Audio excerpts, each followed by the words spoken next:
Welcome back, everybody, then, to session 38 of The Sound of Static, following up at the lovely wedding. We have a mission log by Mercy today. Why don't you take it away for us, Jasmine? Okay. Log 5 billion. After working on the appeal speech I'm gonna make in the court about that nasty gang, I had a terrible nightmare.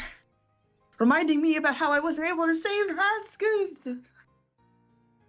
But we're just gonna suppress that. So anyways, our next mission was to report to forum member Scratch, a veteran that's like, you kids, you don't know what real war is like.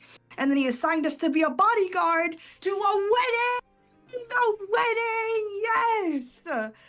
Finally, after all the stupid missions we've been on, a finally good mission! Sir Junian Ellis and real estate guru Rellin Strauss are getting married.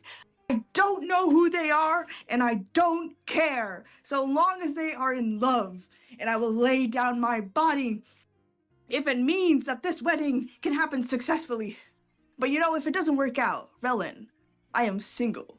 You know where to find me, kisses. Unfortunately, things immediately went wrong, and I swan dived off of a roof. Long story short, I'm gonna have to, thank Osiris for saving my life. Anyways, back to before the wedding. I found out that Meridian is a Saren Ray follower, and I am slowly breaking down her walls, getting closer to the truth of who is Meridian. I am already on my third solid fact about her, and we're gonna celebrate that with Yelabanova in honor of her and Kasuk. Speaking of Kasuk, she kind of wants to leave the Star Rangers, she feels like she's not repenting enough on her journey so far, and that easy jobs or fun days are taken away from her sacred duty of repentance and whatnot, which I don't understand. Her will is completely just so far away from me. I can't.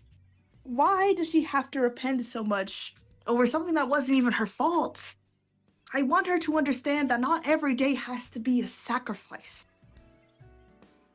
And speaking of sacrifice, I had to sacrifice my hearing a little bit when my daughter Home made her first song. It was sweet, but terrible. And I hope that she journeys more into her passions.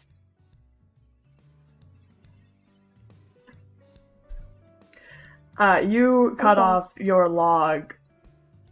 Still here in the Iridium Iris, the hotel of which this grand wedding is taking place, just a couple minutes before Kamu had run off to go talk to Vin somewhere, you and your crew, along with Osiris's crew, are still here kind of calming down. This was quite a spectacle for all of the, normal wedding goers.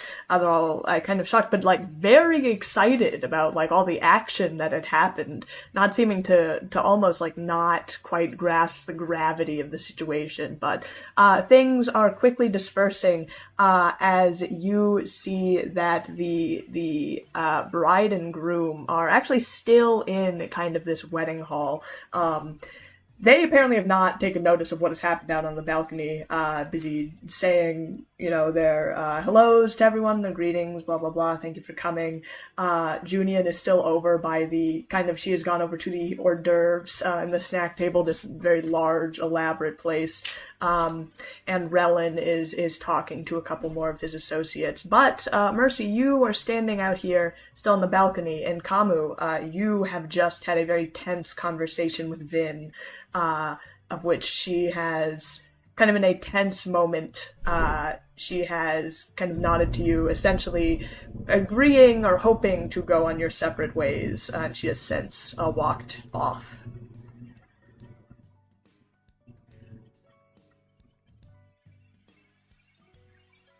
Home's going to return to the crew.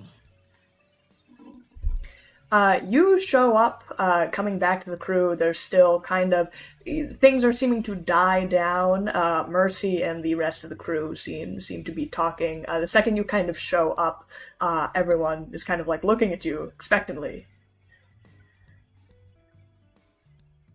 We're still alive. Y'all know that. Well, it seems to look like it. You got up and you're walking all right, unless you're some sort of zombie or something. Sure hope not. Anything else happened? While we're gone? Did Osiris come check? Osiris, and he seems to be talking to his crew kind of over, but there is some, yeah, he came over to, well, mostly check on you, but, seems Vin stormed off. He's, doing damage control with a lot of these, rich folk, telling them about what happened, nothing to worry about, the drill. Yeah, well, we'll let this, shiny boy do what he's good at. Is Mercy okay? Everyone looks over to Mercy at the same time. I am fine. I still like being saved by my enemy. Osiris' crew is... Weydans Blessing is not our enemy. Well, not yet, at least.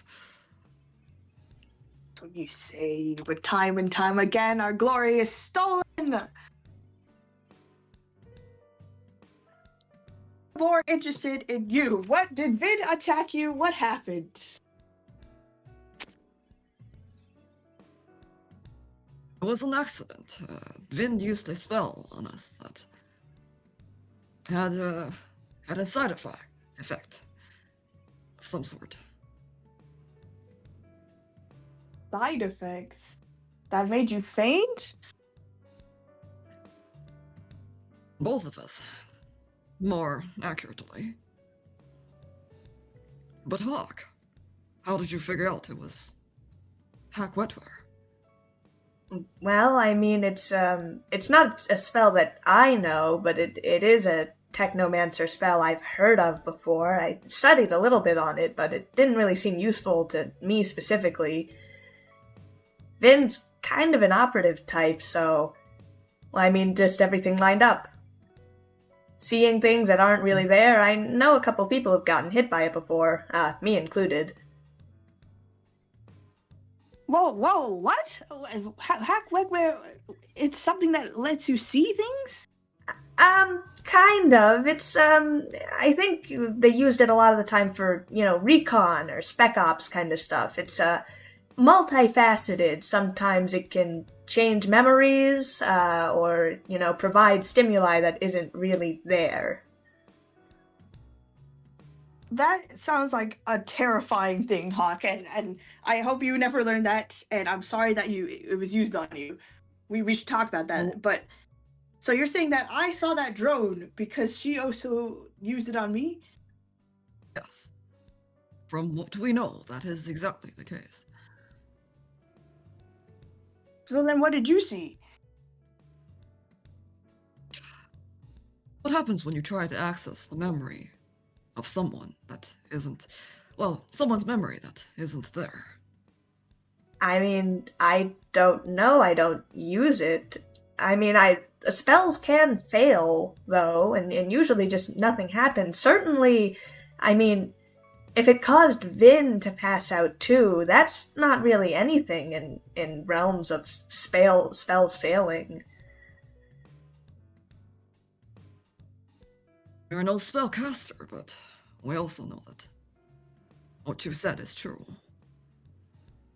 I mean, I've never tried it, though, so maybe it did backfire because of feedback loop or something? I mean,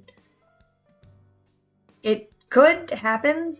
Magic's, a bit of a tricky, kind of a soft science, if you will. A lot of it's still undiscovered and in development.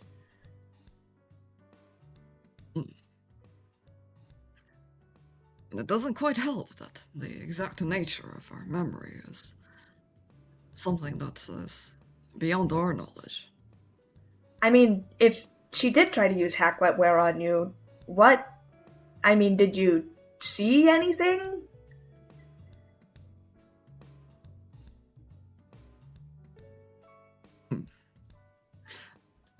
We've seen something strange. A memory of someone else that we don't remember. Maybe Could be Vin's possible. memory?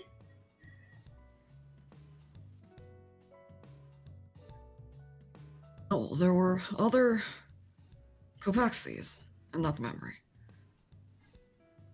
So, it's only reasonable that it's from our past.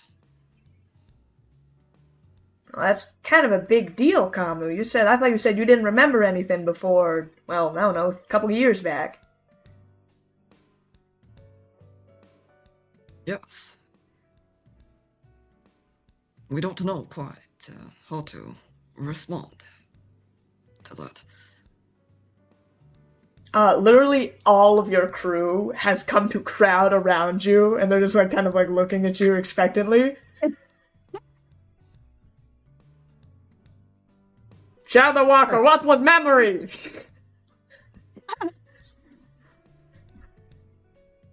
Good question, Cossack. What is memory?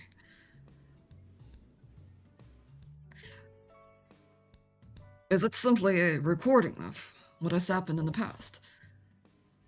Or has it in some ways shaped who we are? Alright, they're ignoring the question. Wrap it up, folks. In either case, we have a mission at hand. Wait, but The wedding no. is not... If Vin caused me to see the drone and you to see your memory and both of you faint, is that going beyond the rules of the duel? I nearly died. And who knows what could have happened to you? Well, technically you could have attacked the drone in different ways. You could have shot it instead of bursting into it. But we'd agree. I'm gonna go complain to Osiris then. Well, you could. But for now, let's keep our distance with Weydans Blessing. Why? I thought you just said that they weren't our enemy. I wouldn't exactly call them friends either, though. Definitely not. Exactly.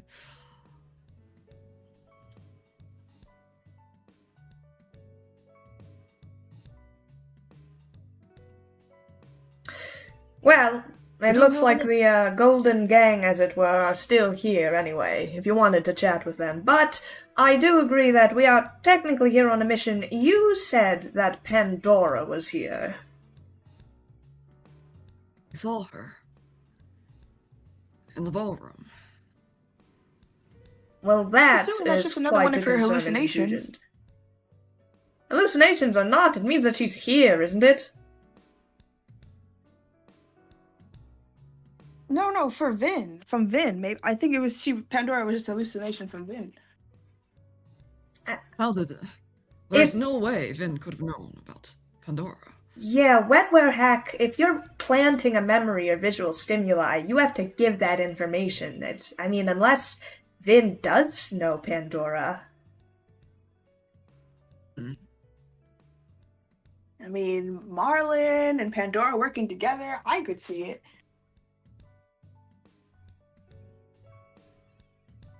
Not every artificial intelligence is connected, Mercy. Yeah, that's racist, Mercy. You can't just lump them all together. Listen, man. Tisk, Fine. don't let But HR what hear we- you talking about that. I'm gonna file a complaint. Okay, I'll rescind my statement. But Meridian, you cut Kabu off. What were you gonna say before Meridian was saying that? We're afraid what has gone is simply in the past. Man. Fine, then what do you suggest we should do to find Pandora? Well, we keep an eye out and we wait.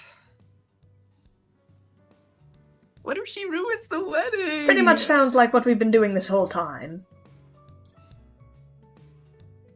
Which, frankly, I am amenable to. I don't think there's really anything else on our plates right now, and frankly, if this wedding crashes and burns, I guess technically our job is to stop that, isn't it? Think we'll still get paid, though? As long as, no one dies? No. Definitely not. I don't know, I feel like Scratch is the type to hand out credits, despite weddings or divorces. Is there any security room nearby? If there's Pandora, she's probably going for the tech.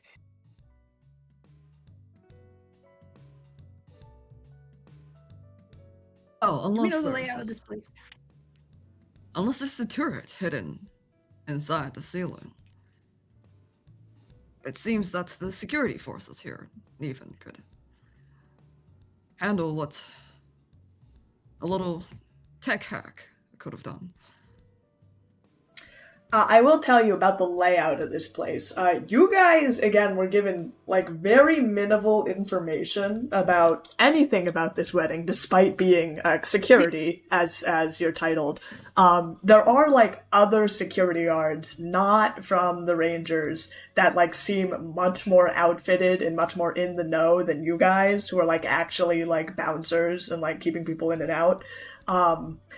But so far, all of the places that you know are just, places that guests are allowed to roam, essentially. So, here, the balcony, Cloud 9, and, different halls, but that's pretty much it. I'm gonna go interrogate a security guard member then.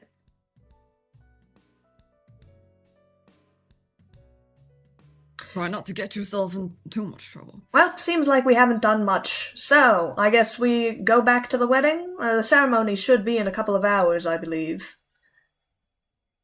Hours.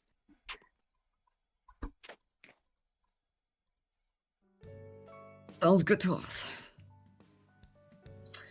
Well, glad to see that we are all breaking. And with that, I guess you guys, kind of go your separate ways, if you will. So, the wedding is back on, in full swing. So what are your guys' plans now, now that that kind of fiasco has happened? I'm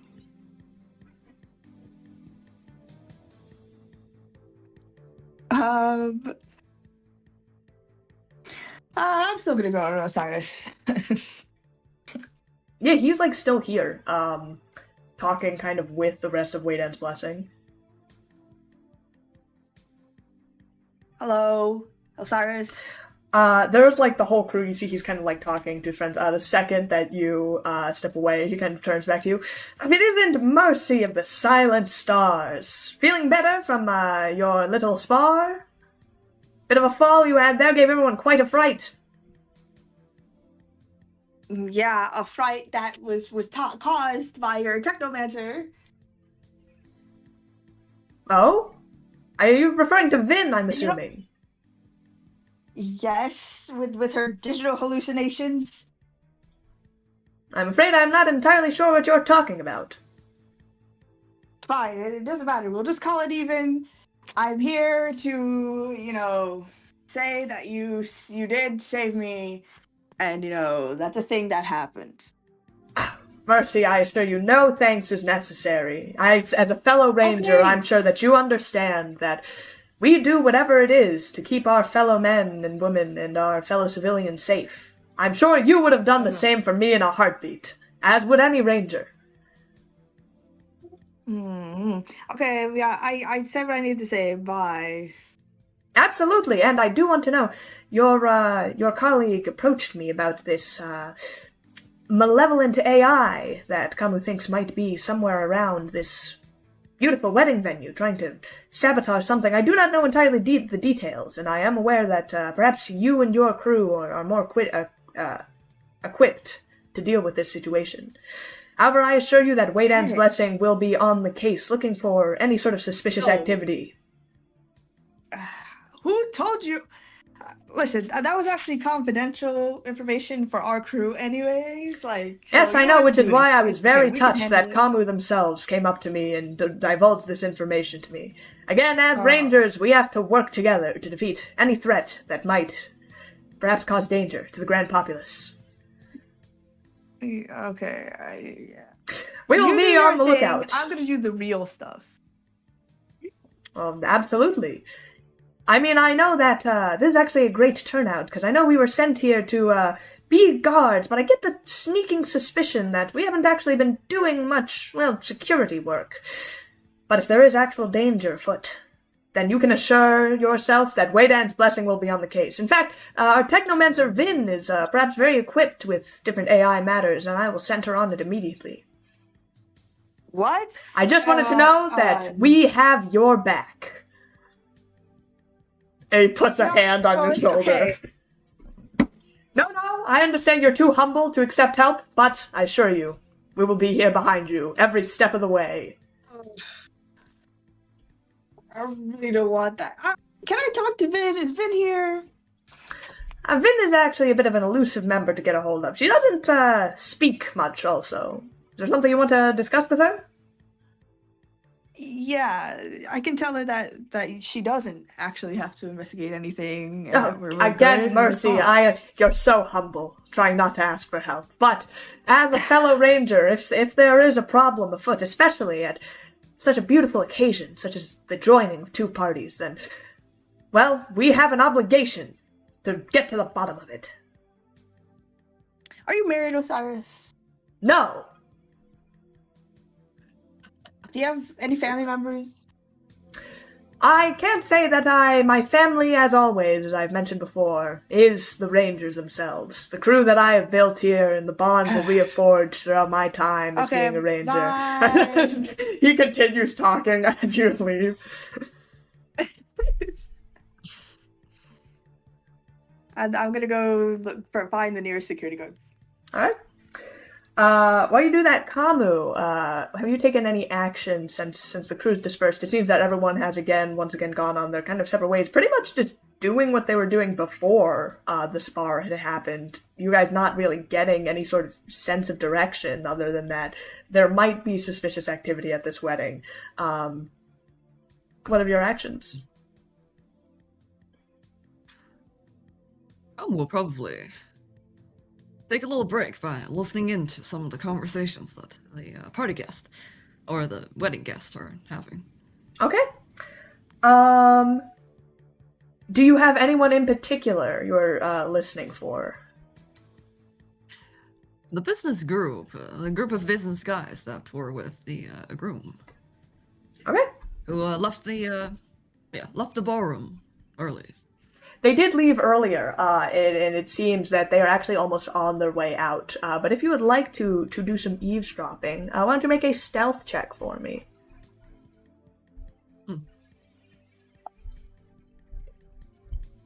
It did not have to be this high, but, that works. I'm not going to complain. 35. You have 35. You start listening into this kind of group. They're a little off-putting, to be honest. They are, they're dressed very fancifully, and there's a lot of, corporate people at this wedding, I will say. Rellen's a businessman himself, so it's no surprise that he would know people, but as you're kind of listening in to all of these, this one group of, people that they don't seem to, talk to anyone else. It doesn't seem like they really know anyone else. They've talked to Rellen and Junie, and you've seen them kind of come over.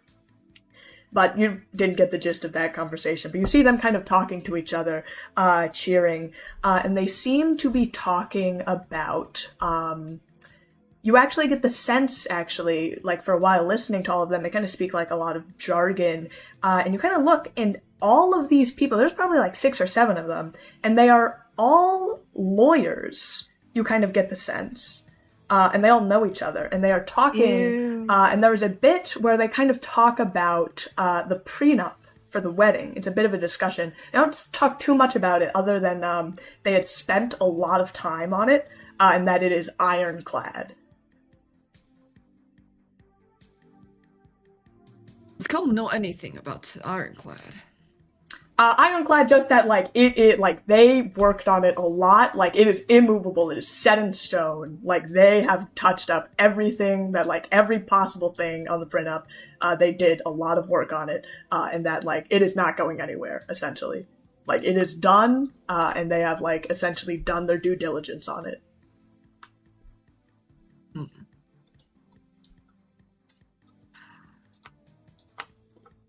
Hell will probably come out of hiding and approach them. Okay. So, you guys seem to be lawyers, aren't you? They Friends. they kind of give you a look. Some of them kind of, like, look to each other like, who the fuck is this guy? But, you know, one of them says, nods, like, yes, I don't believe I know you from the circuits. Well, yes, I'm from the Star Rangers. Oh, Ranger folk. Looking to perhaps get acquitted of charges? Yes, we've gotten into law court disputes in the past. Thought to extend a few connections. Give us an upper hand the next time trouble knocks on our door. Well, I can't say it's the first time I've been approached by a ranger, but pleasure to meet you. Hesme Ariscard. Akali Law. Nice This kind of Lashunta shakes your hand. They all kind of introduce themselves. They all hand you different business cards. This is a wedding, then. Oh, we don't see lawyers planning wedding quite often. You guys have a secret sauce or something? Well, we were invited by both parties. Of course, you don't typically see the lawyers at the weddings, but a couple of us know Relin from the business side. We decided to attend.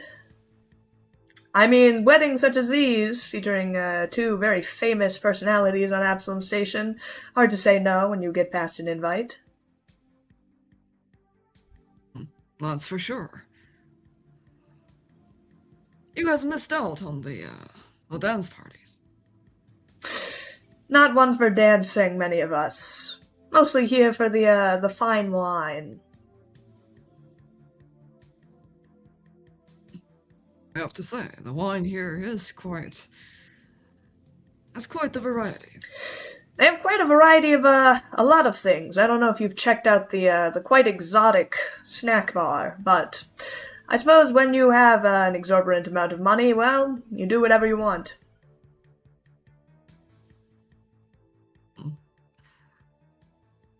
I suppose so. Is anyone excited for the wedding ceremony? Said to be a wonderful joining of two of Absalom Station sweethearts. What's not to enjoy? I'm terribly sorry to cut this meeting short, but I do have some business with one of our fellow associates we have to meet up with later. It was a pleasure talking to you. I don't believe we got your name? Doing business at a celebration, that's quite hard-working. We appreciate it. Simply catching up with old friends. Kamu, pleasure to meet you. Well, if you ever get into some legal business or legal trouble on the Star Ranger side, you have plenty of people to choose from. Many of us are not in criminal law, but we do have contacts.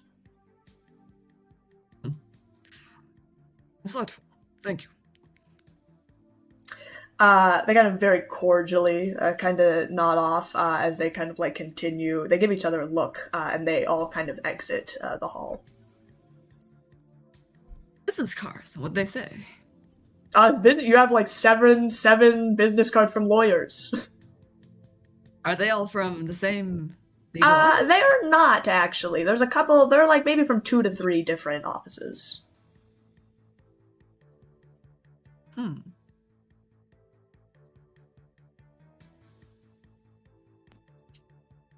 a business person, Drellin sure have a lot of lawyer friends.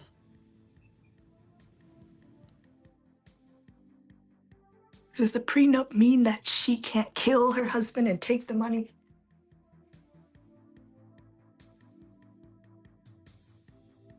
I will say, they obviously didn't show you the prenup, and they didn't tell you anything about the prenup. That lawyer basically... Knowing the nature of business deals, it is likely that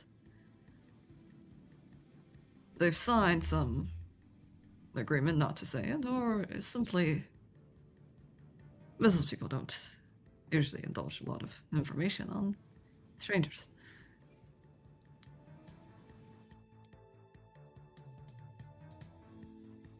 That's fairly normal. You should attack the lawyers. I pull out my sniper rifle. We'll go back to the snack section. Very well. You head over back to the ballroom. Meanwhile, Mercy, you wanted to search out a security guard. There are a couple, just kind of sitting around. There's also notably the bouncer to Cloud 9, whom you have spoken to before, who he told you to get lost. Ugh, no, I don't want that guy. I want a different person. Okay, there are plenty of other people. They're very obviously pointed out by they have kind of sunglasses, suits. Some are walking, kind of patrolling the halls. Some of them like stop people from going too far outside of the venue lines, and some are just standing around the ballroom.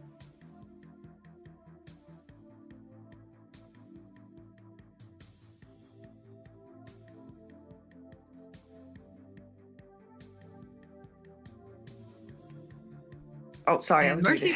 Yes. Okay. From first, I want to organize the info in my head. I'm assuming somebody's going to die, right? And it's going to be like a murder mystery. So we know that whoever goes into this VIP lounge is someone that is trusted by both couples or something. So it couldn't be them? Question mark. Say what you said again about who I see again. I got a call. There is the bouncer to Cloud 9. There are some bouncers kind of on the edge where people, like it's a hotel, right? There are more rooms to this. So if you go too far, there are people being like, this is like the bride and groom's quarters, like you can't come in here, etc.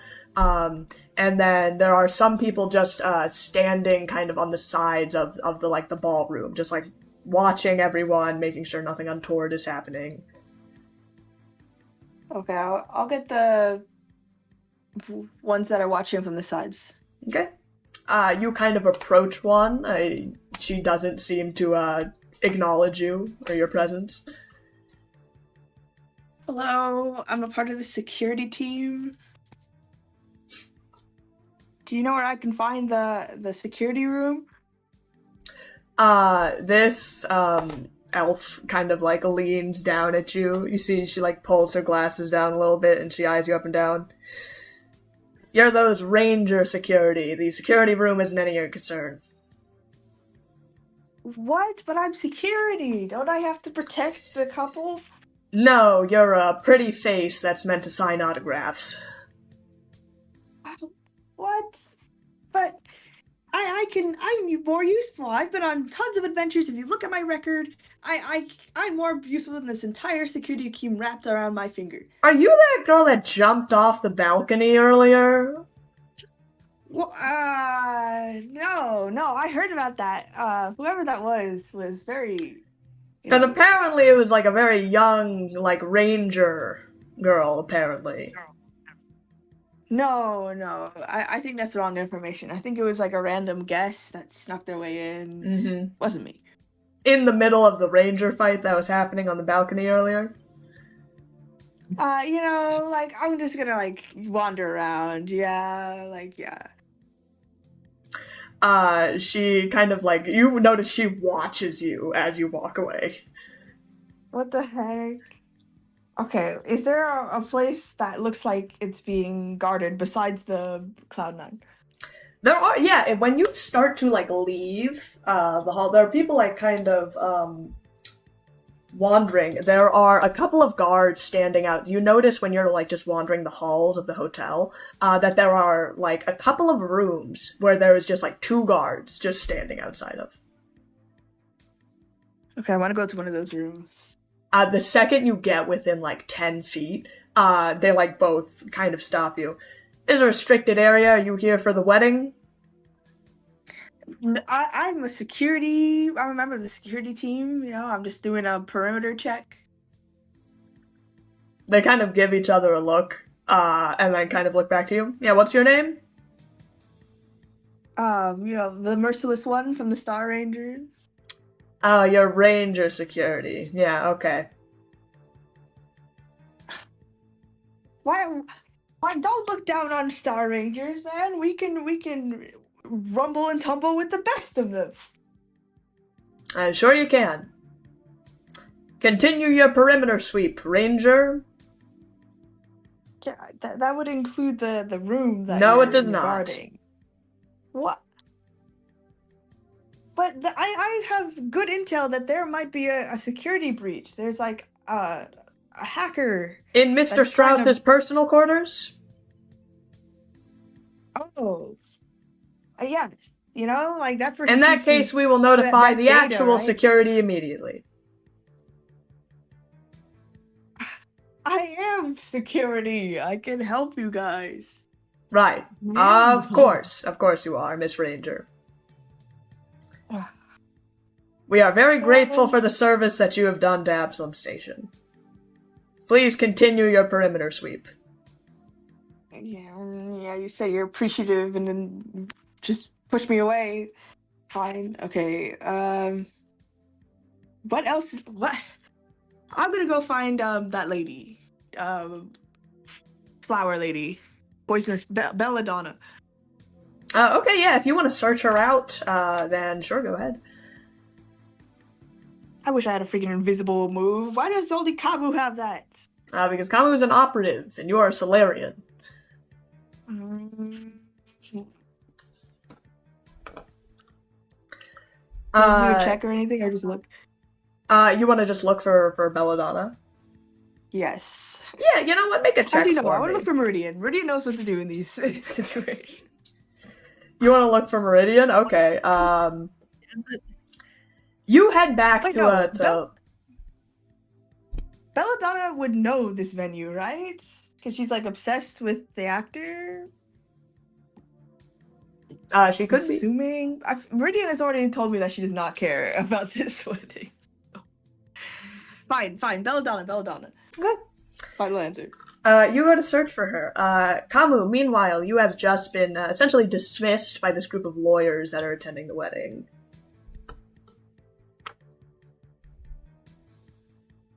How far is the actual ceremonial hall to the buffet? How does the architecture I see. work? Yes, there is a separate room for the actual, like where the nuptial ceremony will take place. Or you are assuming there aren't really like chairs in this area, so you're assuming that there is a hall. Again, you guys don't exactly know the layout. Why don't both of you give me perception checks right now? Interesting. 34. 34 on the venue.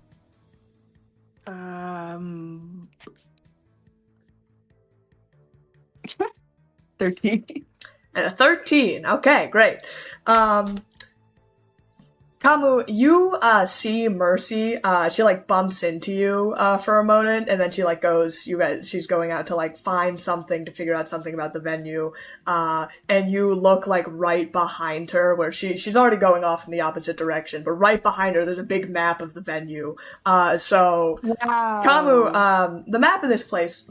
There's essentially the main area for the reception and like before the ceremony, which is what is happening right now, and that's like this hall, the balcony, and some other places. The actual nuptial ceremony takes place one floor up, in this kind of like elaborate auditorium almost.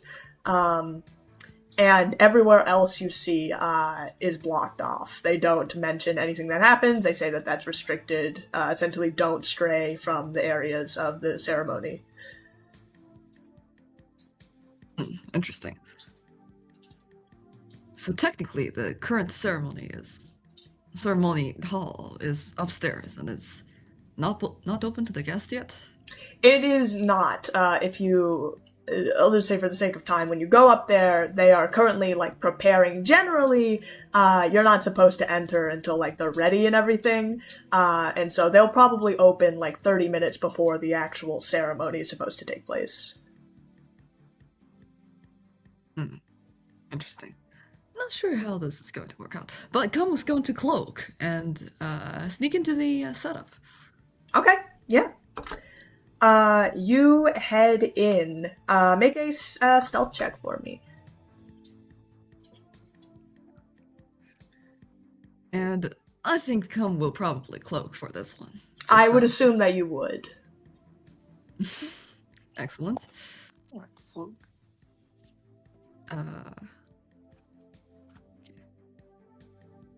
You have to save them, Kamu. Someone's gonna die. 27 for stealth. 27 for stealth. You head into,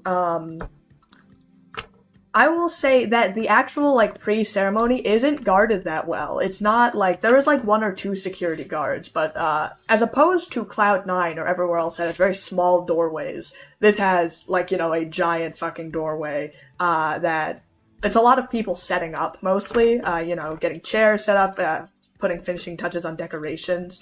The coordinator is frantically, talking to different people, and going about getting things ready. Getting around the area, can Kamu find a place that's like a high vantage point, or they can see? They can kind of stay up there for a little bit and see the whole room. There's not really vantage points in this area. It's like a large auditorium. All the seats are on the ground floor, kind of church-esque, lots of pews on the ground. Everyone's kind of on the same level. It's like a very high ceiling, but there's no way to like get up. There's no like catwalks or anything, or like balconies. There's like a large it's very like church-esque. There's like a large stained glass window behind. Very beautiful scene if you imagine a wedding, in this intricate glass. And then there's this large kind of stage up front. They're setting up like arches and everything with flowers.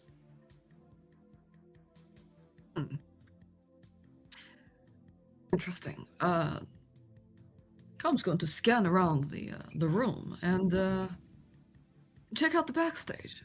Okay. Give me a perception check, Kamu. Ooh. Interesting. Perception, you said. Mm-hmm. 21 for perception. As you were looking around, there's a little bit of a backstage. It's mostly an open area, but as you're kind of like looking around, there are actually some doors that lead out of here, aside from the main door. You kind of approach a side door that is locked. If Kamu gets close to the door, can they hear anything? Is it like a... When you when you kind of like extend your senses, put your ear up to the door, you don't hear anything on the other end.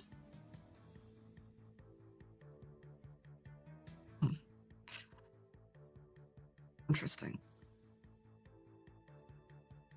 Is that the only locked door? Or is all the other doors locked? There are a couple of locked doors.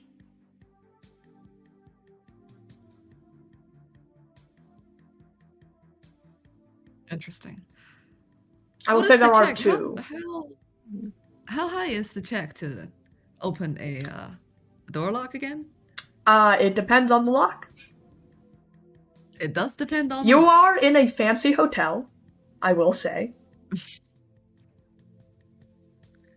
And these do seem like so it will be a computer's check rather than an engineering check, because these seem like computer locks as opposed to, standard ones. Interesting. I have the same bonus in both, so doesn't actually make a difference. I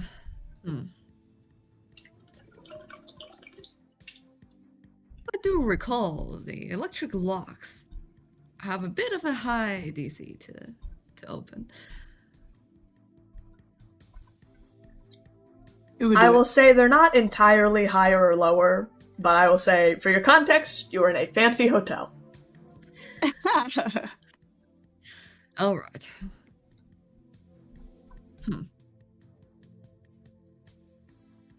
Why is everything locked? No, actually find a quiet place. Why are there so many locked doors at this wedding? It's crazy. What could they possibly be hiding? We will find a quiet place in the shadows and lay still and observe people as they interact with the backstage. Okay.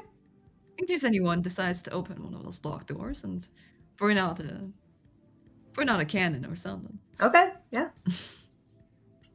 I will say you observe then as they begin to set up. Mercy, you are looking for Belladonna with your 13. You start to wander around.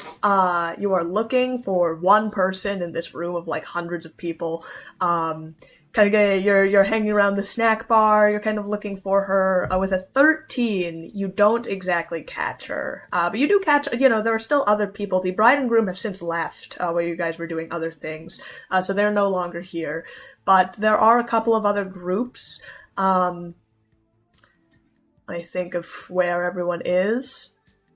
Weydans Blessing seems to still kind of be on the balcony. You are, still kind of in the hallway. There are other places left to be explored. You see there's like a lot of staff kind of in this area who are filling. You almost get passed by a waiter who like puts down a plate. Any hors d'oeuvres, madam? Yes. Excuse me, do you know if, I'm part of security for this wedding, so do you know if there would be any way for someone to poison the food or the drinks? Our kitchen staff works around the clock to create the food. We do have many people in the kitchen staff. They have all been vetted. This is a serious crime that you are proposing to happen. I work with much of the kitchen staff. I don't think that they would be capable of something like that. Okay. All right, thank you. And then I'll take an hors d'oeuvre. There's it's a plate full of 10 different things. You have no idea what any of them are. I'll just pick one randomly. Yes. Any drinks also? Yes. I very much like these. Yes. Good that you have them. Very knowledgeable. Excellent choice, madam. Is there any way I could help you guys out? You guys need help with serving and stuff? In the kitchen? Do you have any cooking expertise? Of course. I spent, 5 years on a journey to find myself on my cooking prowess, where I learned many lessons from many cooking masters. I mean, if you are security, if you do want to look at where we prepare the food, make sure there isn't anything suspicious goings on, I could lead you to the kitchen. Yes, I very much would like that. Very well, madam, follow me. They kind of turn on their heels and start walking down the hall as they lead you to the kitchen. You kind of enter a bustling area. Plenty of people walking around. There is probably 30 or 40 chefs, and they're all preparing dishes on the spot. You see there's a lot of food prepared that you are being prepared that you didn't see on the table, in the snack area. As this server kind of leads you to and fro. This is our kitchen. We have about 30 or 40 staff here, currently manning. We are doing some preparations for the reception dinner that is to occur in a couple of hours. We do ask that you please do not touch any of the food, or if you do, please ask for explicit permission, so as not to cross-contaminate anything. Okay. Oh, and Mr. Strauss also sent me he said he left a business document in his room and he wants like somebody to go get it. Who do I ask for that? Do I ask a maid or? That I couldn't tell you. I'm just the server. That seems like a security question. Okay. I can tell you he surely wouldn't have asked any of us to get private documents from his room. Okay. Then I'll just begin looking to see if anybody's putting any weird substances or if any weird smells. Okay, you know what? This sounds kind of medicine-y. You were checking specifically for poison, correct? Yes. All right. Make a medicine check. Yay! My years in college did not do me wrong. 24. You begin sniffing out for any untoward poisons. To again reiterate, all of the food here is very exotic, stuff you've never heard of before. A lot of strange smells around. You are looking around, as you kind of pass by, chefs kind of like give you a polite kind of nod, and they ask if you'd like to taste test anything. Oh, well, I don't really want to die, if in case, but I guess, I did say I would throw my body down for this couple, so I will taste test some stuff. You pick up some things here and there. Some of them taste very good, some of them taste very strange. For, the hors d'oeuvres, they give you if you would like to, sample the, reception dinner, it's a separate, so essentially what's being cooked in the kitchen right now is, of course, the hors d'oeuvres, the snacks, and also the, full dinner that is going to happen after the ceremony, that typically happens at weddings. They're also preparing that, hours in advance. Yeah, okay, I want to taste the reception dinner too. They give you some samples. It's this, almost kind of seafood paella. That's an expensive food, right? And artisanal breads, that are kind of go around, some steak on the side, very cooked, almost raw. But that's not being cooked yet. It's gonna be a little closer to the time, but you try a little, it is phenomenal. But she tries to give some superficial advice, yes, a little bit less salt, a little bit more salt, yes, and oui, bonjour, sprinkle with more finesse. Yes, of course, chef. Who is this, by the way? they're kind of talking very nice to have your opinion. We can, if you have a seat, specifically reserved during the reception dinner, we can, tailor your food to your liking. If you have any sort of allergies or dietary restrictions, we can make a separate. We do have gluten-free meals as well. Oh, a type of person that is very empathetic to the main couple. I would like to get anything that the main couple does. Do you know if they're that is they will be having the main dish, which you have sampled. Is it gluten? Do they have any allergies? They have no dietary restrictions that the kitchen has. They are having the main dish. We have separate dishes for other people who have gluten or vegetarian options, but they are having there is a main thing, and we have also made additional stuff for if you have dietary restrictions. Okay. And I didn't taste any poison or anything suspicious in what I tried? I mean, you've been eating things. You don't feel any ill effects as of yet. There's nothing that smells or tastes particularly off. I mean, there are, but pretty much everything is very unique. But you have not experienced any ill effects. There's also, I will note, wine? It's always the wine. Yes, of course, our drink selection, a lot of our foods, and especially our drinks, are ordered from off-world, actually, which makes the export-import prices are extremely expensive. So, a lot of their drinks, they have, whole canisters, a lot of, different kind of, old, they have, different kind of drinks with like labels in different language, like not written in common that you've never heard of. They have a hard water 2.0. They have like essentially Pepsi Clear. And lots of different kind of liqueurs that you've never heard of. You think there's like a whole like what is that called? Absinthe machine, like that old fucking like the 1920s. Yeah. You guys seem to have a vast array of exotic drinks here. You said it was from off-world, right? Many of them have been exported off-world. Yes. Would you say that Strauss was able to pull off his off-world connections to get most of this stuff? We have handled a lot of the exports. Obviously, everything was paid by the couple themselves. But we mostly were, we got recommendations. Essentially, both the bride and groom, and especially Junian, was very insistent on having, things that could not be found anywhere, could not be found on Absalom Station. So Junian was the one that was making a lot of exorbitant expectations? Yeah, I suppose they both. The cost of this wedding is in the millions of credits. It's extremely expensive wedding. Food costs alone is a good amount. I think Junian was mostly in charge of that, if you were talking about that. I believe Relin was mostly in charge of the venue, and a lot of the decor and much of the guest list. Okay.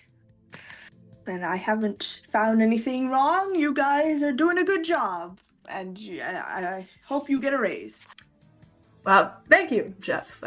We do have some of the most culinary expertise, some of the greatest culinary expertise here found this side of the galaxy, so we take that with pride. Thank you. Oh, and none of these expertise would personally know the couple, right? No, I've never met. I mean, they've come in to taste the food, but I have not specifically know Junian or Relian. Okay, and you're the head chef here? I'm the head chef, yes, thank you. They hired me specifically. I was an ace chef on Castrovel and Akaton. I've been all over the Packed Worlds, and they have hired me specifically to design the course of this meal. Okay, do you have a business card? I want you for my wedding. Yes, of course. This Yosoki hands you like a little business card. Thank you, and you're also short, so I really like that. All right, I'm gonna leave and look up what Junian and Relis's whatever his name was, their capital value. Okay. Like how much money they both have. Okay. Make a little. Who's richer? Make a little culture check for me first. Who is going to kill who, man?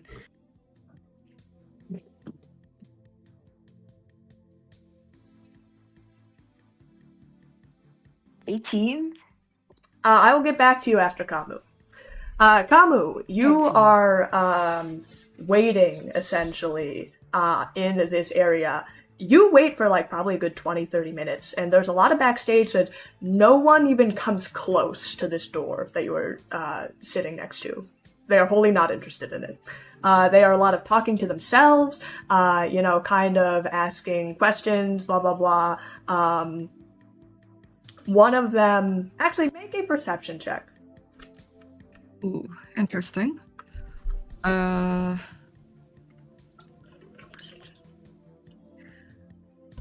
not nat. A lot of them are talking to themselves. The coordinator is, going through this checklist. They are setting up. They kind of get bouquets. They wheel in, like, a lot of stuff, too.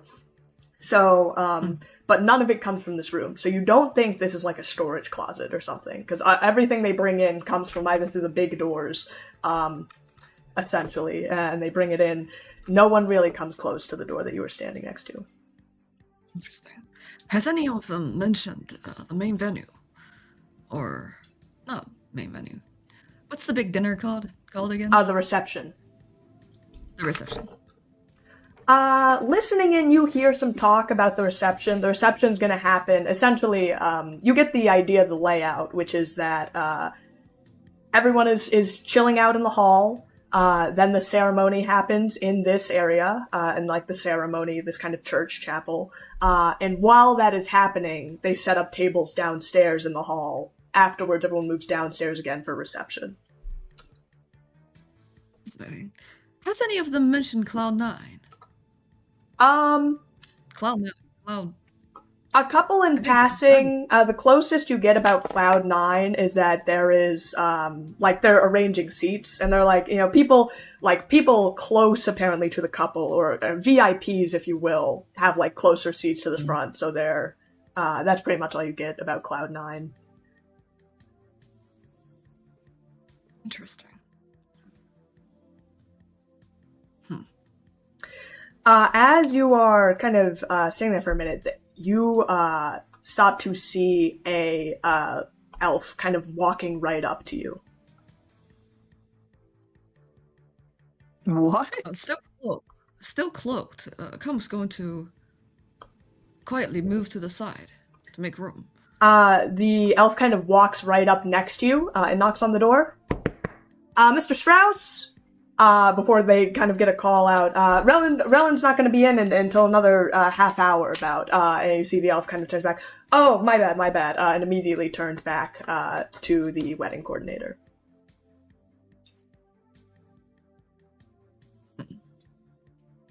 So that is Mr. Strauss, personal quarter.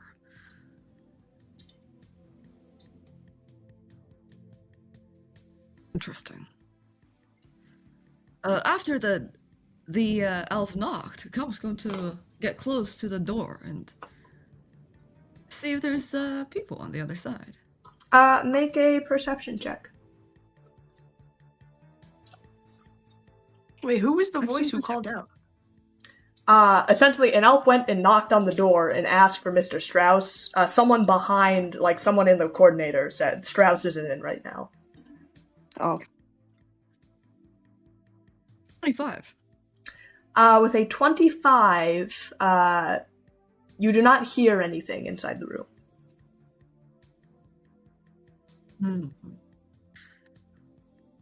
Interesting. He's dead.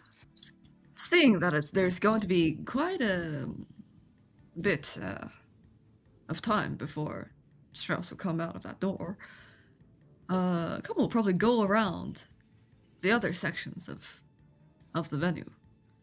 They in fact said that Strauss isn't going to be anywhere near the ceremony room until another like half hour, essentially. Interesting. Okay. Are there any rooms that come across that they haven't explored? There is another locked room on the opposite end of the venue, very similar, almost mirroring the one that you were next to, which you now know is Strauss's room.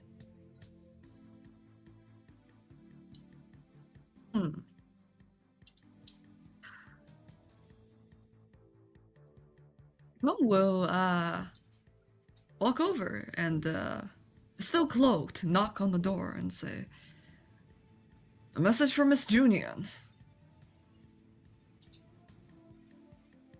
Make a stealth check first to see if the people who are setting up notice that. Okay.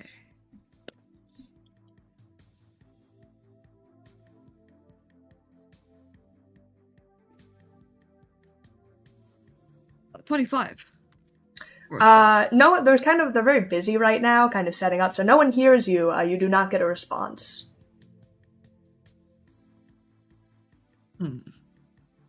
Interesting.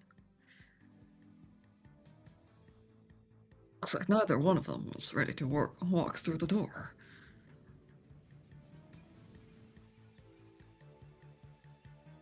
Did Kamu recognize the voice that replied about Strauss being 30 minutes, not ready until 30 minutes? It was the wedding coordinator. Oh, okay. It was Rellen Strauss. He was sitting right there. No, it's just a lot of setup before the wedding.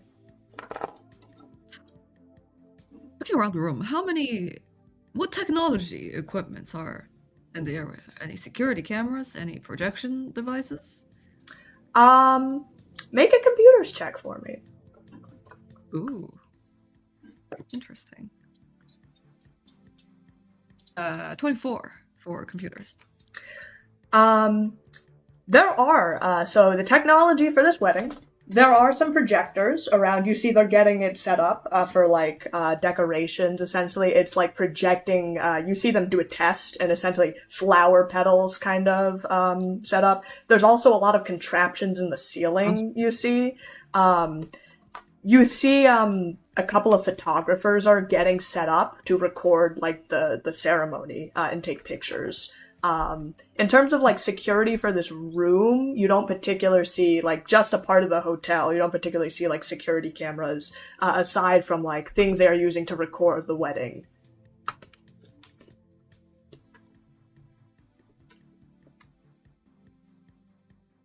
Interesting. Come might, that's a good amount of time. Come will find a place to sit in the backstage, probably, and do a little search. Do a little internet search. Okay, yeah, sure. Could do it later, but might as well do it now.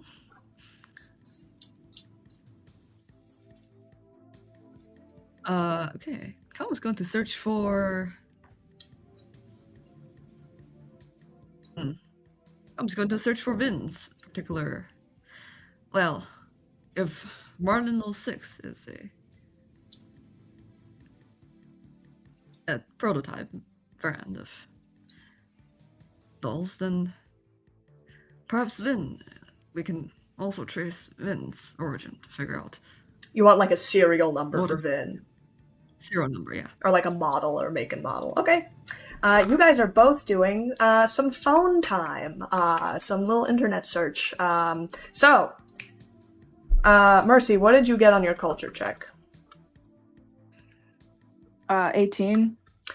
With an 18, you get a lot of hits for both Junian and Relin and their wedding today. Looking at Junian and Relin are the top two people. They have the highest net worth on Absalom Station. Wow. So they are very rich. Who's richer than who? To be honest, they're pretty even. You think Relin might have a bit more, but it's like not by like a significant amount. They're pretty even. Relin's kind of more of a businessman. Like the stock prices for Voyager, extremely high. So yeah, that is about their net worth. They're pretty even. What about past lovers? Is any like bad breakups? Looking through, Stalkers. There's not a lot on Relin. He's kind of a businessman. Junian has so many tabloids about her. So many. She's had like a million. It's like breakups. Okay. She was with an actor. Is she cheating on an actor? Now she's with this. Junia Knells was saw having dinner with this person, a potential lover perhaps. Never seen them again. Did she hire someone to take them out? There is like a bunch of this tabloid type information of just like pictures of her with other people. She has never been married before, but there is a lot of that, Hollywood gossip. Is there any like stalker story? Like she went to the police or something? Oh, yeah, there's there's none about like her going. There's like an interview of her talking about like being harassed by fans sometimes, and there's like again kind of like forum board rumors that it's like leave Junian alone, she's just a woman. In terms of like official, like looking for like official stuff on Junian is kind of tough just because of the mass amount of like ways that she's been conflated in the media and like all the things that are written about her. Like things of her own personal account, there's very little of. Like maybe she's done an interview or two about some movies, but. Okay. There is a lot of talk on our forums recently, however, I will say, that, like, there's a retreat that she just went on. It was that, like, you guys need to, like, back off of Junian. Like, she needs to take, like, her me time. Like, you go, queen, going off to fuck off in the middle of the galaxy and to, like, leave, like, Hollywood and take, like, a spiritual retreat and blah, blah, blah. Like, a lot of people, like, vouching for her. And then, like, there's the other half where it's like, Junian hasn't made a movie in 2 years. Like, where's my Junian rep? She's, like, fading off. She's gonna become, like, an old, decrepit movie star. What? Mercy holds back the urge to reply to that one, but did it say where she went? She essentially went on, like, a cruise, like an intergalactic cruise, to the edges of the galaxy, kind of close to Octurne, you know, Edge of Pact Worlds, all over, really. Imagine a Bohemian space crew. Was there swarm activity on the outskirts? That's a good question. Cross-referencing, there's swarm activity kind of, especially recently since Castrovel. It seems to be the trend is that the swarm is moving inwards. I think she interacted with an artifact that turns people into the static followers, and now she's evil. But how do I prove it, man? Where is she? I need to go find her. A good question. You do your research. Kamu, you're also doing your research. You are looking up Vin specifically, so why don't you make a computers check?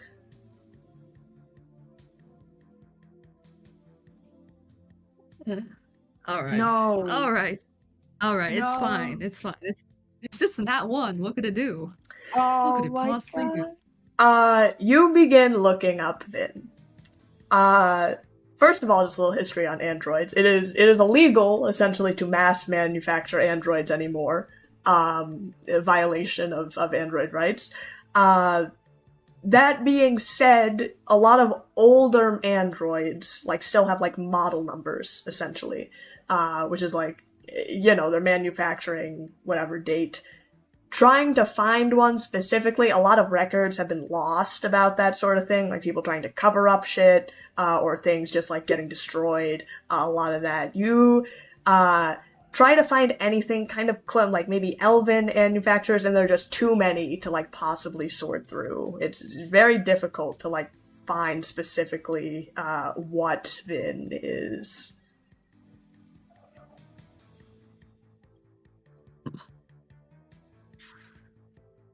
Well, that seems like a dead end.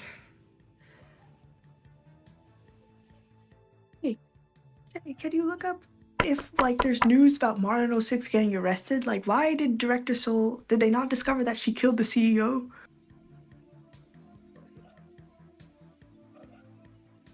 You know what? That's reasonable. I think following that, Ikamu is going to do a little.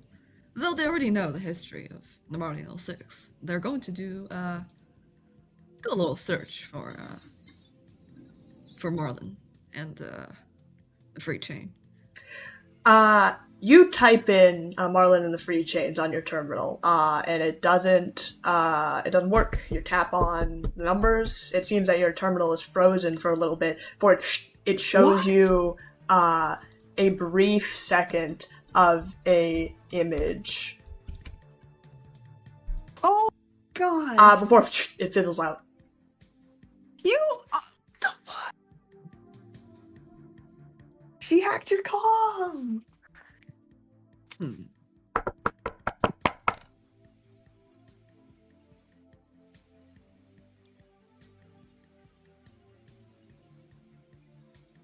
Wow, and you call me racist. They are working together. Why would she hide that? After seeing that, Ikamu's going to type in exactly the same thing, but they will add to the end. Your comms are off, Kamu. Oh, comms are off. Okay. You try to turn it on, and nothing shows up on the screen. You hear knocking from behind you, Kamu, from Rellen's door. Interesting.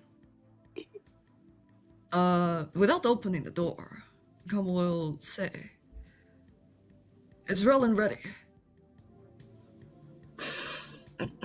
You hear a laugh from behind the door. Ew. Kamu will try to open the door. So would you like to hack it? Yes. That'd be a computer's check. That will be a computer's check.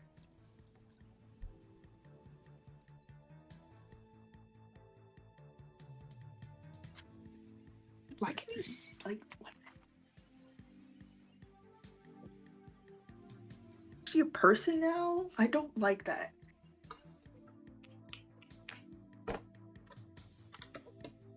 Will a 26 do? Let's find out. That's 13 plus 13. Mercy, what are you doing at this point in time?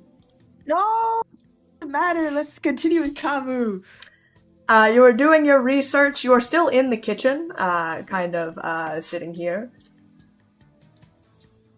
I've lost all leads, man. I investigated poison, ex-lovers, killing for money.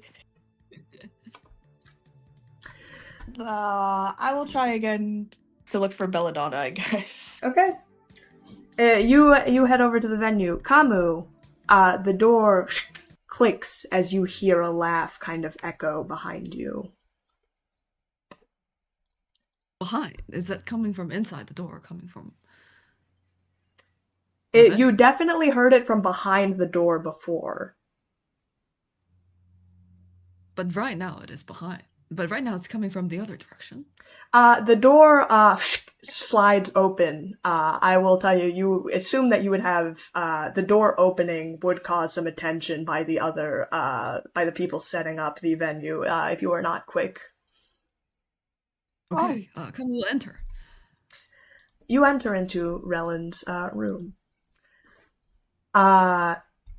You hear a kind of crackling noise as this kind of laugh plays on a loop as you see a pad, a kind of hollow pad sitting on the desk as you are in Relin's personal quarters. It's very elaborate, very large. There's a huge wardrobe of a bunch of suits and, very minimal. But the laughter kind of comes from a hollow pad on the desk. I'm still cloaked. Come, we'll walk over and pick up the pad. All of the laughter stops. Ugh.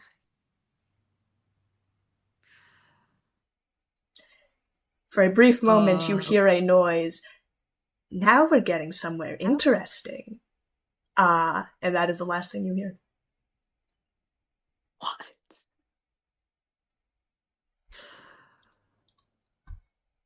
Does this pad have anything? You see it seems like a personal pad. It does have a bit of a lock on it. There are also a couple of things. There's kind of like a briefcase on the bed. There is this pad that you are looking through. And, Relin's closet, it appears. There is a separate door leading out into a separate hallway. And there's no one in the room? Looking around, you do not see anyone in here. Relin's not in the closet, is he? I say you open the closet. No, Relin. Okay, good. Well, for security purposes, forgive us for the intrusion. Come, we'll click open the suitcase. You kind of open it. Inside, you see a lot of documents that are signed. As you notice, the prenup agreement is in here. Come doesn't care too much about the prenup, so they're going to give it a once-over.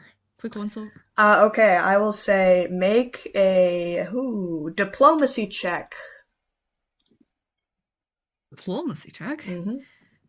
We're going to act, diplomatic to the... At disadvantage, if you will. Since you are giving it a quick once-over. Interesting. Okay. Disadvantage it is. Which is not bad, actually. 22 for diplomacy. It is a giant thick page of a bunch of legal jargon. It is very thick. It is probably like 10 or 12 pages long. Very small font, densely packed with words. Is there any particular words that caught Calmus' senses? It's a prenup. They know. Does Calm know what a prenup is? Kama would know that a prenup is the document that you essentially sign before you get married, essentially dealing with how you and your spouse are going to merge or keep separate all of your financial assets.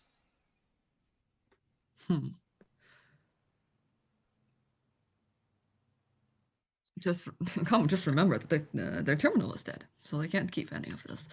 But, and it would be, legal infringement and all, but, the couple doesn't catch anything. It's all. I will say the general gist of it, enough to say that there's probably a whole bunch of other stuff in here, but the general gist is that upon marriage, Junian and Relin are going to fully merge all of their assets. Oh.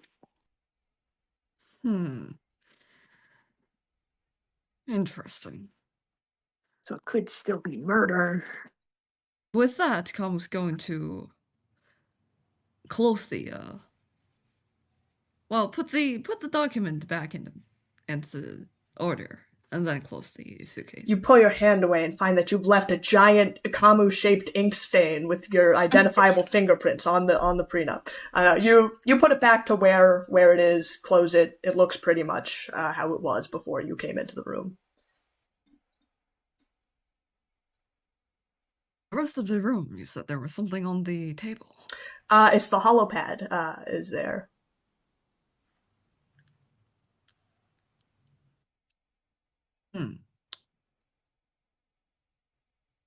How many digits is the password?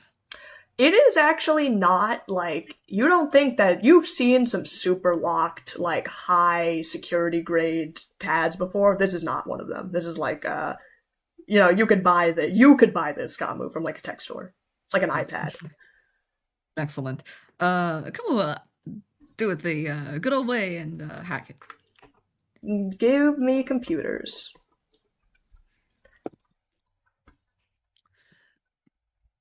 Okay, all right.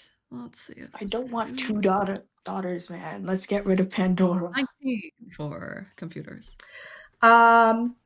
You start to look through Relin's personal holopad. There's a couple of things. He has a meeting with someone called Sev Slate about a week from now. That's pretty much the only thing that's on the calendar. Obviously, the wedding is today, and then a week and now he has a meeting with some guy. Additionally, there is a couple of messages that seem to be talking about the company, etc., etc. They seem to need an additional passcode behind.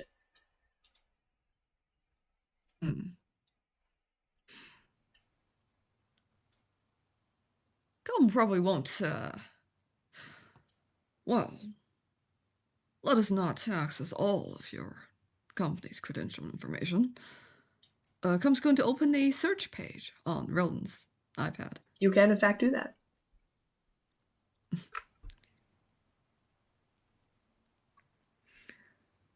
And is there anything in Relin's documents? If we search up, actually, there is probably going to be a whole lot. Come, we'll search up Junian. In the files? Yes, there's a whole lot.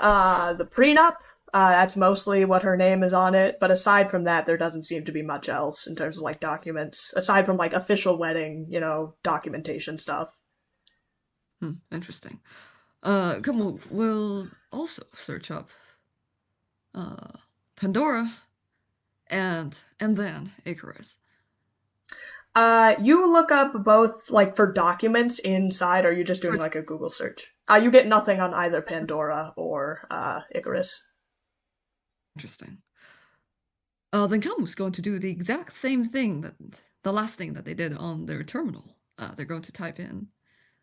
Oh, wait. You should look up his search history first before, like, maybe Pandora will destroy the device. You know, actually, can we do that? That's actually a decent You want to idea. look up search Well, not history? decent. Yes. I will say, looking up, there isn't too much aside from, like, places to eat in Absalom Station, local gas station. But also further back, just typical kind of search stuff. You see a search for Sev Slate. I imagine Com will probably see all the search history when they start typing in the search engine page. They're going to click that. It pulls up a page. Sev Slate, you see a picture of a Vesk kind of in a official business suit. You don't think you've seen him at the wedding, but it says Sev Slate, Absalom Station, renowned divorce lawyer. What? Meridian was right. Not the happy couple that you seem. But, like, then why get married, man? You're already... I will say there is a couple of message conversations that appear to be more locked. You can't really look at them, but you see there is a recent email that you can't read what the email is, but you do see that it has been sent a attachment, and like the label of the email appears to be from one of Rellen's coworkers about stock prices. Is there one way we can get this attachment? If you wanted to do a little hacking check, go ahead. Ooh, sure. Nice. Computers.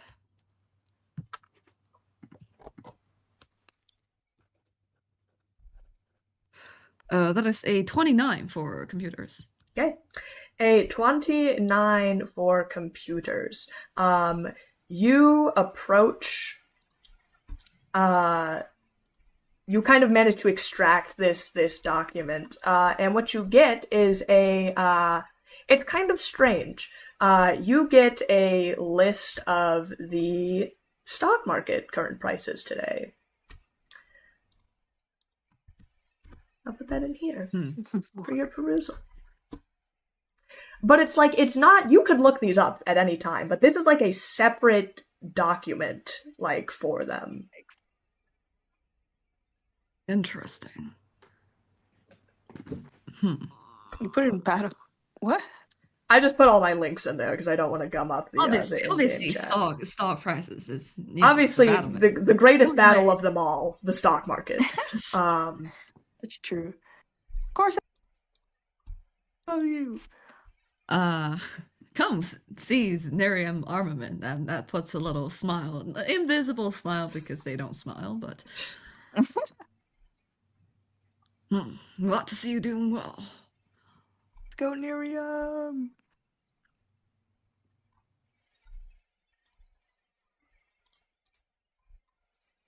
I'm trying. Haha, Trinity watches and Clockwork is going down.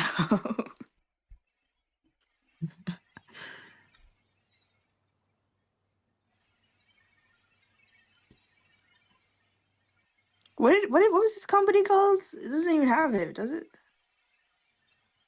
Something about Outworld.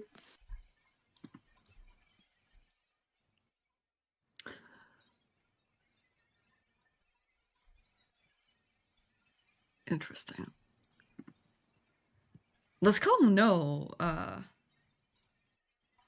if Rellen's corporation is there? It should appear on this chart. It should, right? It should, It is. It's in yes. green underneath Triune. Voyager's off world. Oh, Voyager's offer at home. I see. Why is it green but also red? Am I confused? Voyager's Is this just like I think that's just honestly the formatting of it. It should be red. I'll give you that. okay?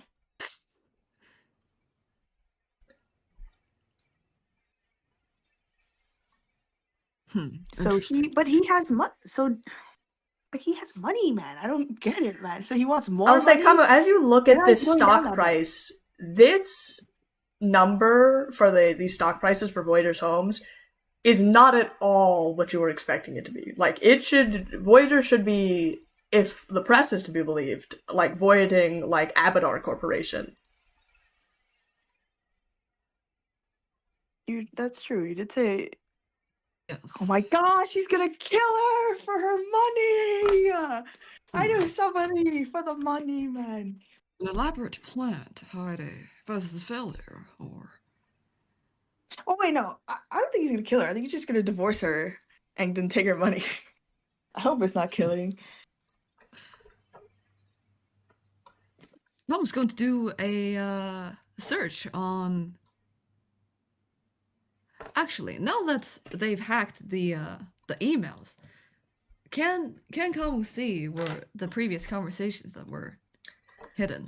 A lot of it is corrupted, but I will say, since you did manage to get, I will say you hack the emails, and you managed to get this, this is something about, like, the message chain that this email was sent a part of was something about, like, the ethics of lying about your stock prices, we'll say. And that this, like, chart that has been sent to Relin does not all match. Like, if you look up what the actual stock market is, it's not the same. I will say there is kind of at the most recent message is a message to an unknown number. Most of the messages are corrupted, but you do get the final message that it seems Relin had sent to someone. Very interesting. Personal comms, correspondence with... What? What? I thought Rella was a good guy. His mother! Bro, he invited his own mother to this and he's planning this. What the fuck? A poor lady. I hope she's evil too, so at least she'll still be proud of him.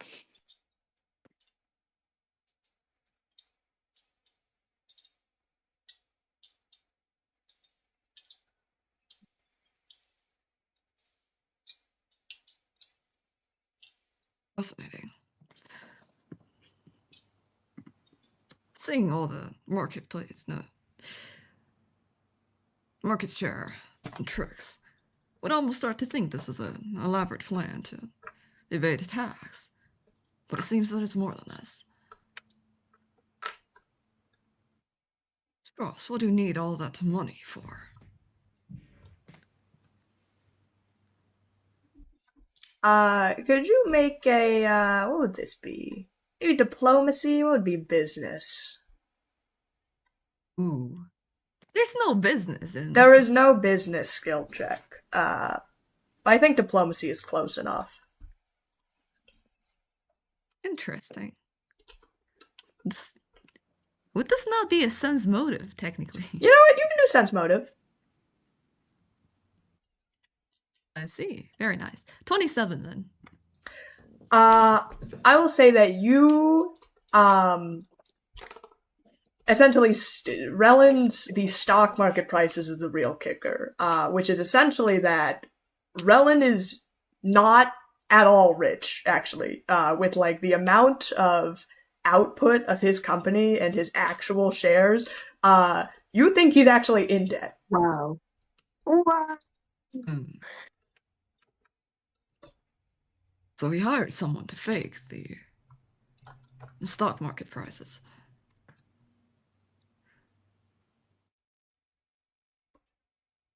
We gotta tell Judy. Well, Meridian, if this is the world that you're dealing with each day, maybe being in the in the industry isn't so boring after all. Come, we'll close the terminal and erase their search history. It is at that point that you hear footsteps outside the hallway door. About time. Knowing the build, the architecture of this room, actually, Com's going to look at the door that they came through. Is the door closed? The door is closed. It closed behind you, essentially. You are still holding the datapad in your hand. You did close the suitcase on the bed, but here, I'll tell you what. I'm going to give you a timer. And just tell me what Kamu's going to do in the next 30 seconds. Rachel, what the He's going to hell? gently release the datapad and hide into the closet. Okay. Go into the closet.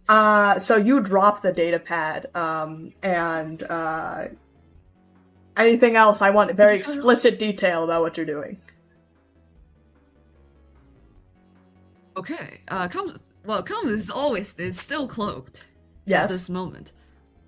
How big is his closet, actually? Just to get a sense.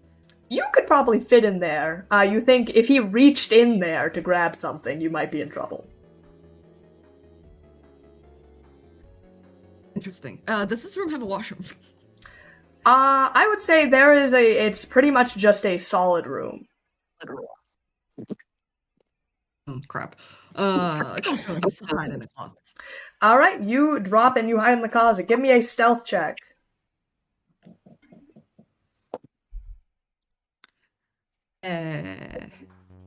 Oh my gosh, 28. is this where he... 28. You quickly shut the door to the closet just as you hear the door slide open. You hear kind of footsteps as you hear someone in this room begin to kind of muck around. You hear walking over to the kind of wardrobe where you put where you had put down the pad, and there's kind of a quiet. You hear the booting up of that hollow pad. And it's very quiet for a minute. Oh my god! There's a couple more technical sounds as there's suddenly footsteps just around the room, starting to walk. You hear a voice call out from Relland Strauss. If anyone's lurking around in the shadows, now would be the time to come out. Can Calm sense how many people are in this room? Is it just... Make a Relland's perception check. Kill him! Stop this plan right now! Not bad. Perception. 23 for perception. You kind of reach out. You heard one set of footsteps enter. You are not sure you heard the door close, though, behind him.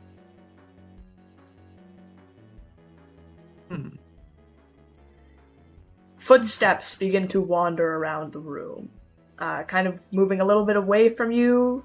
You hear covers being lifted from the bed before being put down again.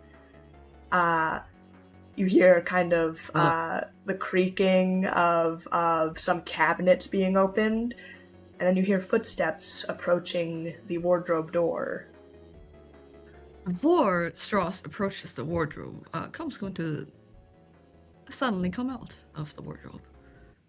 Okay. You hear the walking around. Can you make... Actually, I'm just gonna do it. Okay, that works too. Okay. Your hands tense on the wardrobe, and just as Strauss is about to round the corner, there is a knocking sound. Mr. Strauss, are you in there?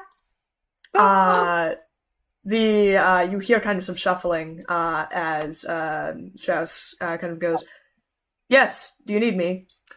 Well, we weren't quite sure about what the color situation you wanted for the bouquets here on the outside. Can you come take a look? Yes, I'll be out in a minute. You hear a kind of clicking sound as there are footsteps, and then the sound of a door opening and then closing, and then it is all quiet in the bedroom. Oh my god! Well, that makes it a little bit easier. Come out of the come out of the closet. Kamu comes. Everyone, give it up for Kamu. Kamu steps out of the wardrobe. It appears that Relin has left to go to the reception area. And now you are here with this knowledge. Mercy, you are in the hall still looking for Bella. Why don't you make a perception check for me? We can continue with Kamu.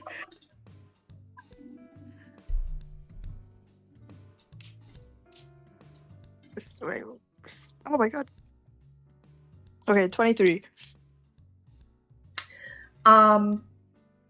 You begin heading out. You don't see her anywhere in the hallway. And you are looking for Bella. As you are stepping out, you are kind of wandering the hallways. You didn't see her anywhere kind of near Cloud 9. You didn't see her kind of anywhere in the hallway, but you see her, catch her very suspiciously leaning over a corner of a wall, like looking down a hallway where you see 2 guards standing outside of a door. I want to sneak up right behind and then whisper, "What are you doing?" She turns and jumps, immediately clamps her hands over your mouth.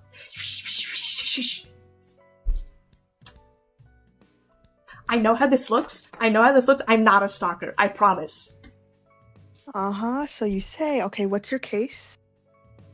Okay, look. It's just that I'm doing recon, like, for you, because you said someone might be trying to kill Junian. And, like, as her #1 fan, I feel like I have to take it personally into my hands to make sure that that doesn't happen. And how am I going to know that no one, like, sneaked into a room and planted a bomb or something in there unless I go check it out and vet it? You know, that is true, but, like, how are you going to get past security? Well, I was thinking that part out, actually. I mean, you're security, right? Can't you just, like, walk in there and be like, hey, I need to go check out Junian's room, because I'm security. Make sure no one's gonna kill her later. I tried that, but they were like, oh, you are too high up in security. We can't have you doing the low grunt jobs like this. Well, can't you just, like, tell them, like, I outrank you, I'm, like, a ranger, like, what's the big deal? Make an intimidation check. God damn it. I don't like to live by that rule, you know? Everybody's a free, equal person. I don't want to use my status. Can you make a perception check, by the way? What? Don't worry about it. Oh, gosh. Please, high. Yes, 27. Yeah, continue talking. What?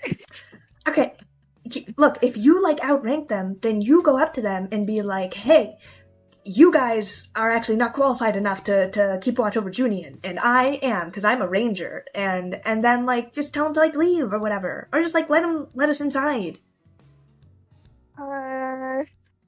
And make me, like, a +1. That's a violation of human rights, you know? We don't want to make them feel like they're beneath me, and... Is at that point, you see that the guards have walked, the second that you scared Bella, and she made that high-pitched nose, the guards are walking actively towards your direction. Oh my gosh, Bella, we should go. What? What are you talking about? Or do you want to distract them? What? You can distract them, and then while they're talking to you, I can sneak around. I don't know if that's the best idea. Suddenly here, like, hey, it's that fucking elf from earlier. You see her turn around. I gotta go, and she starts rushing past them towards Junian's room. The guards immediately turn on you. Fucking get her! She's been trying to get in there this whole event. As they begin to race after her. Oh my god, so they left the room unguarded? They begin racing in the opposite direction, towards her. You see one of the guards, there are 2 of them, so one of them is fully chasing Bella, The other is not as fast, kind of lingering like right in front of the doorway as they're running. What action do you want to take? Move! Oh my god. Okay, I wanna way into that slower guard. Moves ahead a little bit before sneaking inside. He kind of runs. He is away. He's like probably a good 10 feet from the door. But he is like standing. He's just kind of like scratching his head, looking at where one of the guards is chasing after Bella. Like kind of debating on whether like should I also go after him? Like what's. Okay, I was thinking while he's not paying attention. Make a stealth check. That's I'm not an operative. You're sneaking, baby. Hold on, I haven't memorized my stealth.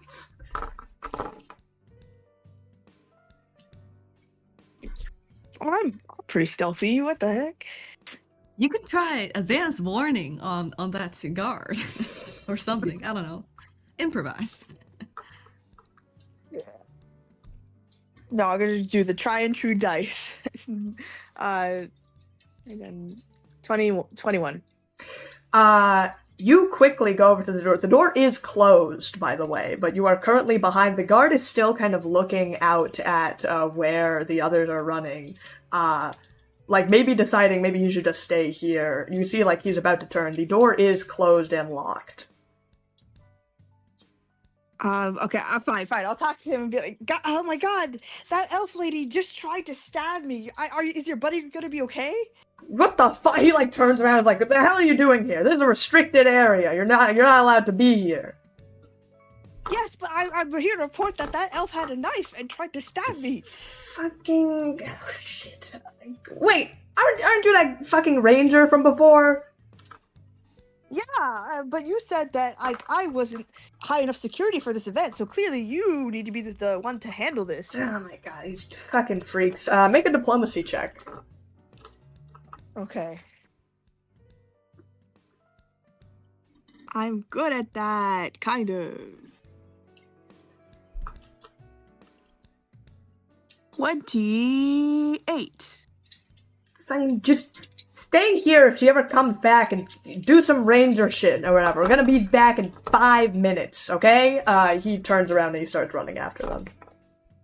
Yes! I'm going in! Alright. So, what do you have in computers? What? I told you the door is closed and locked. Oh. Yeah. I have +3. Okay. I don't think I learned computers. This is excellent. So I'll give you some choices. You could use engineering. I will tell you, if you try to use engineering on this computer lock, it will be, like, visibly, it will be noticeable that you broke in. Oh my gosh. Can I call Kamu? Can I message Is your comms terminal still on? You can do whatever, you can take whatever Urban or actions you would like to. Oh, you're so right, man. I'm gonna call Hawk. People with technical abilities in our crew. It's just a matter of whether they wanted to hack into Junian's door. You're so reliable, though, Kamu. Who are you contact? I will say if you wanted to try to contact Kamu, you can. Okay, I'll try. Kamu, you are still in Rellen's room, or have you left? Just curious. I will say the door to the outer hallway is still open. There doesn't seem to be anyone in there, outside yet. Kamu will probably, right after Rellen left, when the footstep goes away, Kamu will come out and then delete whatever thing, browse history they had on Rellen's pad. Mm-hmm. And then leave the room. Okay, make it just a sanity computing check. Alright. You said sanity? Yeah. 18. I'll say it's very easy to just don't get a 1, essentially. It's very easy to delete your browser history. Yeah, you easily delete your searches, essentially. You think you clean up pretty well. And you leave to get a call from Mercy. Oh, it works? Your comms terminal is in fact working. When exactly it started working, you do not know, but you are getting a call. We'll take a couple steps away from the door, and then accept the call. Accept the incoming call.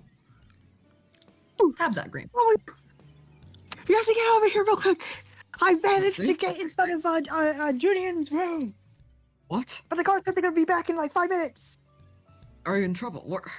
Send us your coordinates. Okay, I'm going in. Oh wait, no, I can't. I need you to unlock. What? Well, fine. We'll let you know when we get there. Send us the coordinates, right? ASAP. Okay. I'll send the cords. Okay, you guys are trying to be very quick about this. So, Kamu, you are rushing. Can I get an athletics check from you? Okay. Mercy, you wouldn't want to hear this. You wouldn't want to hear this. It's a nat 1. I thought they were in. No. It's a nat 1.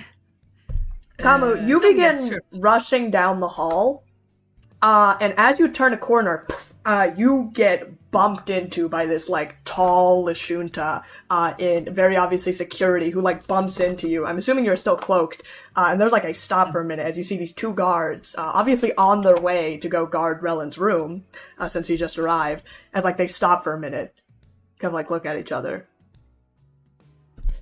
We got a 411 potentially invisible individual skulking around the bride and groom's quarters. Can we get multiple extra security on here? Start scanning, start sweeping. You see the other guard begins to pull out a couple of devices on the belt, pulls out a gun. Alright, anyone in here skulking around, best reveal yourself now before things get messy. What the fuck?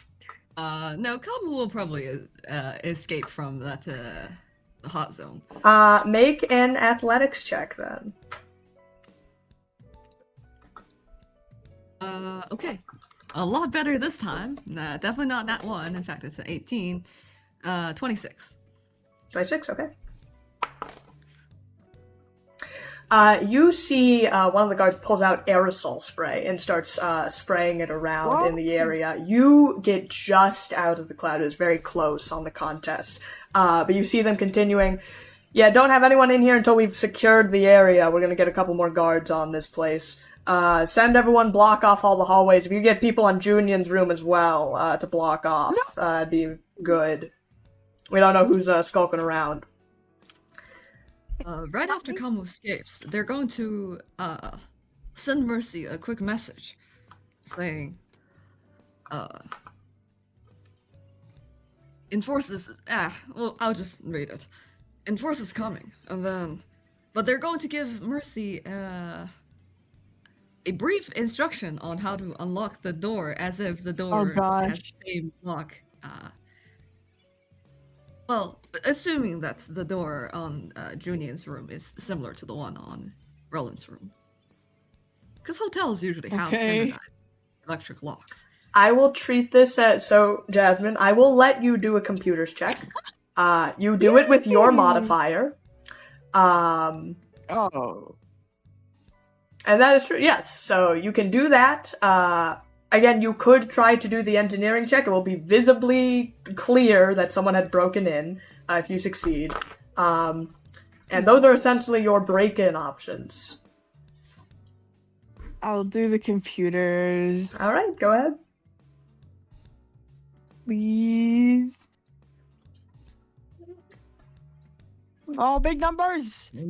20, 22. 22. You have Kamu's tutorial in one hand and like your hand on the lock on the other. You start to try to break it. It takes a couple of tries, but you're not quite get. You think you've got like a couple of the pins. Kamu's instructions, very difficult, very wordy, lots of things to follow. You don't have time to read all that. Julian could show up right now, and that would be terrible. But it is taking you a little bit of time to unlock the door. Oh my gosh, Mercy, work faster, you can do this! You hear the sound of echoing bootsteps down the hall, Mercy. I have to keep trying, man. I gotta get in here. Can you make another computers check for me? Oh my gosh. Damn it, Kamu, why didn't you be more brief? You can do this. If you make a wrong move, it might trigger the alarm. Look, just 18? Please, man, I want to get in here.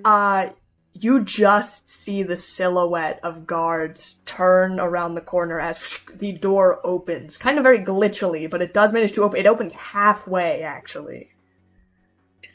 I'm going. You are a very small creature, so you slip in immediately as you are in Junian's room. The door behind you, kind of like half open, like almost slanted up. I want to close it. Try and close it. How are you going? Like with force, just to like shunt it down? Or are you gonna try some computers? Let's just force it down, man. There's no time. Fantastic. Why don't you just make a strength check for me? No, I'm terrible at that too.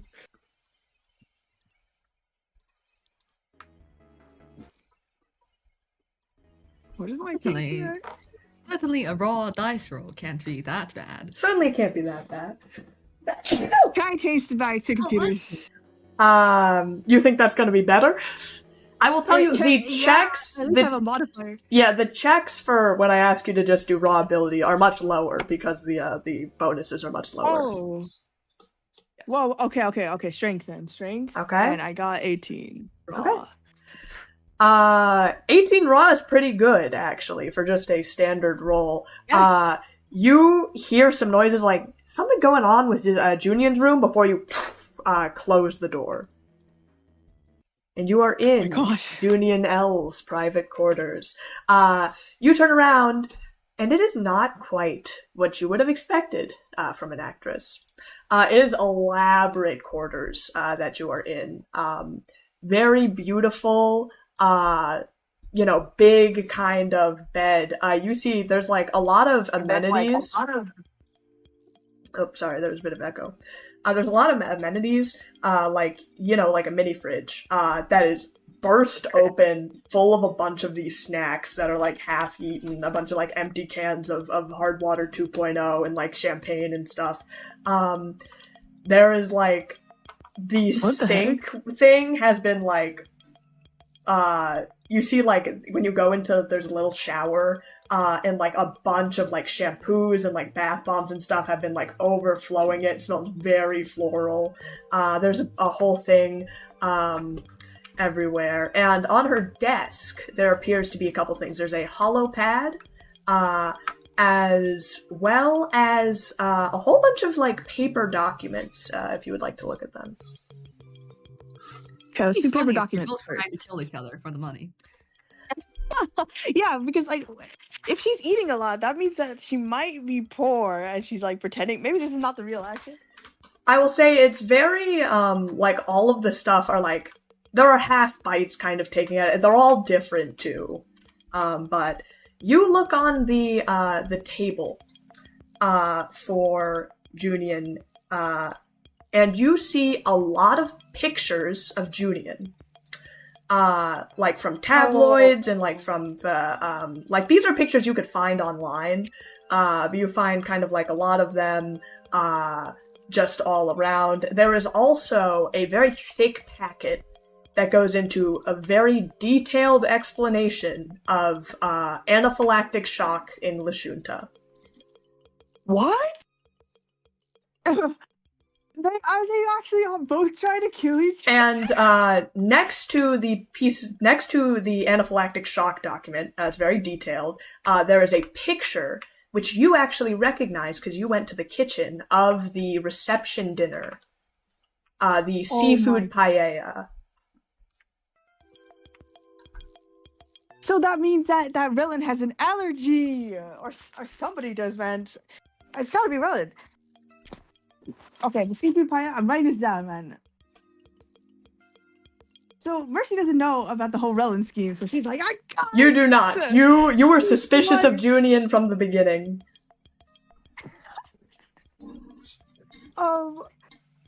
Okay, so picture of the seafood what? Paella. It's like a seafood dish. Paella. Anaphylactic shock for Lashunta, and documents on Junian. And there is also a holopad that you have not opened. Pictures. Yeah, I want to see the holopad.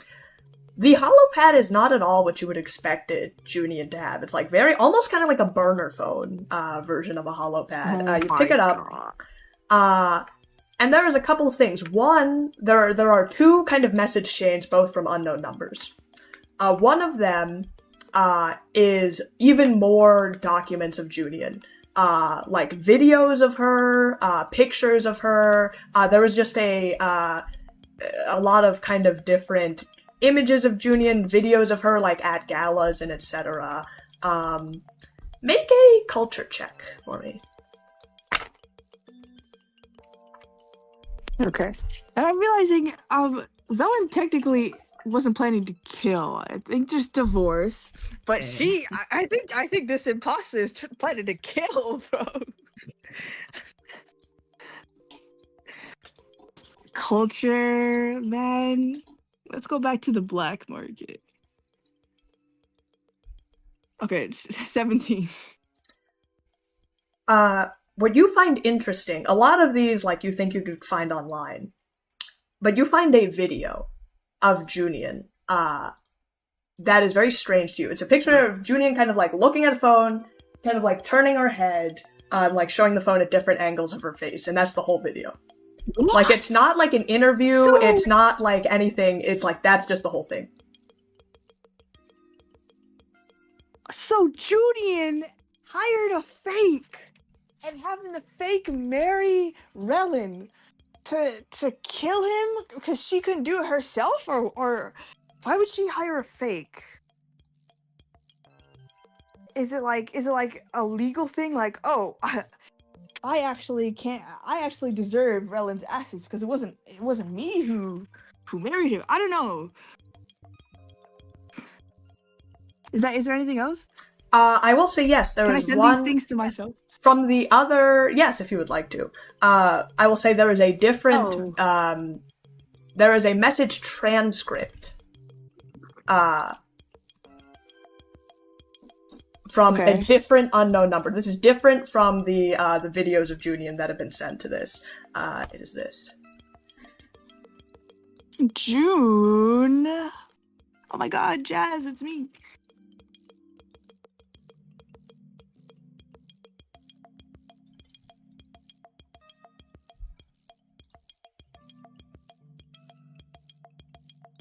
$6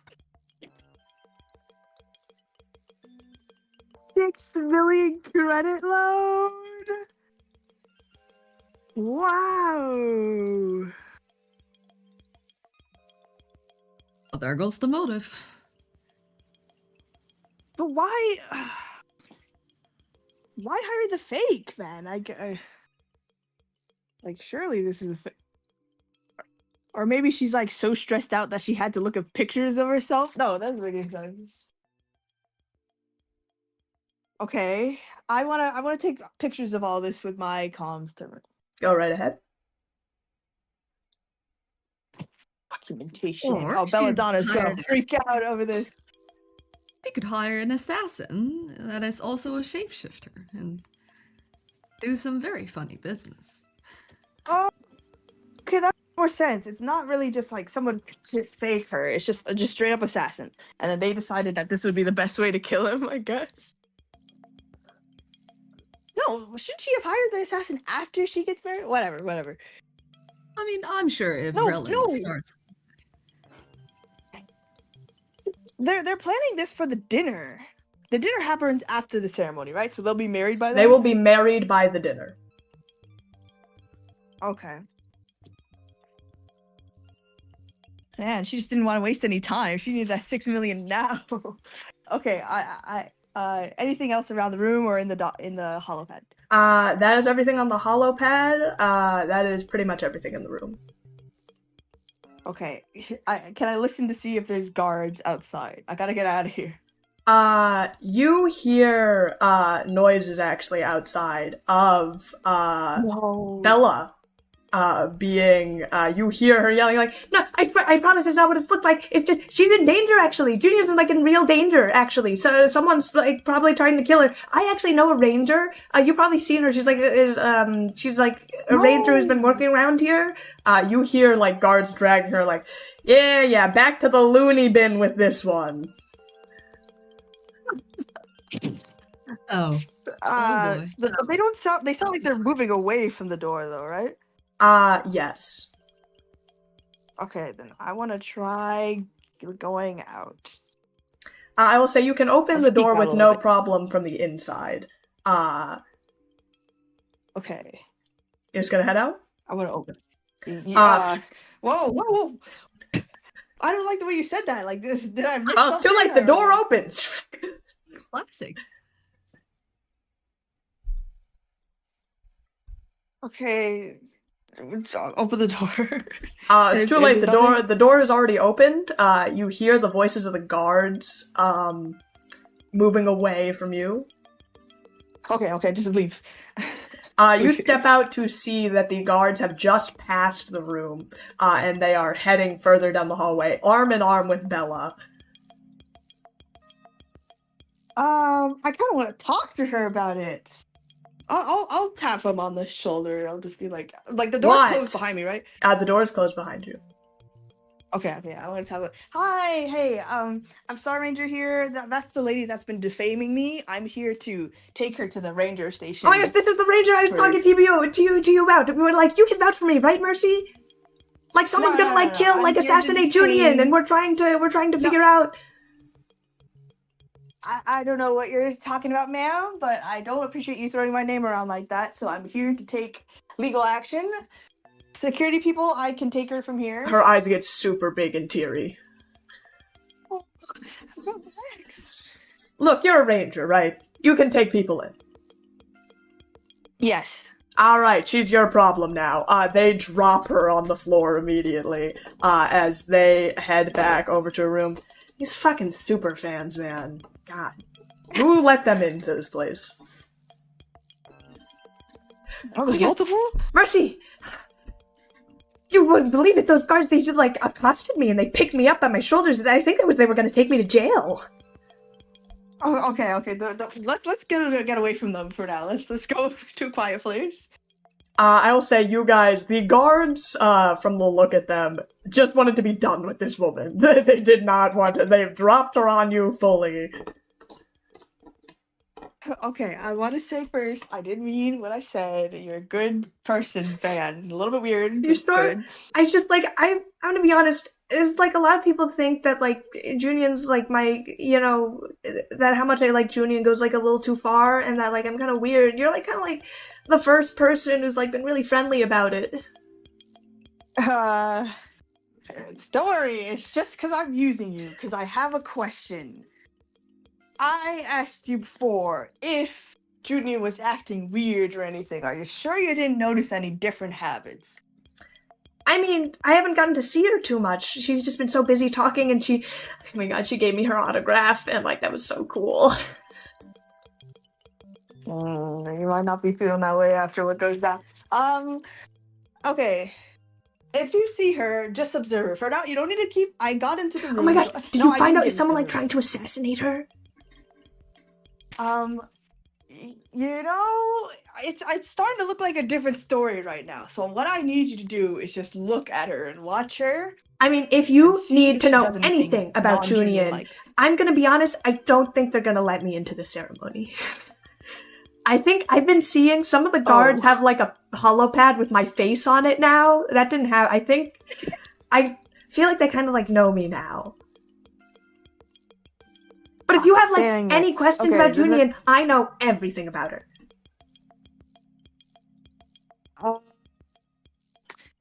Has she ever, like, what was her past before she was an actor? Do you think she ever was in a bad place or needed money. I mean, she's like Junior L. Like, she I'm comes assuming. from money. She does? Yeah. She was like a rich? I mean, like, not like extreme. She's earned way more. Like, don't get me wrong. Like, she is totally like her own queen, self-made boss, yas girl. She, like, you know, she just started with like, you know, a meager like million credits, like, you know, to her name, and then she built it up to like become a multi-billion, you know, credit empire name for herself. Oh, it's a few credits, as in 6 million? Yeah, which I know is a lot to like literally everyone else, but legit, like when you're already rich, that's probably like nothing. Oh yeah, she should be. She's a famous actor now. She should be able to pay 6 million even with interest. No, right? yeah, of course. Yeah, I mean, she could pay like a 10 million credit loan probably. But she hasn't made a movie in 2 years. Oh no, but I mean Do that's you just think like an that- acting stint, you know.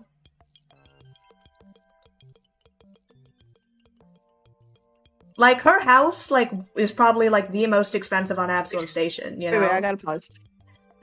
Sorry, I gotta pause. All right, quick pause.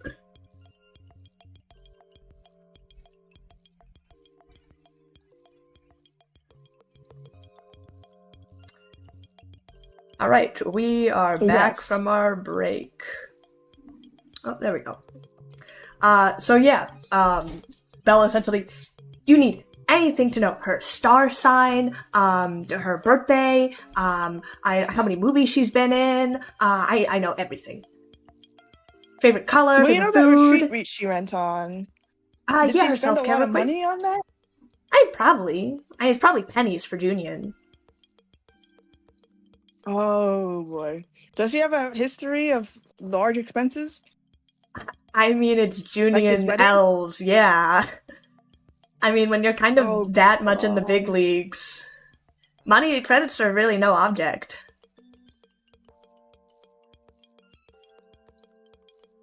Like, why can't she just Okay, make another so movie? I Why was does she have to thinking about kill the someone? assassination, right? So here's the thing. Junior's mother Okay. had liver cancer, okay? So I was thinking maybe they're going to like make her smoke, and then that's going to trigger like, you know, her deep-seated like medical history, Mm-hmm.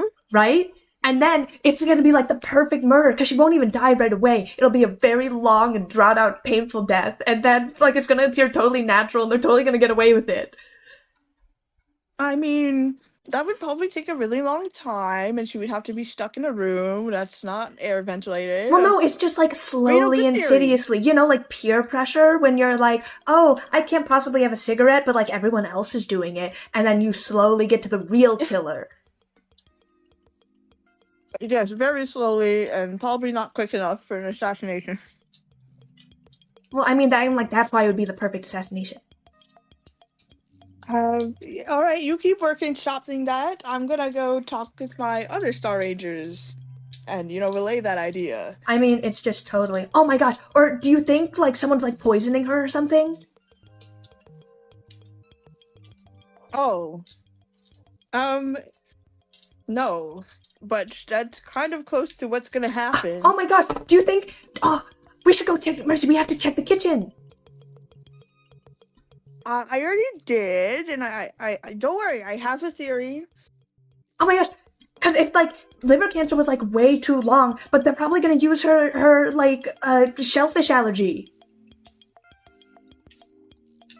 She has shellfish allergy? Yeah, it's super serious. She like had like a crawfish one time and then like totally swelled up like a face of a balloon. She almost died. What?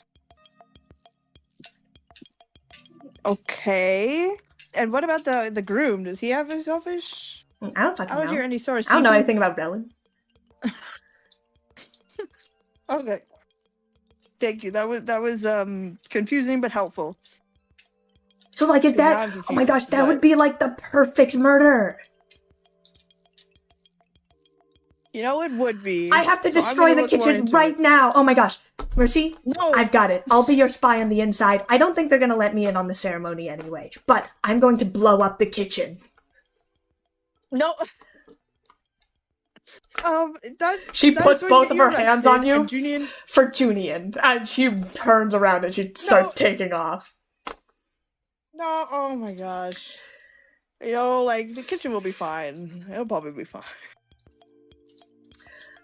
I gotta go to, I'm gonna go to Meridian. As you do, you actually get a message, from Vernon, to you. Where the hell are you? Oh, okay. I will reply back. I am in a hallway. What You know, about out you? of everyone from the group, I thought you would be the last one who'd want to miss the nuptial ceremony. It's happening now? Yeah, We it's have to happening stop now. it. They already closed the doors. What? Oh my god, I'm going. Don't look. Nothing's gonna happen. We'll send you like the detail. I'm sure the recording will be up on it later. They're not gonna just let you in. You're gonna like disturb the middle of their vows. What? Those cannot happen. We have to, Vernon, you have to stop them. What? Julian's gonna kill Relish, I think. What? You have to just stop Excuse the me, I'll be sir. there. We I'm need you to coming. turn your comms terminal off during the ceremony. I'm so sorry. I just, Mercy, we need to talk about this later. Just hang tight until after the ceremony. I'm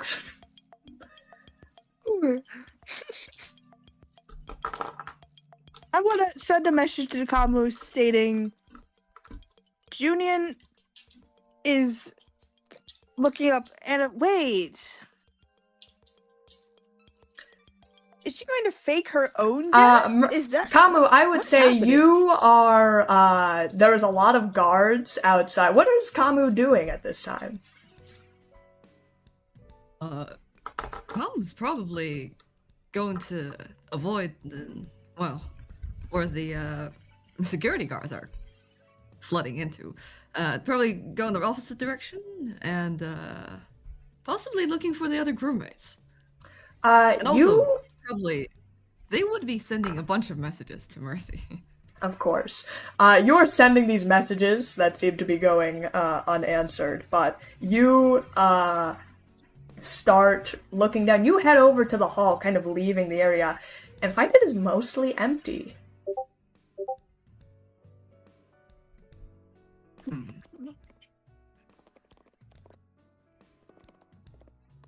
So, Wait, but faking Sir. her own death wouldn't make it.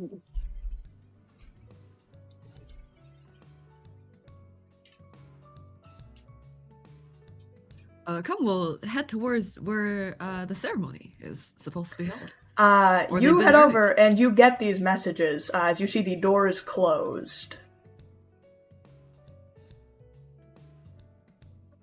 Does Come see the message that I will say, Where's yeah, the your comms terminal is working fine. You get these messages. What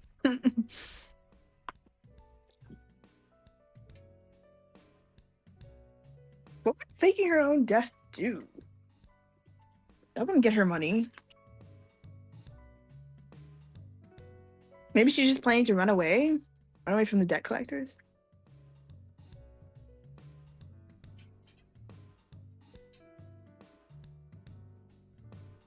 Mercy, I'm assuming you are also running towards the, to the Yeah. wedding, venue.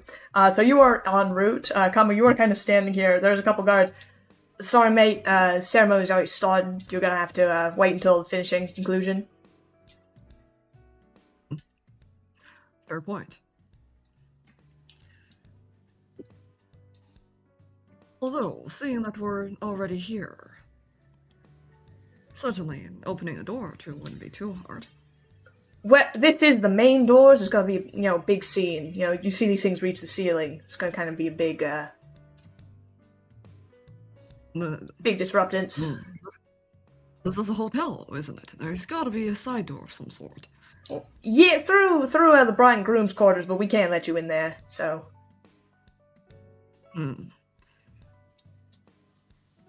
Interesting. Well, thanks for letting us know. Yeah, of course. And, you just stay here, go get some snacks or something. Mercy, you come rushing down the hall at this point. Everybody move! I'm to that wedding hall. Whoa, hey, sorry. Like I told this fellow here, sorry. The ceremony's already started. We can't let people in. You gotta have to wait till the conclusion. The reception. But they're just. I have fallen in love at first sight, and I would like to object. Okay, that's weird. That's weird of you to say that. It's so I definitely can't let you in then. Definitely, if you're physically going to, disrupt the ceremony, and you've let me know that beforehand. Yeah, I can't let you in. I was joking. I meant I'm part of the security, and I have to. Yeah, sorry. Who are you? We're Rangers. I'm Star Ranger crew. Oh, it's nice to meet you. I love Star Ranger Chronicles. Oh, you friends with that Lashunta fellow? I know the black hair and the thin staff. Yo, he saved someone from jumping off a cliff earlier today. So we've heard. Yeah. We're colleagues, and he would really appreciate it if we were there with him.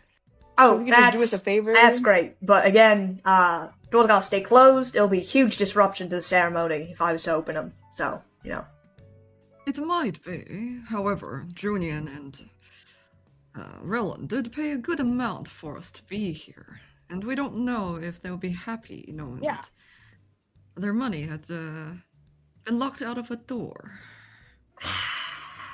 Make a diplomacy check. That's a good point. That was smart.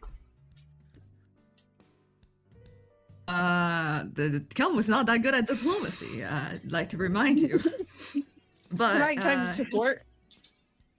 Yeah, you can add a +4 if Mercy is helping you. First of all, I want to hear Mercy's help. How do you help?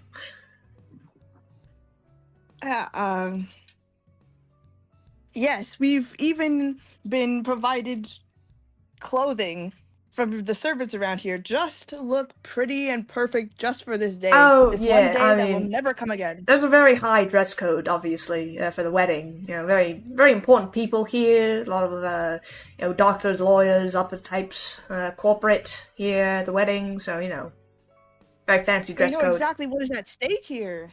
This is a reputation on the line. I mean, what'd you get on your diplomacy, Kamu? 14 for Kamu's diplomacy.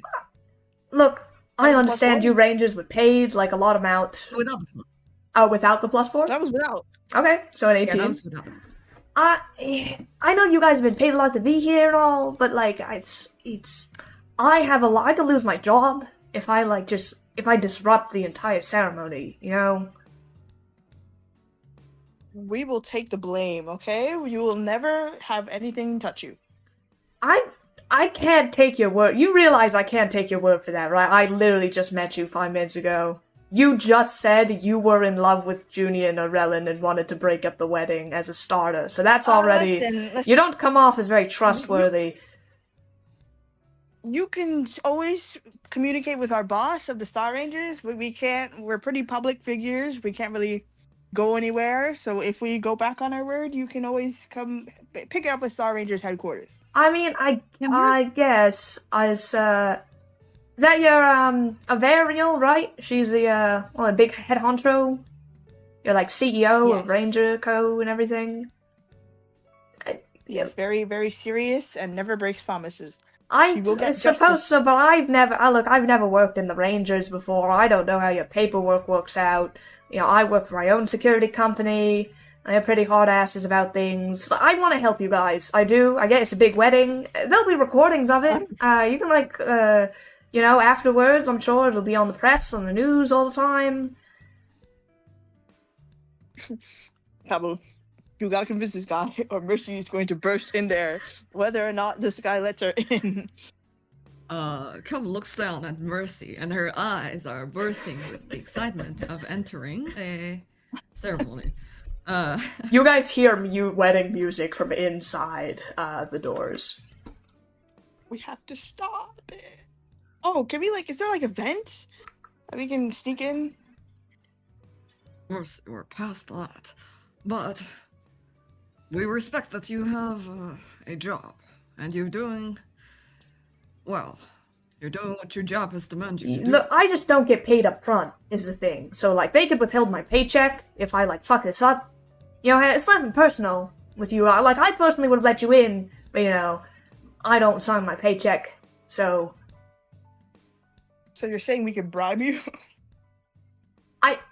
I don't think I'm allowed to say that, but, you know, I mean, the amount they're paying us to be here, also just, like, job stability, I have a good amount on the line, it's kind of a very high-end job.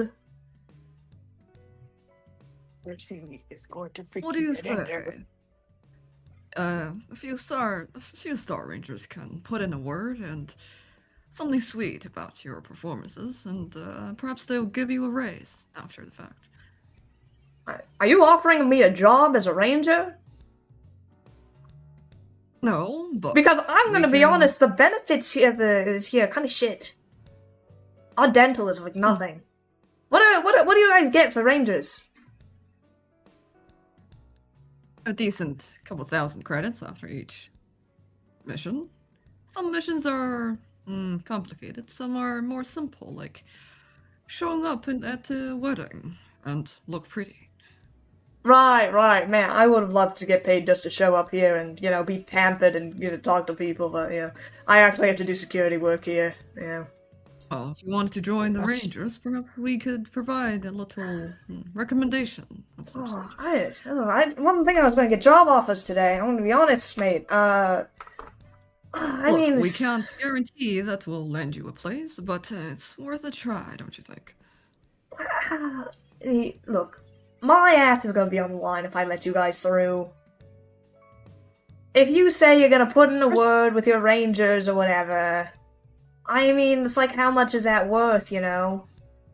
And, like, the way processions are going to be over in, like, a quick 20-30 minutes, you know? It's like, no, wait. We'll have to go through all the trouble. Mercy begins looking for vents. Make a perception check for Mercy.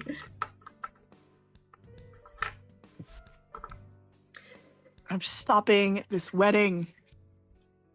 It's like, you two seem like great mates and all. Seem great, but, you know. Well, 24? Mercy just begins scouring around. Mercy. We'll be back. Your friend all right there. She's just kind of, Mercy, you see, like, still in full view of this guy, there is, a vent down close to the floor that you think maybe a halfling could fit in. Full view? Come on, man, you gotta... Can you, like, talk about this guy more about Star Ranger stuff?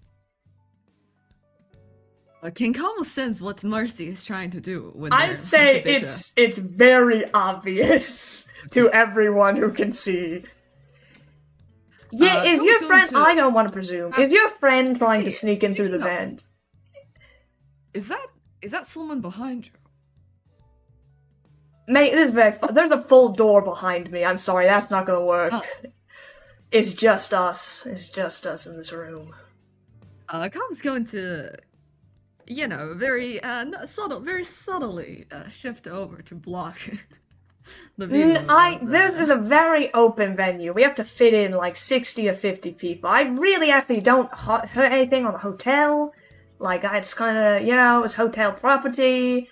You don't even know that goes into the, like, to the chamber, to the auditorium. I'm going through the doors. You're just gonna try and break through the doors? Yes. Give me athletics or acrobatics. I'm sorry, man. This guy just does not want to be convinced. Look, I have a lot on the line. Like, I could lose my job. That's like a big deal.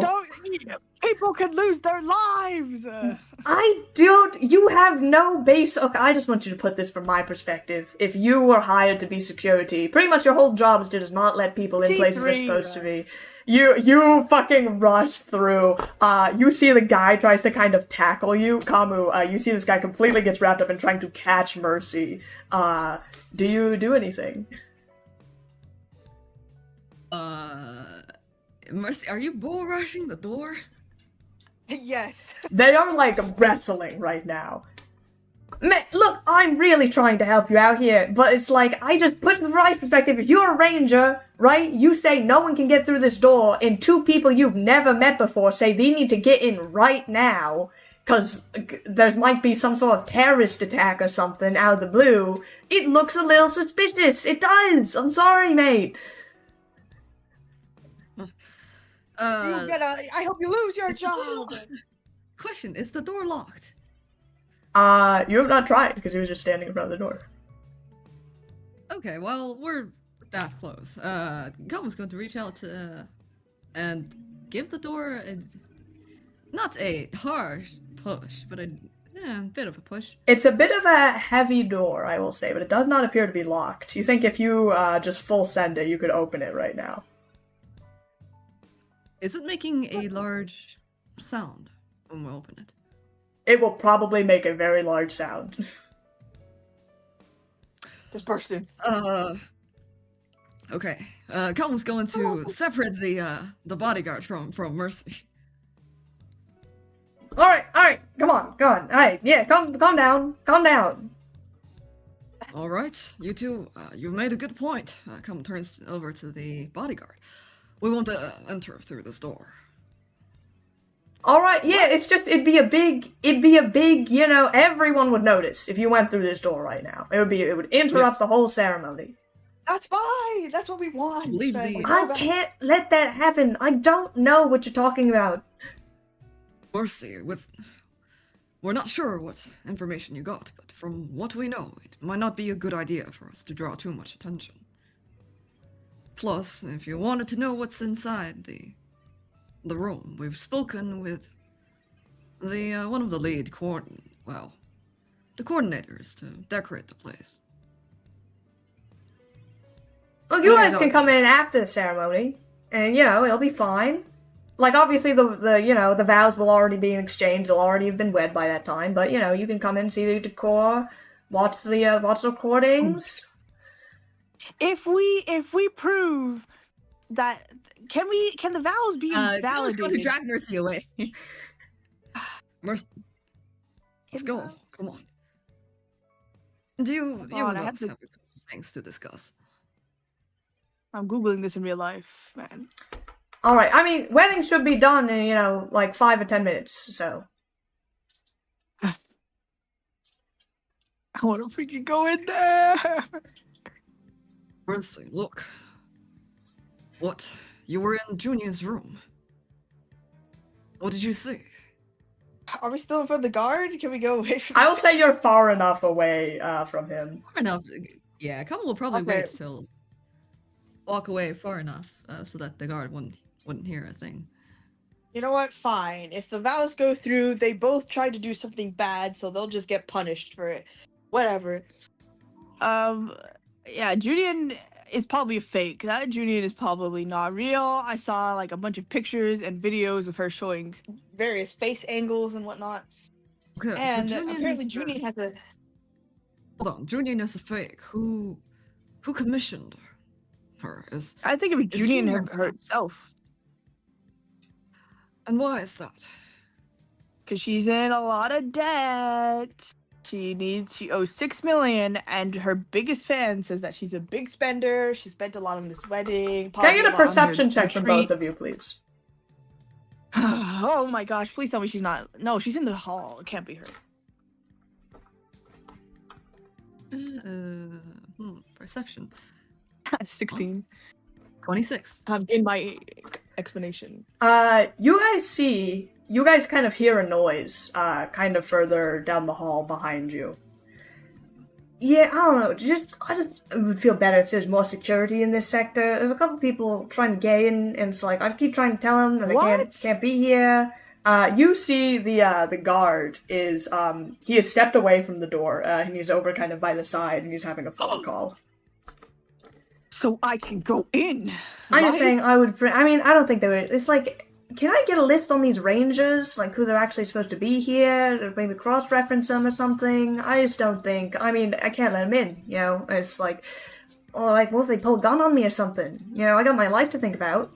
So, if you can just send maybe a couple more people over. I don't know if you have people setting up for reception afterwards, but just, if be a little safer. He's just having this conversation on his comms terminal. He's on the other end. Of the phone? The phone, yes. It sounds like he's talking to other security personnel. Mm-mm. Interesting.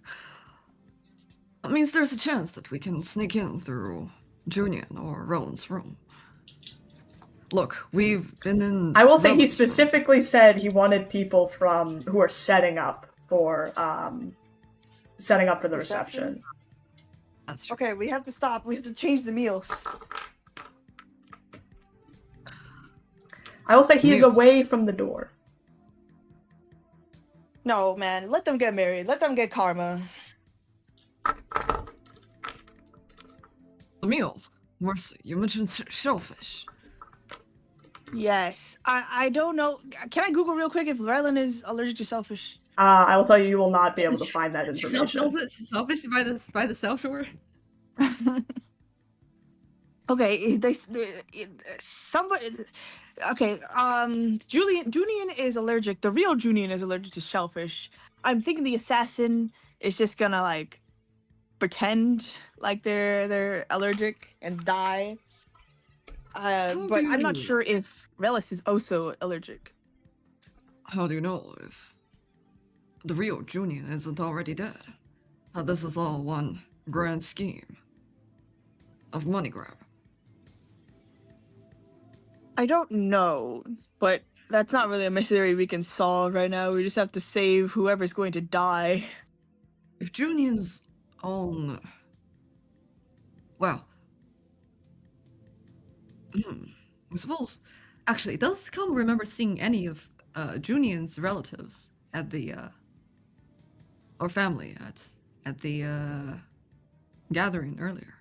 Make a perception check. Whoever the assassin is, they're a very good actor, man. Even the biggest fan couldn't really tell. 30 for perception. You would assume so. You saw her talking to some Lashunta. Oh, their parents are here, man. This is so sad. Whoever this doppelganger is, he must be very good. Or with direct instruction by the real one herself, perhaps. It's a possibility. It is at that moment the doors burst open. Wait, what did you find, Cop? We didn't tell you what you... You see the happy couple step out. Everyone is throwing petals as they step out. Junian in the arms of Relin as they give a kiss as the wedding ceremony has concluded, and everyone cheers from inside the venue as they start to walk down, heading immediately towards the reception. Oh my god, you see everyone begin filing out. Come on, tell me what you found while we were running over there. No, tell the kitchen. What? Do you want us to go to the reception or the kitchen? What is their location in relation to each other? By the time we arrive at the reception, the food will already be there. You Oh won't find really? much. Okay, reception then. Let's switch out the meals.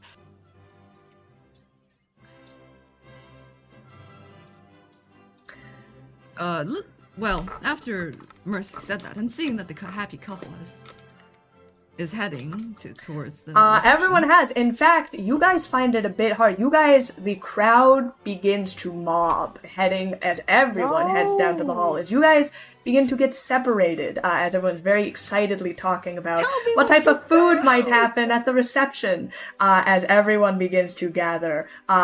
Tons of wait staff are around, leading people to their seats. One finds you, Mr. Kamu, thank you for attending this wedding. We have a table reserved for the Rangers. If you would please follow us. Excellent. As you begin to get led, everyone around is getting kind of pulled in different directions. You see everyone settling down in the hall area. There is now tables everywhere set up. The light displays are now showing falling like sakura petals all across the hall. Relin and Junian give each other a kiss as they sit down at the large elaborate table at the end, hand in hand as they sit down. You are currently being carded. Excuse me, yes, you are Miss Mercy, I believe, from the Rangers. We do have a table set up for you. No! The bride is allergic to shellfish. What are you guys thinking with making the main dish, the seafood? I'm sorry, what did you say? Brian, it's hard to hear over this music. The bride is allergic to shellfish. I assure you that the meals were made exactly to the dietary needs of both Relin and Miss Strauss. Now Mrs. Strauss. Are you saying that you have a shellfish allergy? No, I want to go towards the table. Ma'am, we will serve you your dinner. Excuse me, miss. You start heading over where they are already handing out the platters down. They are being served. Kamu, you get led to a table with the rest of your crew, who are all kind of waiting there. Well, looks like someone didn't want to stay for all the mush and gup that was the superficial ceremony. You didn't miss much, Kamu, I assure you. Well, actually, you did miss quite a bit. We were at the backstage, in Strauss' room. Intel gathering. Oh! Doing a little behind-the-scenes work? What if we tell you that your guess, or whatever that remark you made when we were talking about the happy couple, was accurate, and that both of them are trying to get money from each other. And in fact, both of them are in debt. Oh, darling, I'm very wrong. You see she smugly takes a sip of champagne. What? Well, glad to know that all of this was a sham, and we are benefiting from the odd credits that are not ours. I say, happy divorce to them, and who knows how long. Yes, in fact, well, one of them seemed to have from what we've heard from Mercy, one of them seemed to have a shellfish allergy, the deadly sort. And if we're not mistaken, that's seafood platter being served. She kind of gives you a look as you guys get set down with the seafood paella as it settles down, and Vernon kind of stops. I'm sorry, you're saying one of them's trying to kill the other? Vernon. Well, yes. Suddenly you all look over at the same time towards the happy couple who just have two seafood platters placed ahead of them. No! As Mercy, you are rushing over to their table. As they both kind of look at each other, I'd like to thank everyone for attending my beautiful wedding with my beautiful fiancé, now husband, Relin Strauss. We'd like to thank everyone in attendance who decided to show up for the it couple of Absalom Station and their final union. Everyone is clapping as you see they both look to each other. And yes, I don't want to stop everyone from their merry celebration. Our toasts, I hope, to both of our good health, to prosperity in both of our regards, and, well, as the priests put it best, until death do us part. Wait, whoa, hey, Are excuse me. any one of you immunologists? Come make a perception check. I would like to raise my voice over the toast. Hey, you were not, I will say they are sitting down, and you see them both pick up a spoonful of the dinner. No! I slam my hand down on the table. Excuse me! Who served this garbage? You rush over and slam, making a huge scene in the middle of this dinner, as they are both shocked as this halfling has slammed on the table in front of them, just before they are both about to take a bite. Excuse me, who cooked this food when friends and family know that Miss Junian has a shellfish allergy? There is a gasp from around the room. Kamu, you kind of look around. What did you get on your perception again? That one. You look around and everyone is shocked. No. They seem surprised at this. You see a couple people talking. You see the table with Junian's family kind of like look to each other for a second, and they look at the food and begin picking at it. There is kind of the music cuts in the middle as they are both standing there. I bring the server here who the chef. Why didn't you know about this allergy? I'm so like you see the chef over. This food was vetted by both the bride and the groom themselves. But Julian, oh, you must have been too shy to tell them about your shellfish allergy. Oh, there's shellfish in this dish. She tosses the dish ahead of her. She begins to step back. Relin kind of like looks confused for a moment, but like as if like he's like, "What the fuck am I supposed to do?" Before he goes over to like comfort her. Oh my god! On my very own wedding, there's shellfish in this dish. You say? It's a seafood platter. I will say it doesn't look like a seafood platter. It is like a lot of like rice and different. Like it isn't visibly. You can't see any of the different elements. Again, all the food is very unique in this area, so it's actually not clear what is in this dish. No, but that's weird because didn't you taste test it yourself earlier? No, I wanted it to be a surprise. Oh, and yet you did not have any sort of allergic reaction. Well, if there was shellfish and I did taste test it before, but perhaps the wedding would have been called off because I would be in the ICU. How could this get by? You happily were munching away this entire time. Yes, on the snacks. Which of course didn't pertain to any crawfish or shellfish or anything in it. Any sort of dastardly allergic reaction.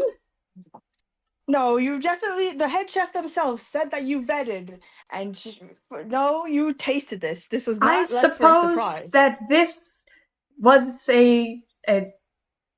perhaps a miscommunication. I should have hired better planners. Oh, I know. I wonder if the price was for $6 million. I'm sorry? The hire? How much did they cost? $6 million? Well, I don't know. Probably more than that. That's a shame because I think you know more about that cost than you're leading on. Relin is like kind of looking between you and Junian. I am very sorry, young miss, for whatever issues you appear to have with my now wife. However, you have caused quite a scene. Thank you for letting us know of her deadly shellfish allergy, but I think if you are taking an adversarial stance, it is unwarranted. While this conversation is going on, can Kamu do another round of perception check? Yeah, go ahead. After the initial shock.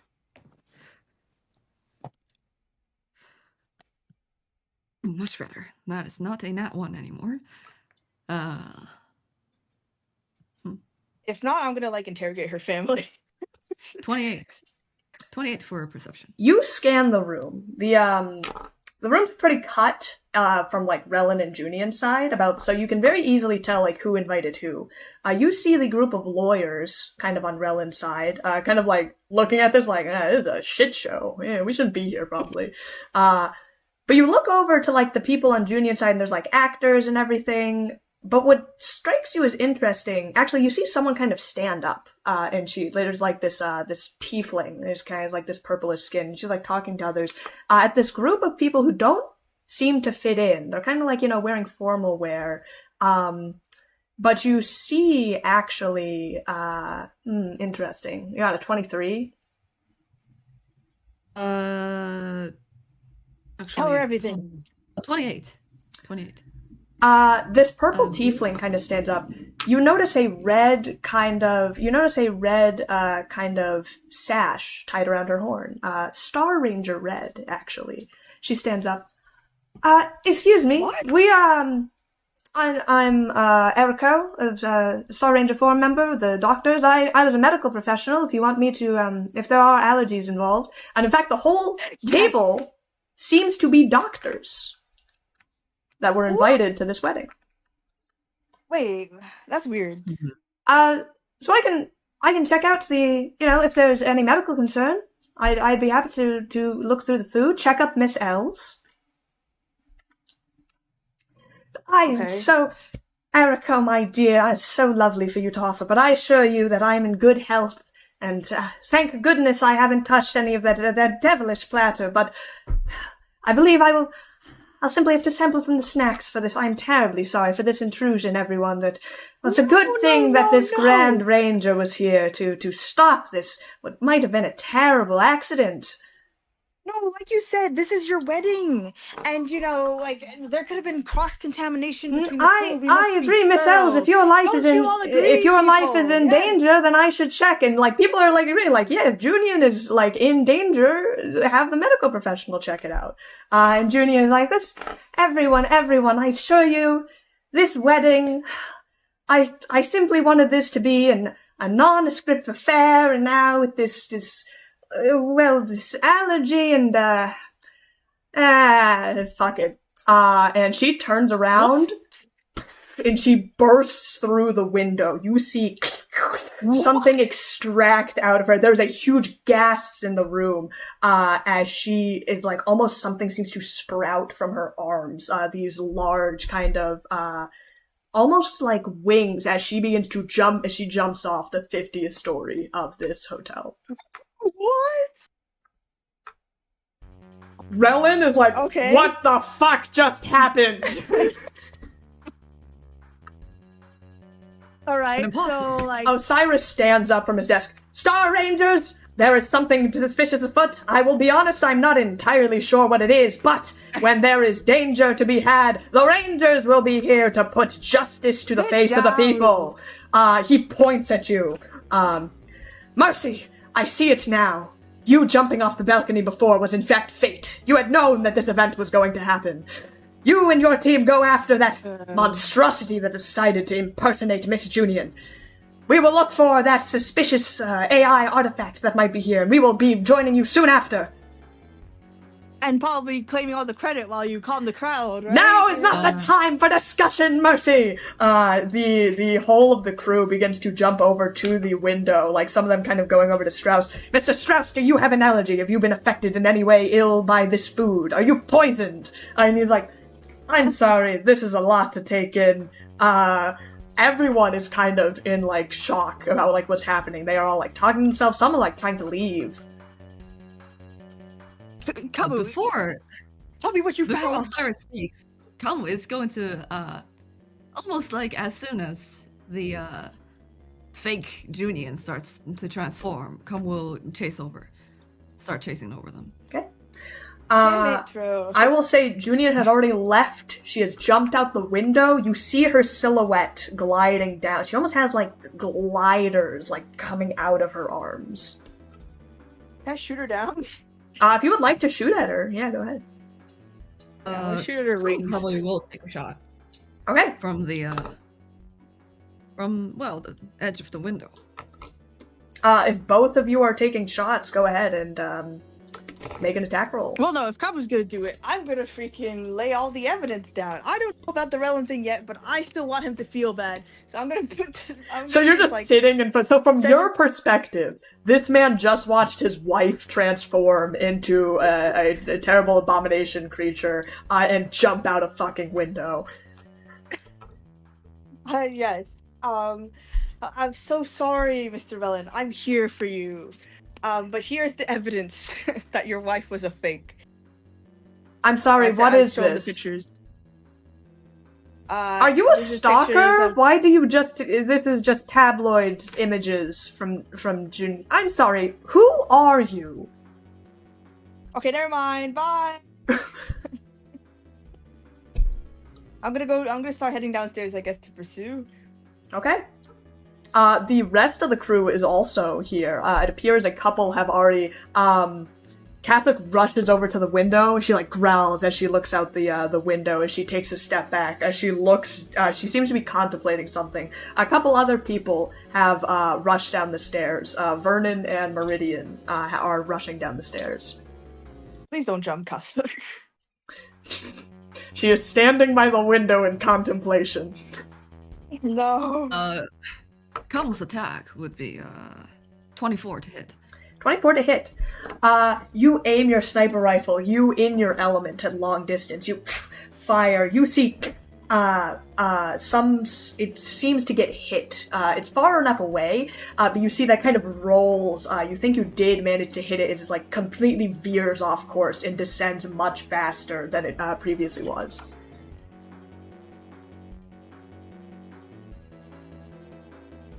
When we turn to our side, do we see Kasich about to jump? You see Kasich? She gets right up to the edge. She manifests her power into, like, you see these graviton particles floating in her hands. As you see her look over to you, Camus, and she gives you a smile. What? Shadow Walker.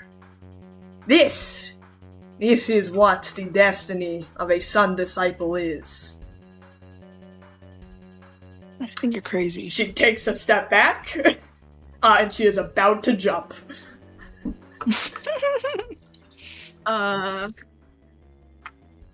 Just as a sanity check, from Kalma's perspective, if Kasich jumped, she would probably take a good amount of. Kasich is a 300-pound muscle lizard. You guys are probably on the 50th story of this building. Oh my gosh. You don't know what's going through her mind at all. But you have a split second to react. Will use their gravity adjustment to become significantly heavier as they go over and tackle Kasich. You are gonna have a contested attack then with Camus, with Kasich. So, you guys are going to wrestle. Well, Camus doesn't want to pin Kasich down just to stop her. Her from jumping. Yeah, you're still gonna have a contest with her. We'll make this an athletics contest. Oh boy. Well, good. Then we still have a chance. If it's a strength, it's kind of. Well, all right. Kasich is strong though. How much bonus does Kasich have? In athletics, she has 13. Not too bad. What do you mean not too bad?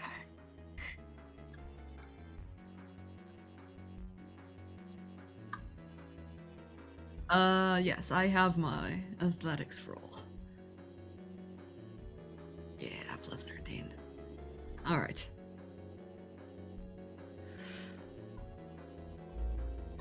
$21 for Kamu. Okay. Oh boy. Kasich, Rollo. You're gonna have to roll again. What? She got a 21. That's interesting. It's a draw. You guys continue to wrestle. Shadow Walker, this is the wheel of Aaron Ray. Vernon, Meridian. No one is here. You see Hawk on a fucking light, whatever his fucking spell is, light disc. Like, he's about to, like, jump off because he actually has, like, a light thing. He's, like, looking over a hover disc. Is, like, about to, like, skateboard off. He's like, ah! Hawk does not have strength. Gosh. 20, not nat. Okay. Kasich, what has gotten into you? This is getting away! You managed to push her away from the ledge. She got a 1. As she shakes you off. Now you in between her and the window. Shadow Walker, that skin-changing alien has run away. We are losing her every second. You shoot her and I'll go after her. There's 50 floors beneath us. Saren no Ray will chance you- protect me.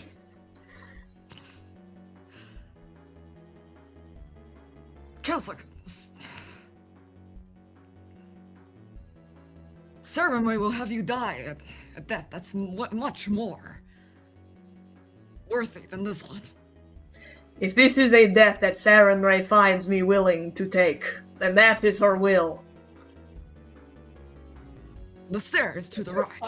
Once again, we stand and watch by and get stuck with red tape and stairs and machines instead of doing what needs to be done, Shadow Walker.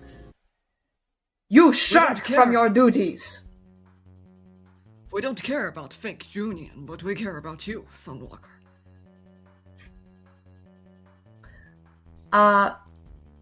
Actually, I'm not gonna give you the check right now. She kind of stands up and she manifests her glaive. The will of the Sun Disciples is to sacrifice Shadow Walker. No. It is not the tenet I expect you to understand.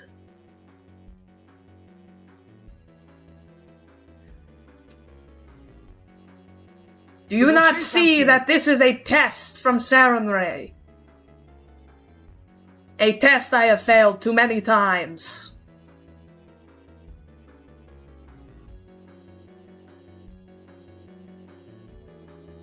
Many times.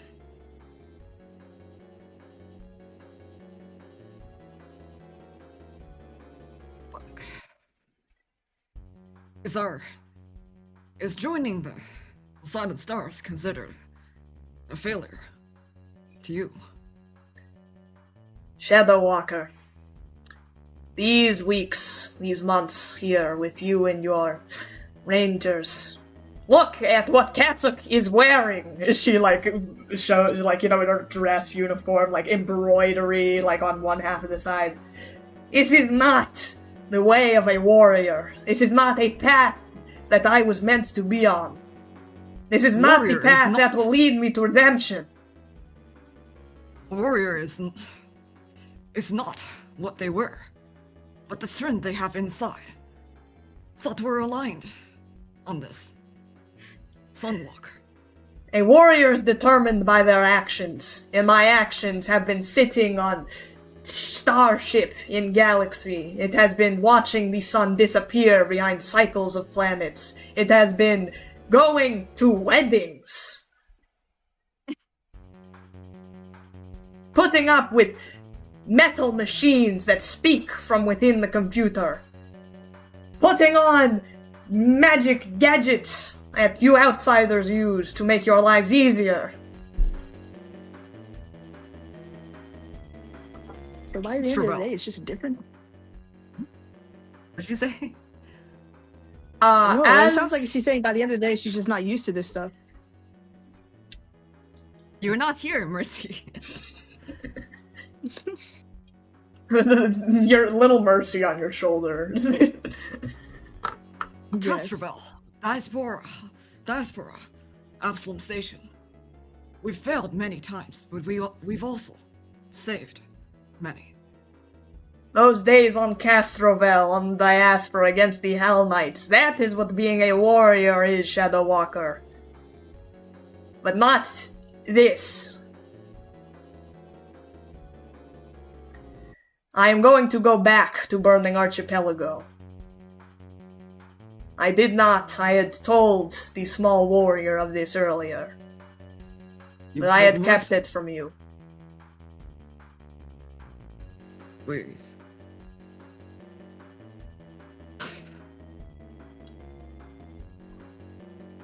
The decision is yours, Kazakh. We do not. Ah! You guys turn around to see Hawk has been sitting here, looking should I intervene? Should I do something? He has his fucking hover disc, and eventually he just pulls out and he jumps. You allow Metal Mage to jump off. Why not Kazakh? He has a hover disc. You hear him take the screaming as it gets quieter and quieter. He did jump with his hover disc. He did jump with his hover disc. The actual mechanics of hover disc, you're not entirely sure. But he did have something at least prepared. I will tell you, the hover disc can float no higher than 3 feet in its description. Alright. Fine, fuck, we jump. Come, we'll adjust gravity. You jump, Kasuk looks at you, hypocrite! And she jumps after you.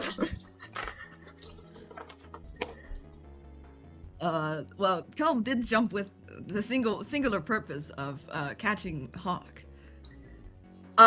You jump out.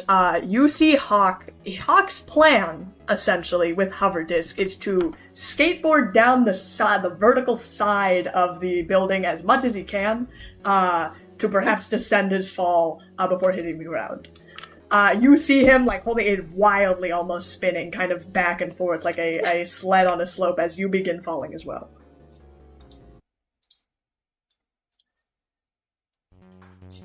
Hawk, what were you thinking? There were Gamu! stairs. Hey! Fancy seeing you here! Why did you jump?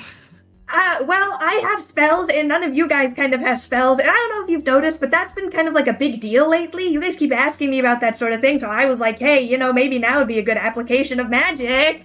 As he, like, kind of swifts, almost, like, cutting you off. We would highly prefer if all of our crewmates are not so suicidal. I am not going to die, probably. He, like, cuts again. Kamu, I promise you, I have no, I'm not gonna die yet. Certainly not something over this stupid. I mean, at least that's what I thought before I jumped.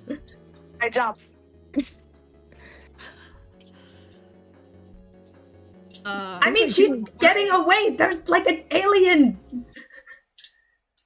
And you've just jumped from a 50-floor building. Well, yeah, I mean, she jumped too.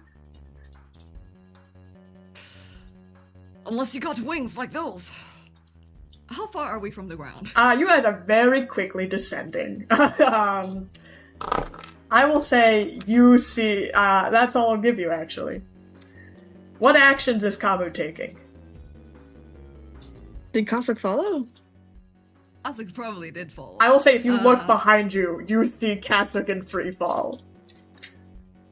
Oh my god. Kamu's plan is to adjust their specific gravity to land before Hawk does. Okay. And catch Hawk. I see. Okay. Kamu cannot catch. It is physically not. I will say you are in a unique position. So usually, because of physics, once you reach terminal velocity, that's pretty much it. That's the speed you go. But you are in a unique position that you can adjust gravity to hit the ground first. I will tell you, Kamu, you're doing the math in your head. You can lessen gravity. You cannot stop it. If you would like to speed yourself up to try and catch Hawk, you're gonna hit the ground. It's gonna hurt.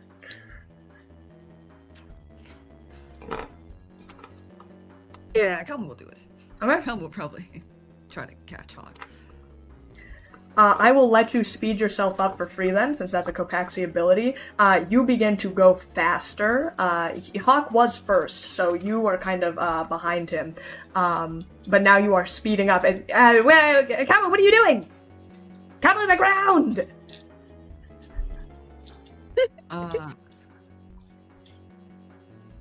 Yeah, we don't have anything in our equipment, so that'll make it easier. Alright. Yes, we free fall. Okay. So you are planning to hit the ground, be prepared to catch Hawk. Yes. Okay. You then speed up.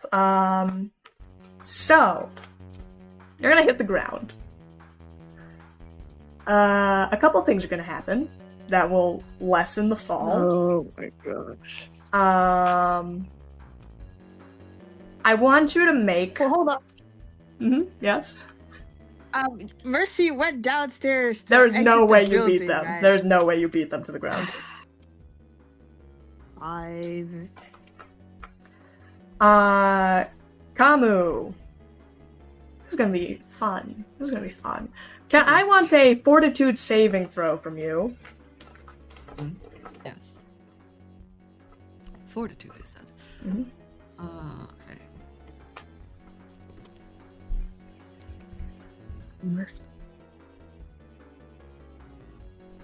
Fortitude. Okay, we did get great fortitude for a reason. 19 for fortitude save. 19 for fortitude. That's a fairly good fortitude roll. You feel something hit, like, just underneath you. You were about to hit the ground, like, full face plant. You feel something catch you, hit your chest for a brief moment before shattering as you see another hover disc that was sent to be under you to break your fall a little bit. And you hit the ground hard. So that is all of Hawk's 3rd level spell slots. Kamu! You get fucking rattled. As you are going to take 30 points of damage from hitting the ground. What? Fully keep in mind, if you jumped out of this building without doing anything, you would have died, for sure. But you take 30 points of damage. So what's Casa gonna do? That's a good question. So you hit the ground head fucking spinning. Can come spend 1 resolve point to recollect themselves to be ready to catch Hawk. I will let you do that. Yes, you will. Excellent. And that's exactly what we're going to do. You spin around, getting ready to hit Hawk, who is rapidly approaching the ground. You are prepared to catch him. Suddenly, you see above Hawk almost a small ball of like this dark purple energy begin to grow.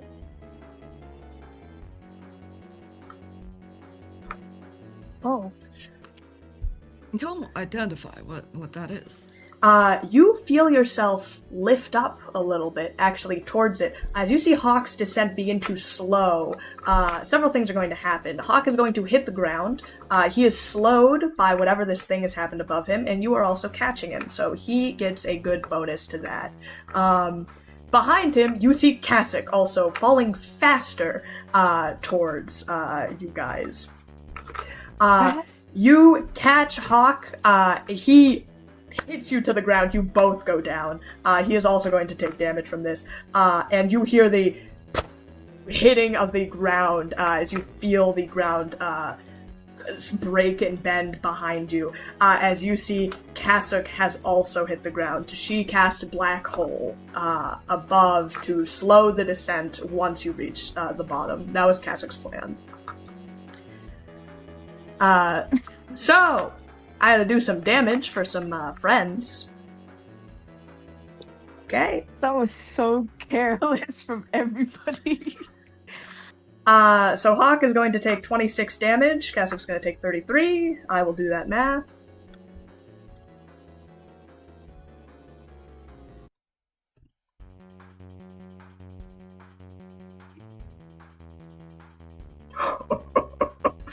I forgot that Kasich didn't heal from the fight. Kasich is face down on the ground. Did she knock out? Hawk shakes his head, having been just hit the ground pretty hard. You come over to Kasich. She has left a giant Vesk imprint on the concrete. Kasich, can you hear us? She lifts herself up. You see blood, this kind of green Vesk blood dripping from her face. Gosh. She shakes off like the dust of concrete as she manifests her glaive. cracks her neck as you see this hardened look of glee in her eyes as she points out her glaive ahead of her. After that beast, Shadow Walker! And she begins running. How fast can a She's vest run suicidal. after almost falling to their death? You are Cole's impressed. Cub will rush over to Kasuk.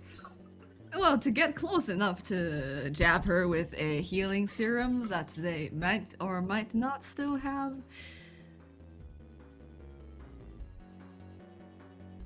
Do we still have that? That's on you. You have to check your sheet for that. Okay. Oxygen mask, cookies from. Okay. Light armor, basic med kit. I'm sorry. That's actually no. That's medkit works different. Medkit is not A medkit, yeah, medkit will not give her health. It will stop an affliction if she has any. Which, she could have a concussion now. Here. We need more I've written med here supplies. 1d8. I've written here 1d8, and I don't remember what it's for. I know basic healing. A basic serum, healing is MK1 1d8. is but I don't know what this 1d8 is. You know what? I will say for your benefit that is if you would like to use that as that's probably a medical, a Mark 1 healing serum, if you would like to use that. Yes. Okay. Stand still for 1 second. Not now, when it is getting away! You made a good shot, Shadow Walker. I can see you careening out towards the outer rings. Just let it get away, man. We did our job.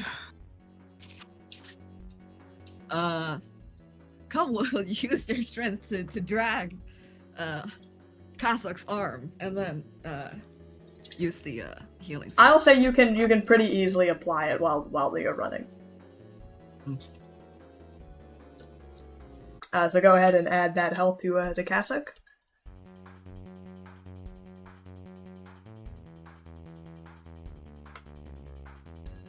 It's just keeping your teammates from dying. Just Easiest thing my to do. teammates from dying. Surely they wouldn't do something stupid like jump out of a 50-story building. That would be ridiculous. Where's the nearest med center?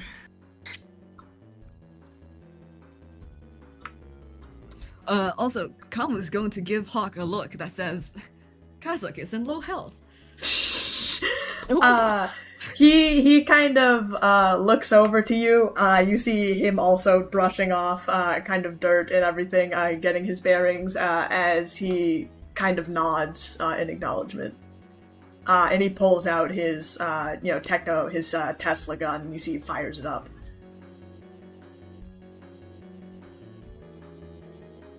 Is the can Kamu identify the fake Junior as Astrozone? You know what? Why don't you give me a what's the check? It's physical science? No. The other one. Life science. Give me a life science check. Is that a species? What is that? Actually, no, that might not be. I don't remember. Said it's here. Life science, yeah. Mm-hmm. All right.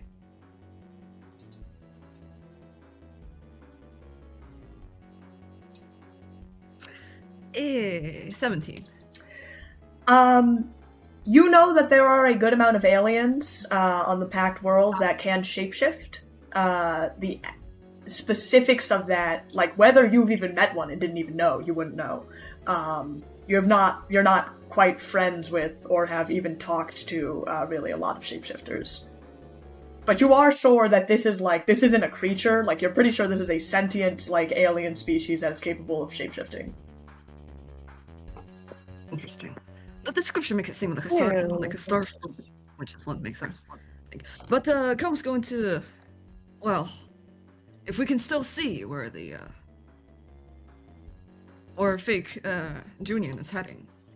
Com's going to prepare for another shot. I will say team running, team jump off the building is on the hunt, and we will get back to you quickly running back to team everyone's who's sane. Mercy, you are rushing down the stairs where you catch up with Meridian and Vernon, who are also rushing down the stairs, essentially finally reaching the lobby. Okay. Guys, let's just go. Just keep running as fast as you can. Everyone kind of nods in agreement. Vernon kind of calls over Combine. As you guys start going, by the time you reach the floor, when you scan the horizon, you do not see the silhouette of fake Junian gliding. You know what general direction she jumped from, because you can look up at the building and see the broken window. Okay, let's follow this direction. We'll split up if we find signs, but for now, let's stick together. Alright, should we wait for the others? No, man. Time is of the essence. Let's go. They'll find their way. You all just keep running. And Vernon's going, alright, but we should let them know where they're going, so that when they, finally reach the bottom, that they'll be able to track us. Okay. Yeah, they'll find their way down. Yeah, normally. Alright, I'll send a message to Kamuha Kasuk that we're on our way in the direction of the broken window. Alright, I don't like to toot my own horn, but I am a bit of a tracker back on TY7. We'll see if we can pick up her trail. She get a bead on her or anything? I heard there was a gunshot. Who was that? Rifle? Kamu? If someone managed to get an attack on her and she's bleeding, and they could leave a trail. But it looks like she's heading out to, outskirts. Kind of slums of Absalom Station. Okay. Should we take a bus there? Or just run? Well, that's up to you. I can't exactly pinpoint. I just know the direction, again. I'm gonna say we take a bus there. Bastard. Look, I know Absalom Station, there's plenty of ways to get lost down there, so if she's looking to lose a tail, that's where I'd go. Okay, let's go then. I trust you, Vernon. You all nod in agreement as you guys take the plan to bus down. Kamu and Ko, why don't you give me a survival check? You're tracking down this creature, this alien. They just survived a 50-story tall building. I think they're pretty good at survival. Well, that wasn't a survival check. That was you're gonna take damage. We'll see how much you take. Damn. Is it true that none of the other crew members have survival? No one else has survival. No, of course, it's just Vernon. Very interesting. All right. I consider 17 survival again. to be very, naturalistic. Survive in the woods, track down something, create a shelter. That's what I consider survival to mean, to me. So, no one else. No one except Vernon. 17. With a 17, you are rushing down. You lose sight of the silhouette. As you start to head further into, tall kind of buildings, a lot of catwalks, very kind of urban city almost part of the eye. You pass by a bunch of people who, this is a little seedier area the further and further you get away from kind of the central eye. And so you guys eventually hit you actually come across, there's a lot of these ducts that run vertical through Absalom Station that kind of separate the tiers, and you see the shadow of it descend into some of the lower decks. It's landing in an urban zone. I mean, there's a lot of places. If fake Junian was hired by, I don't know, gang members or something, that's where they'd be. Also, it's a rat maze down there, so if you're trying to get lost...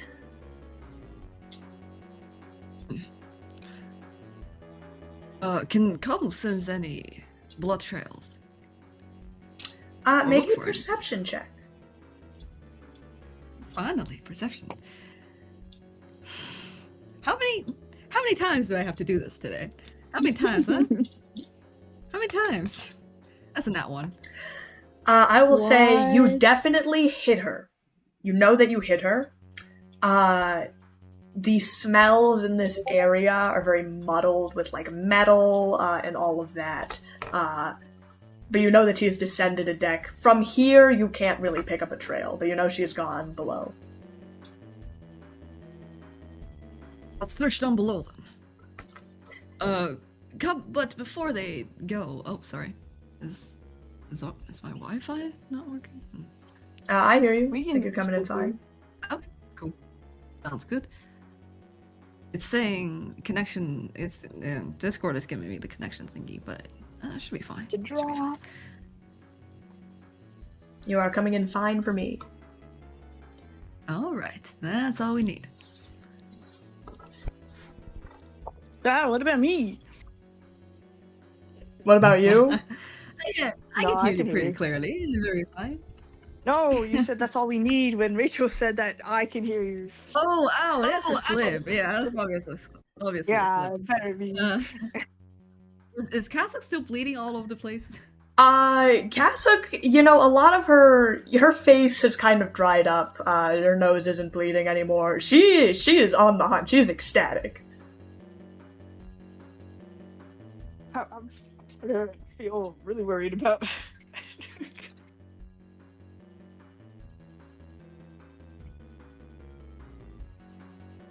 Come on, exchange a look with Hawk and start heading down. Hawk just sent a text on his comms terminal as he's looking up. Yeah, I mean, we'd probably have better luck tracking her down. There are ladders on these, Cassock. There, to go down to the lower levels. It's mostly for maintenance, but we can get down. Yes. Who's sending all these? I'm sorry. I think the Mercy is with everyone else. I think they're looking. She was asking questions about science money. Don't worry about it. Oh, it's not the time. Come will. unless Cassock rushed towards one of the ladders and start climbing down. Cassock is already Kim's going to climbing take over. down. Come will also climb down the ladder. You guys head into the lower decks of Absalom Station.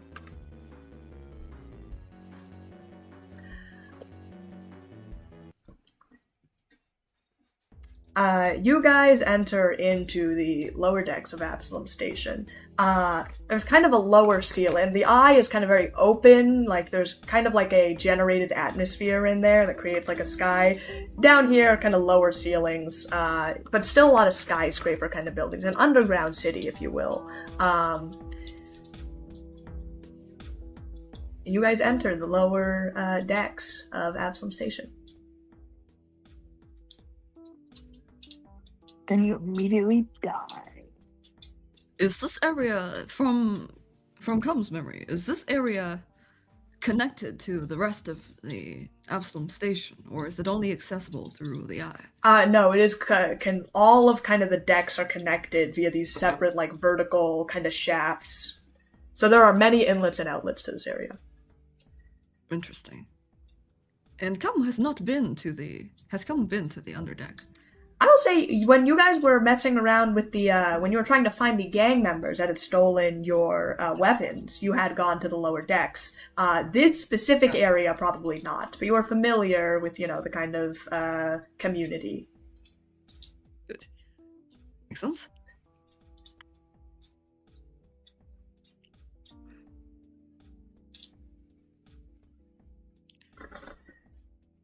And the streets seemed normal. There's no, I will say, you see a bunch of people. There's lots of people out here. They're, like, talking to each other. Like, you fucking see that thing? That's crazy. Yeah, anyway, another day in the decks. Yeah, did you guys see that giant flying thing? Yeah, fucking bat creature, what's it? Yeah. Fucking crazy. Where did it go? Yeah, there's ways, down ways, kinda went into, like, apartments areas. Probably someone running back to lick their wounds. And Cum knows what direction that is, right? They kind of waved in a general direction. What's it to ya? Keep asking us. Yeah, fancy thanks from up above? Well, just, Rangers on a mission. Oh, dressed like that? Yeah, I think you're in the wrong kind of town, buddy. Kasich will probably start rushing. Kasich has already. Actually, Kasich goes up to this Lashunta, and like manifests her glaive. If you know the direction that this criminal has went, you will tell us. She's like all bloody.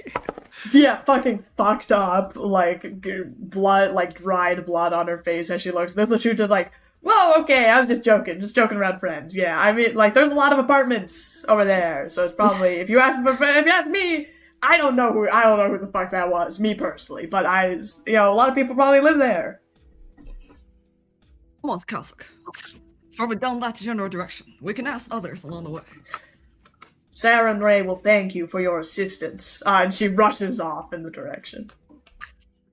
Hey, fucking weirdo. Alright.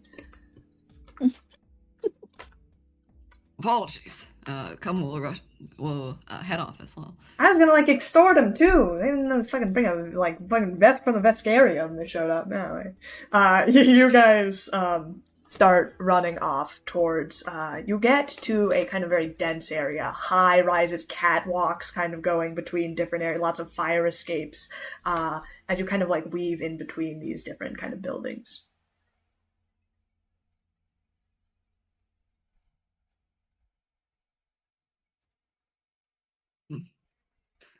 Along the way, well, actually, how's Mercy doing? That's a good question. No, Mercy and crew have just arrived on the bus to the lower decks, on the outskirts kind of the town, as you all step out.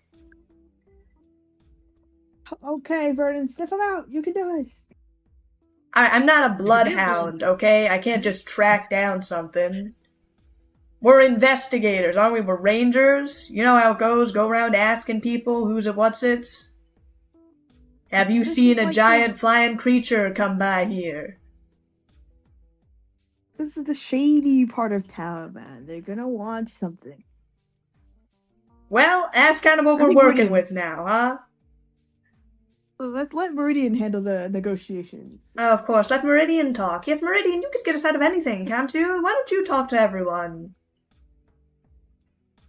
Excuse me, sir. I just like walk up to the nearest person. Yeah.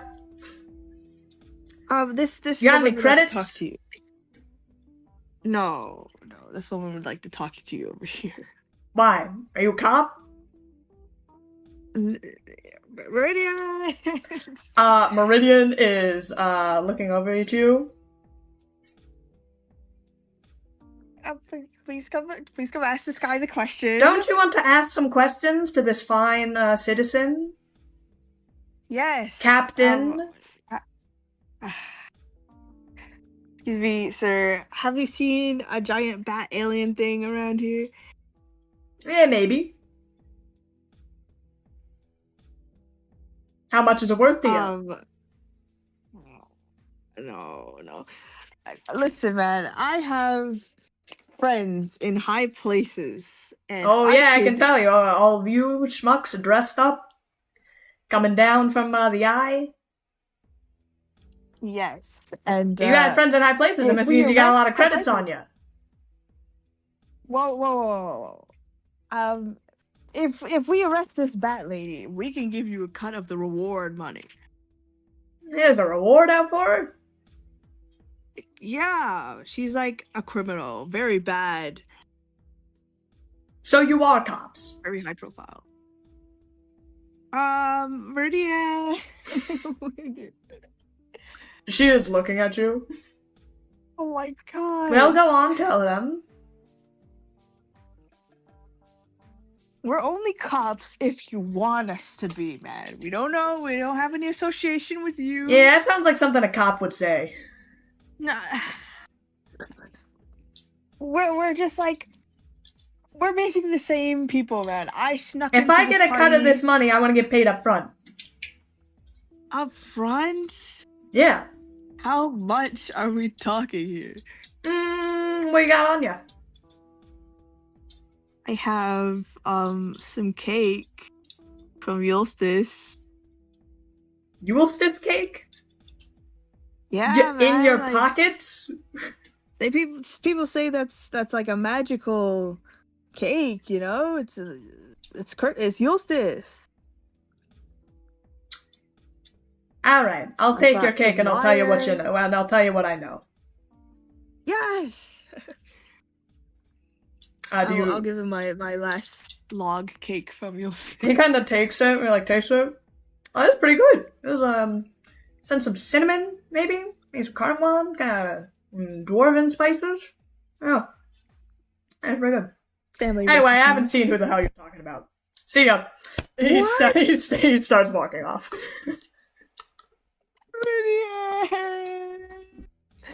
This place sucks. Aren't you supposed to did be you a help master me? criminal of the underground?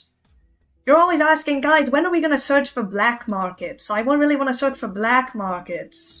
Because I read like this big book on them back on Validity. Like I know about a bunch of black markets. I'm sorry, you read about them in a book? Well, yeah, like I haven't gone myself, but I was planning to, you know, one day. We're not gonna find anyone here on the outskirts anyway. I'm assuming if they're truly running from the law, they're going to get lost, deeper in. Man, if I said that before, I asked that guy. Oh, I really wanted My to see you cake. try, though. Let's just go. Let's go in some further. You guys head deeper into the city. Kamu, you and your crew are navigating the streets. You see Kamu, like, quickly approaching people. Hey, have you seen a weird flying thingy head this way? What are you, a cop? No, but, I think stolen something for once. Yeah, it's not my problem. I'd be willing to help you if you perhaps can spare some credits for the poor. Come, we'll do two things at once. So hand out, here. They'll hand out 80 credits. And they'll also point their sniper rifle at this creature, at this person. Very fascinating to both give me money and also threaten me, but very well. It takes your credits. There was some... It's time sensitive. We've got it. If you're looking for perhaps large flying creatures that might have been out, there's some high towers around here. I think there's an abandoned radio tower just 2 blocks off of South Street. Radio tower. Pleasure doing business. They'll pull the... Yes.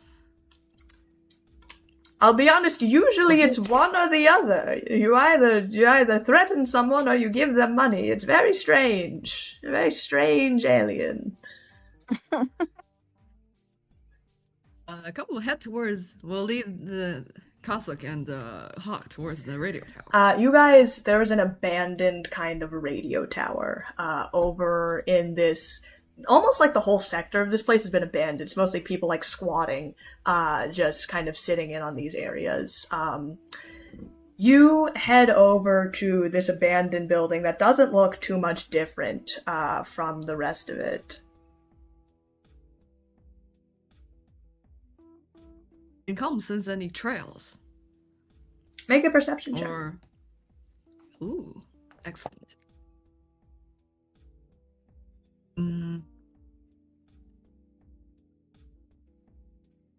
Perception. 27 for perception. You look up to the top of this tower, and on the floor, perhaps you do scent metallic scent, perhaps of blood.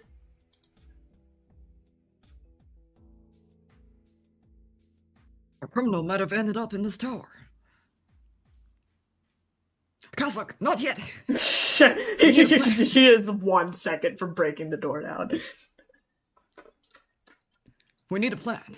We suggest going in stealthily. if we alert it to fake Junior and whoever they are, they might just escape and fly somewhere else. We do not have wings between the three of us. Hate to mention that. Yeah, we kind of learned that. We kind of learned that from the fall. I agree with Kamu. We should take this quiet. I mean, it's better not to go on a wild goose chase. If the Metal Mage and Shadow Walker agree, then Cassock will also. We will be as stealthy as the shadows. She says, like, you see a bit of blood still trickling from her face.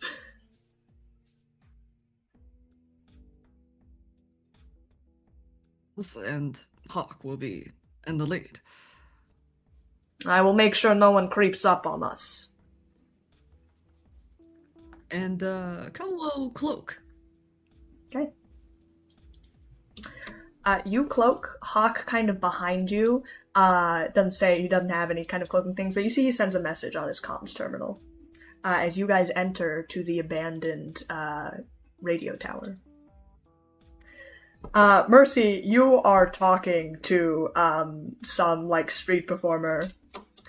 The tales I could tell you about winged beasts that travel here in the lower decks. Many I have written about on my tales of adventure and travels, should you be interested in buying one. Perhaps it will help you find the creature you are seeking. No, I'm just looking for eyewitness testimony. I assure you, you seem like a fine adventurer of the galaxy. I assure you my completely original and fact-checked bestiary will be most fruitful to you. He holds up like a literal like composition book. Sorry, I only buy things for villains, thanks. Well, if you're looking for villainy, then perhaps you will be interested in the evil beasts that I've written about on my many tales. Mercy, you get a ping from Hawk. He has sent you coordinates. Oh, okay, that sounds great, but I think I gotta go. Are you sure? I can sell you. Here, I'll give you one. If you get 2, you will get a 3rd book for free. Just for you. Just you seem like a hard-selling customer.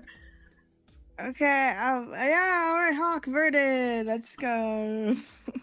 Vernon and Meridian have also gotten this message. Hawk has sent you coordinates.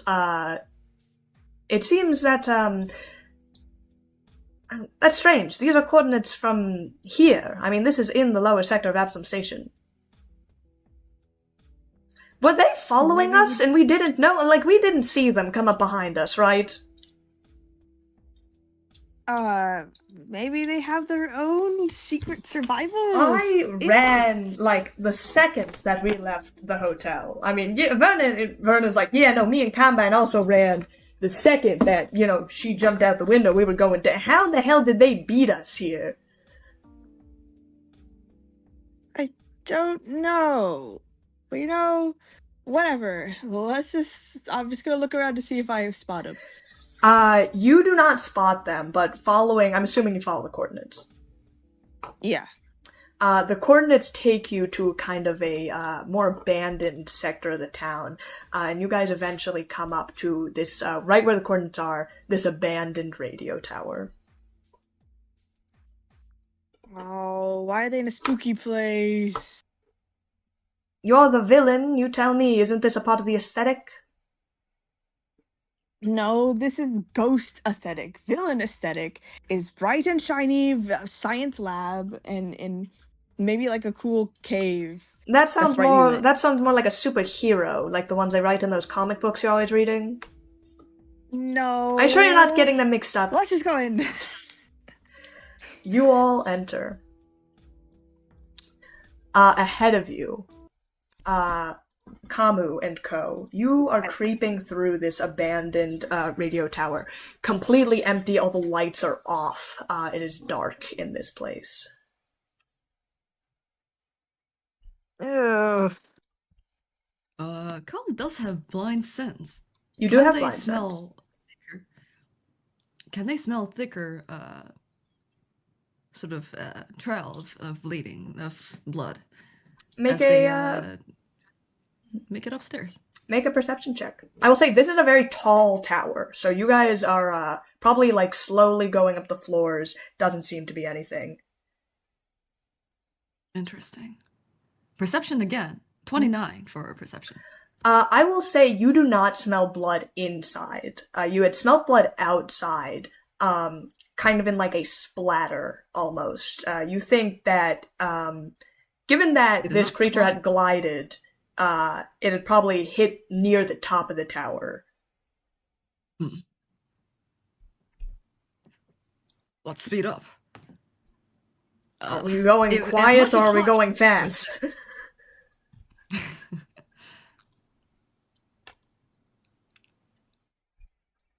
We can be more stealthy towards the top.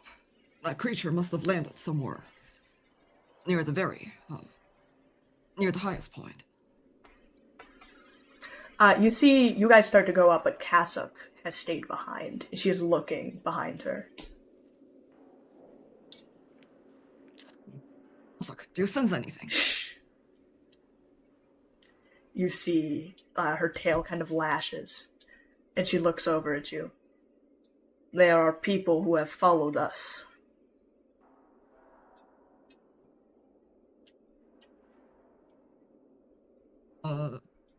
Will ready behind their cloak, ready their sniper rifle. Seeing you ready, Hawk also begins to prepare. He prepares a spell as you all sit. Casa kind of takes a step right next to the door, kind of hidden behind the frame, so that someone who would walking in, she would get the first hit on. As you all wait, there's a creaking noise. Fuck, you didn't send our coordinates to the rest of the crew, have you?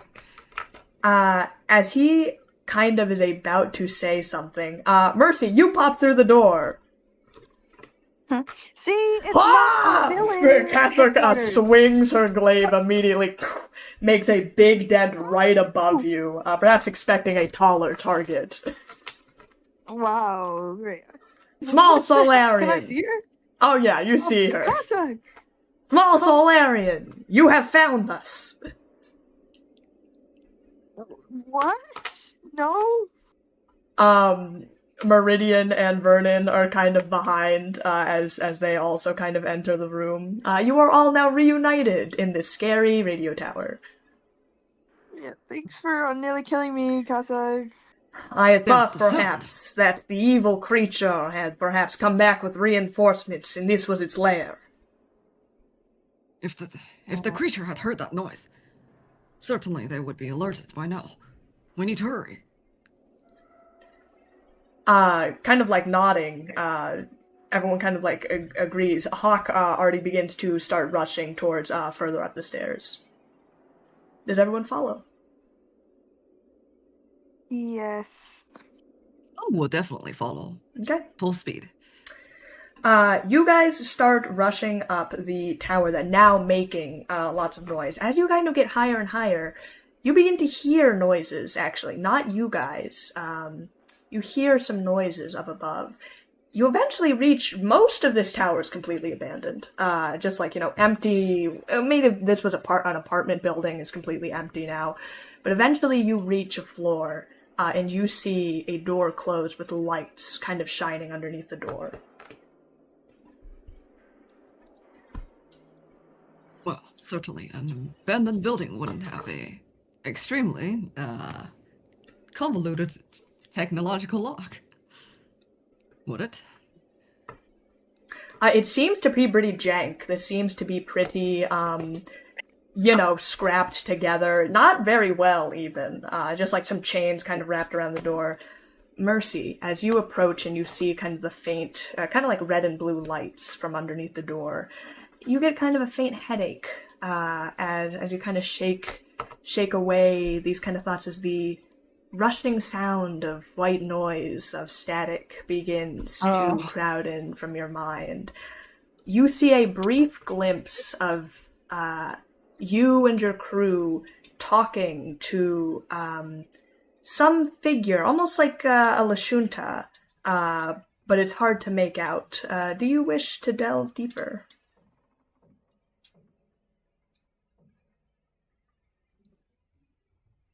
While Khan was doing that, Mercy's like, guys, why do you look so beat up? Well, we had to go after, I mean, it was getting away. It was like, we probably wouldn't have picked up the trail, and you guys were gonna take the stairs. You're on, like, the 50th floor. It's okay. You can admit that you guys got robbed when you got here. You got like jumped. It's okay. It happens to the best of us. I don't think that Kasuk is standing by the door. Are we going to burst in or not? Did Kamu hear that, or did Mercy also hear that? Hear what? The sound. Well, not see the no, mission, that was actually, just Mercy. That was just Mercy. We're gonna have to fight this thing, right? Are you guys gonna be okay? The plight of a warrior has given me much to fight throughout my life, small warrior. This will not be the last battle I face. Okay. And it is at that point that the static begins to rush through your mind, Mercy. Are you going to delve or not? No. Wait, did you delve, Jay? It was just for you. Oh, didn't hear. Oh, it was for me? Oh, sorry. No. Okay. Yeah, Kamu can hear the static. It's okay. It's all good. I heard like I saw a Lashunta, right? Yes, you were But I couldn't tell. talking. You were talking to a Lashunta. Yeah, no. Okay.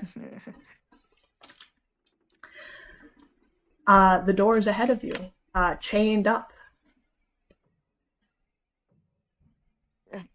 Also, can you break this? Are we ready?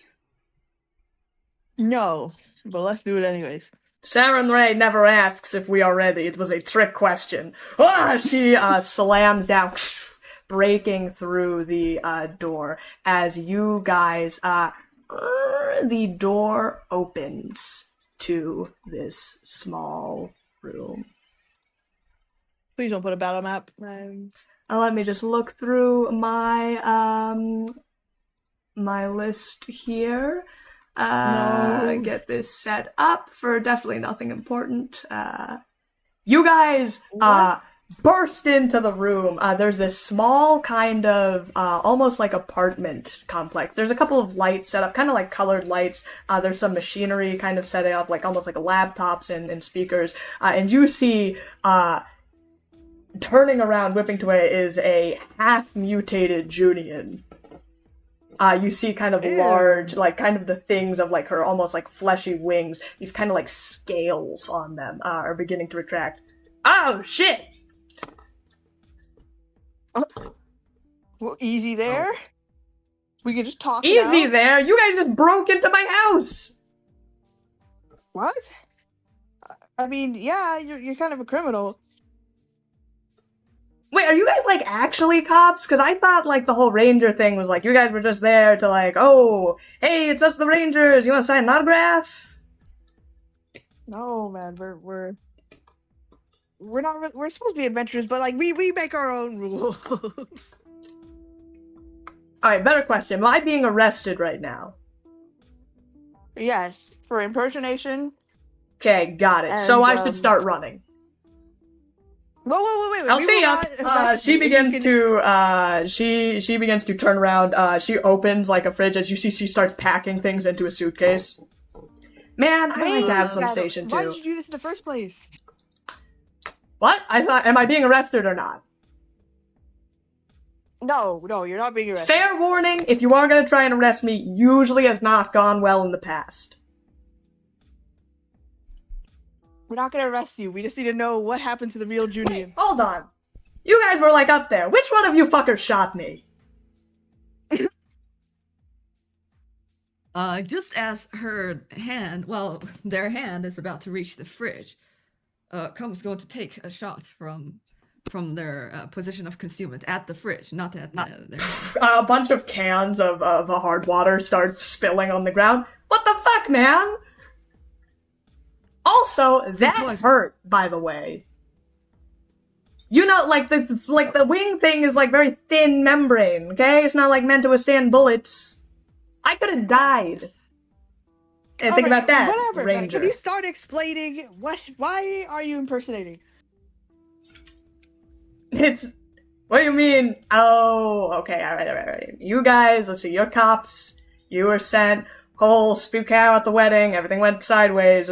Hold on, okay? You let me change? This, like, fucking dress is, like, so stupid. Uncomfortable. Just give me a moment. You see her face shift and melt as kind of antenna begin to grow from her head.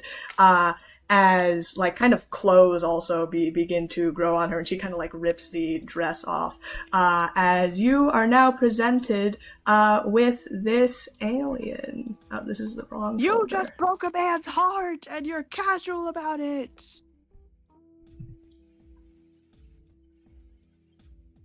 Look, That was a good man talking with his mother. Ew. I am just doing a job, okay?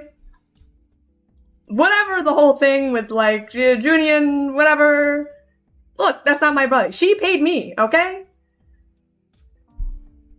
And you didn't feel anything from that wedding, man. You stood there and you said those vows. Yeah, I thought, wow, I'm getting paid, like, a whole lot of money. Look, Oh. I didn't fucking say to impersonate Junian and fake her own death, okay? That was her.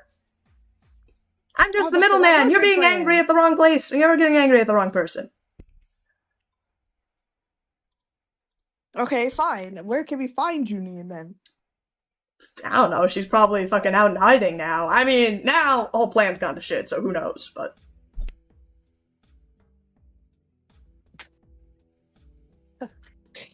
Technically, this is our job, Kabu. Kabu, you're the moral compass here. What? Should we just let this person go? but hey, don't let the fucker who shot me speak, okay? Seeing as the conversation's already going, will come out of cloak and say, "Why exactly did Junian hire you?" Look, she gives me the deets. She says, go to my wedding. Here's some documents. This is what I look like, blah, blah, blah. You know, typical stuff for a client. Eat this food. Fake, anaphylactic shock. There'll be doctors. They'll verify it, blah, blah, blah. I die. Everyone cries. Junian's dead. And then, she doesn't have to pay off her debtors. And all that debt goes to Relin. What? That aligns with what we've discovered. For the record, if you can keep yourself off the radars of, well, everyone else, we'll let you go. Oh, I don't have any Wait, but, problem like, with that. What are you? Is this like an ability you have? Yes, why thank you. I guess you haven't met many reptoids before. What? Yeah, Is that, watch like, this. features? She pushes down her face, and you see, as she flips away in a quick flash, she looks like a taller Mercy. What? Star Rangers on the hunt time, the merciless one, captain of the Silent Stars. What? Pretty good, right? So you know me? Yeah, a little bit. Pretty cool. Yeah, I know. Kind of a bit of a skill. She quick changes back into her other form. Lashunta kind of get pretty privileged, so, I mean, we gotta let him go curious. now.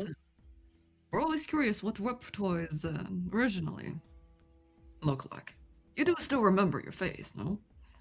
A long time ago. I figure people don't really get like the look of reptoids too much, and frankly, I can look like Junior Knells and get a quick discount at a store. So I kind of like the shape that I have currently. Workshopping some stuff. I tried being a Vesk for a couple of years. That was pretty fun. But I really just change into whatever my clients ask for. So Can I hire you to kill Director Soul? Whoa. Yes. I don't go killing people, okay? I mean, I could be her,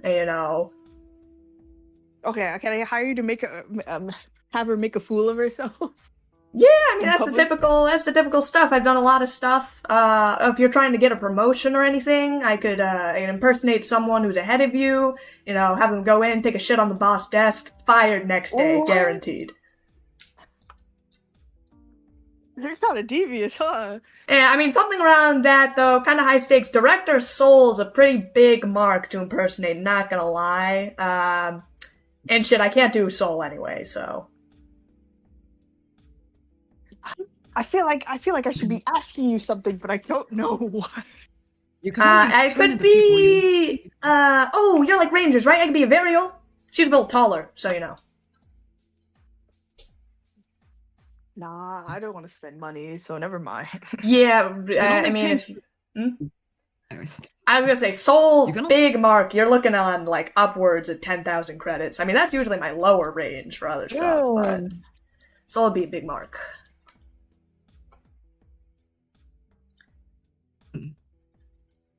you can't Why change my it to friend? those who you've not seen. Well, if I know what they look like, yeah, I can do anything. Look, disguised kits will get you pretty far in life, but I mean, you want a fake anaphylactic shock, that's something you gotta get a shapeshifter for. Oh, can you make your heart stop and stuff? Like, I don't want to toot my own horn, but I've faked a couple of deaths in my day.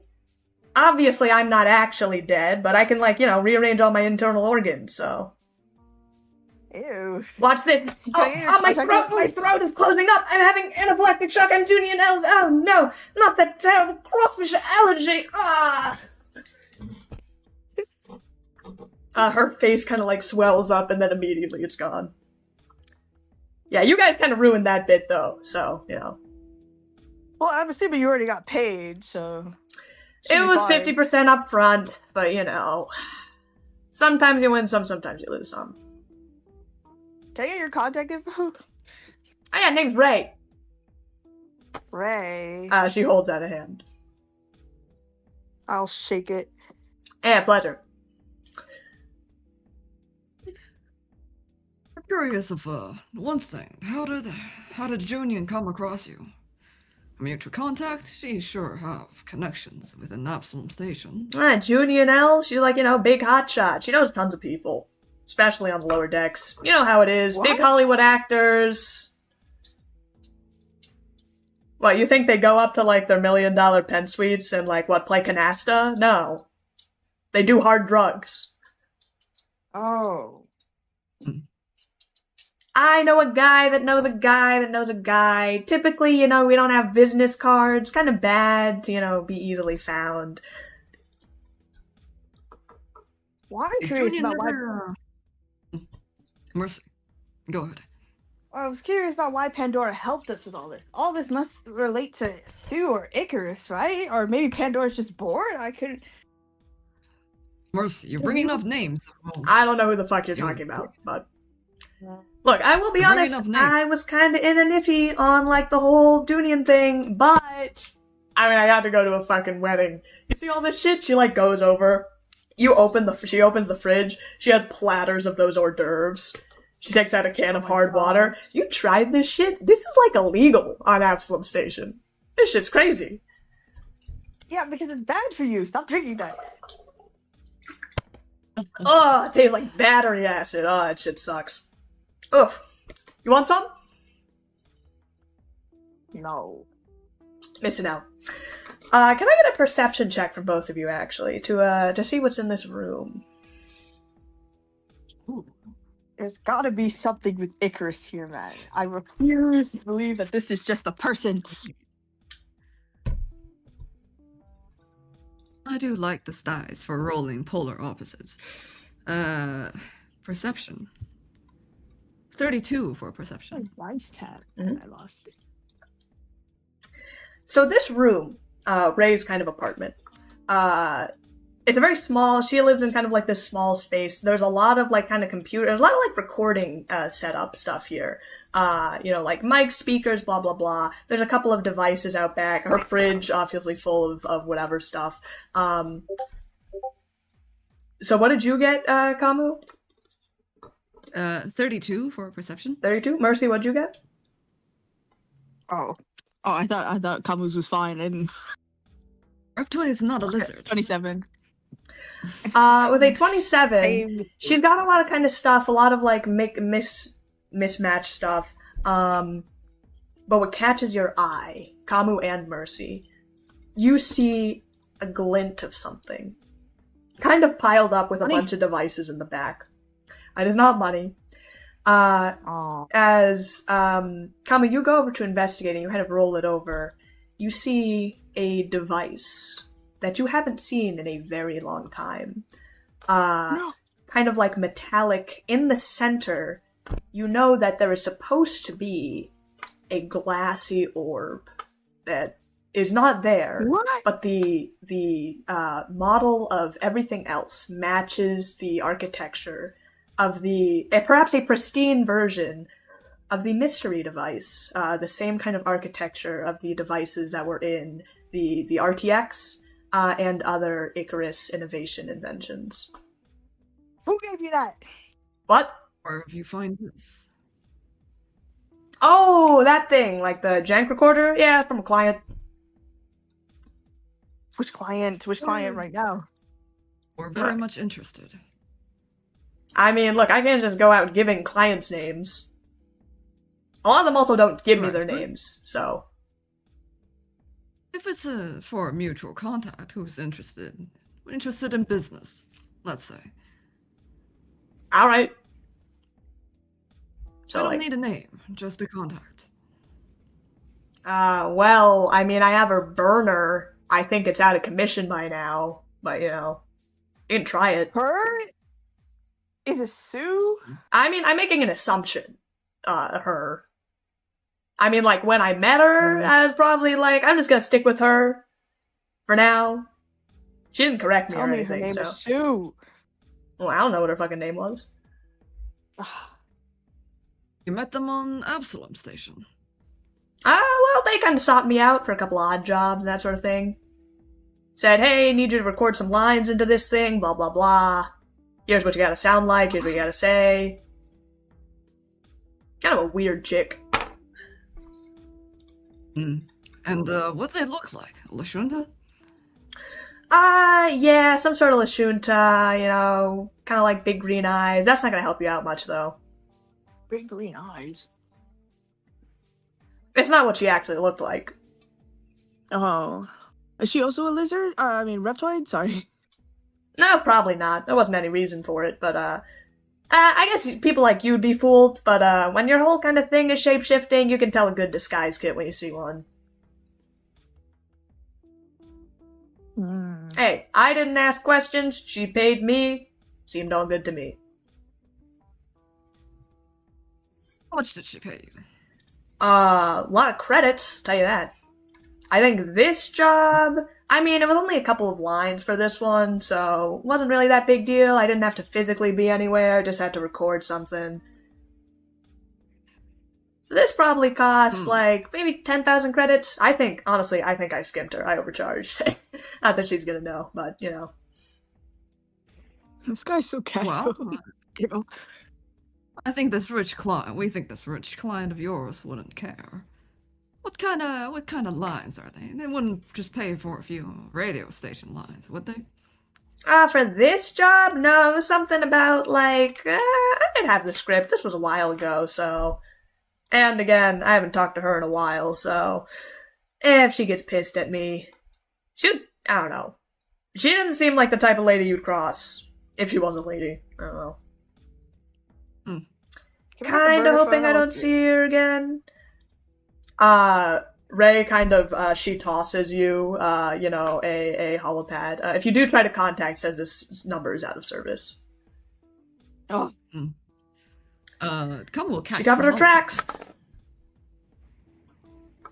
I mean, my recording should still be... I mean, that was like the old thing, so she didn't even take that one. Thinking like busted all my fucking equipment too, so I had to re-record it. My recording's probably still on there. Couple will play the recording. You play the recording. Kind of like fuzzy static begins to appear as you hear, Eovos Tyr is a remnant shard of the lost twin planet of the same name. Its unique geological makeup grants it the shimmering properties you may observe right here in this annual shower. While other asteroids may leave burning streaks of white, Valiant's tear can be picked out by a unique aqua streak caused by the burning up of deuterium-4 that seems to coat the outer surface of the rock. Can you put that in chat? As this kind of recording goes on, you're kind of like inspecting it weirdly. Vernon goes stock still. What? What happened, Vernon? Come see that, and Mercy see that. Well, I say whether you notice if he goes still or not does not matter, because you all notice as he takes out his shotgun and points it right at the chest of this reptoid. Who the fuck asked you to make that recording? Whoa, okay, hold on. I don't know, like, are you guys cops or not? You can't just go, like, killing people you're suspecting. You call off your fucking cheering? Hold on, eh? What is this for? Just answer the question. Look, I don't know. She showed up. She didn't have a name. She said, write these fucking lines, and then I did them, okay? She paid me money. Do you recognize Vernon, this what? voice? That's the monologue they broadcast on Hylaxia during the meteor shower. It happens every year. I could probably recite it to you word for word. What? On Hylaxia.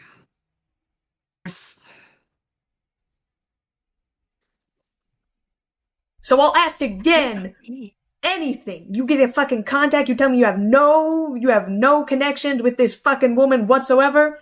Dude, I'm a fucking criminal. I don't keep, like, records of people that I've done business with, okay? That's a great way to getting arrested. You guys gonna do something? This guy's gonna, like, shoot me. Wait, but what? Why is this significant to you, Vernon? Isn't this just like a random person's recording? It's not just a random recording. This is... Why the hell do you have the exact monologue that they use on Hylaxia every year, and just when the swarm business breaks out there?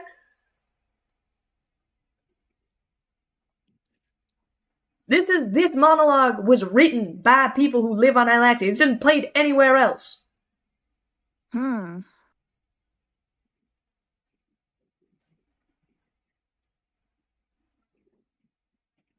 So, and Icarus Put down and your gun. Hylaxia. I'm not putting down my gun till we figure out the fuck's going on here. He doesn't know. He just did the duty. I don't know, dude. Chill.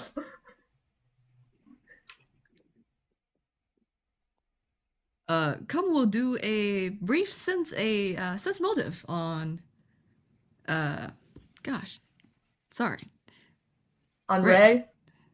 Great. Go ahead and do a check on her.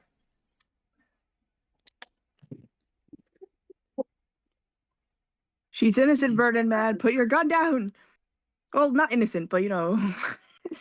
She tells that to all the fucking shearing out on Hylaxia that's God knows where they are right now. 29 for sense motive. And you are you trying to tell if she's lying, or do you just want, like, a general sense of what she's feeling? Well, Tom probably wanted to figure out if she's lying or not. She seems like she doesn't seem too scared for her life, but she is having a gun pointed at her. So she's like, oh, like, what the fuck? I thought we were having a conversation here. You think that it seems that she is being truthful. Come walk over and, sort of gently lift Vernon's gun. She's telling, well, from what we can tell, she's telling the truth. Yeah, you trust a shapeshifter? You'd probably stop her heartbeat if she wanted to, if she's lying. Whatever happened on Hylaxia is the work of someone else. There's more behind this. Did I, like, stumble into something here? Look, I'm gonna be honest, I'm just a con man. I just show up, people tell me to be someone, people tell me to do voice lines, okay? Do you have any other voice lines that from this person, this client? Yeah, I mean, there's a couple things. What's it worth to you? Worth. I have. It's worth your Some fucking life wire. is what it's worth. Vernon pulls his gun out again. Can we chill out? You guys are in my house, by the way. You're in my apartment. You break down my door. You shoot me, by the way. Ow, buddy. I have a potato that I can trade you. Did you guys take Yeah. anything from the wedding? I say yes. Well, I mean, did you? Look, I'm gonna be honest. Rangers, I've heard about Rangers. You guys do not. You guys get paid pennies compared to the people I work with. But got fun knickknacks? Anything? You guys got any cans of hard water? I have a plate of the hors d'oeuvres. Show it to me. Here, I'll just pull it out. She kind of bites into them. Oh yeah, this shit is nasty. Give me the whole plate. She kind of pulls it from you. Man, rich people spending like exorbitant amount of money on bullshit, like the best thing they ever do. Fantastic. She chugs more hard. You see like where it spills on the carpet, it like burns holes into the floor. Ew. Okay. This kind of freaky lady chick, she shows up, right? And she's like, I need to do voice lines, blah, blah, blah. Hates using the extranet, by the way. Doesn't want to do everything in person. Obviously, she's in, like, some sort of disguise or whatever. I mean, not as good as anything that I could pull off, but, whatever.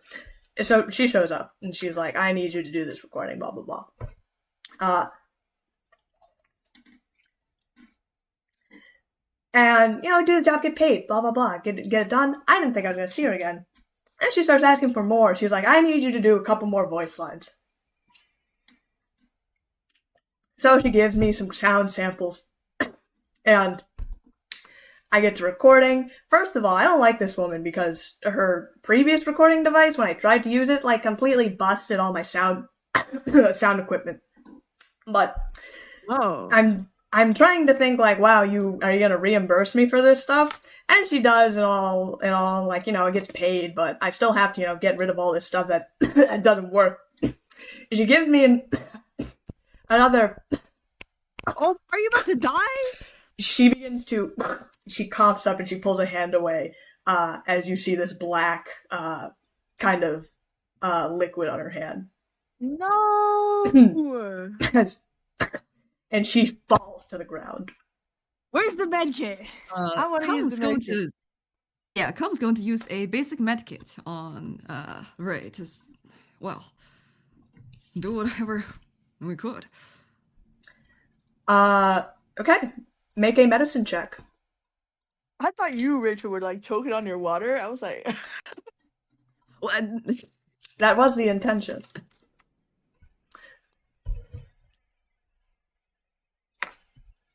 Oh crap! I did not think it was gonna happen again today. No, okay, I'll do it. I ran out of bad luck. What did you get on your medicine check? That's a nat one. You grab it out of Kabu's hand. Reach down, as you see Ray kind of choking. Why don't you make a medicine check as well, Mercy? Yeah. Hopefully it won't be like Eeyore, where I nearly killed a man. Oh shit, not again. 24. You go down to try and administer whatever. You just start pulling things out, administering. You see, Ray kind of like coughs up more of this, reptoid blood, and she kind of looks like very confused, just kind of like looking around. She is kind of like grasping for Shu as she kind of like chokes out something, and then her eyes turn to the can of upturned hard water on the floor. Dude, I told you not to drink any of that! And her eyes go dull. No! That's not important. Why did you draw her? Pours out a little bit of actually, where did that bottle of hard water come from? She picked it out of, it seems like you guys are now in her apartment, and she is dead. So, you have free reign of the place, but she has like a little mini fridge.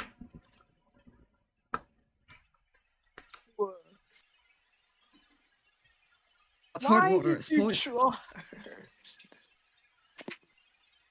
She did get one portrait and died. That's to be fair, it's better than dying without the portrait. No, not bad. I didn't want to see the face that's dead. So that is her dead face on the ground. You pick up the can actually. So she stuffed her fridge, you see, with a bunch of like the food from the wedding. But the can that she got actually was from a different. She has a whole container, you see, or a 6-pack of this hard water that you see is separate from what she got from the wedding. That is not from this the wedding. stew person is so thorough. Okay. Kam's going to pour out a little bit of it. Actually, do we have anything to identify what type of poison it is? Can you smell it? Maybe. Is there not like a little science station in this apartment? There's definitely not. No, it's like recording equipment. Take it with us. Come takes one can of Come will probably put the hard water on the ground. Takes another can of hard water from the fridge.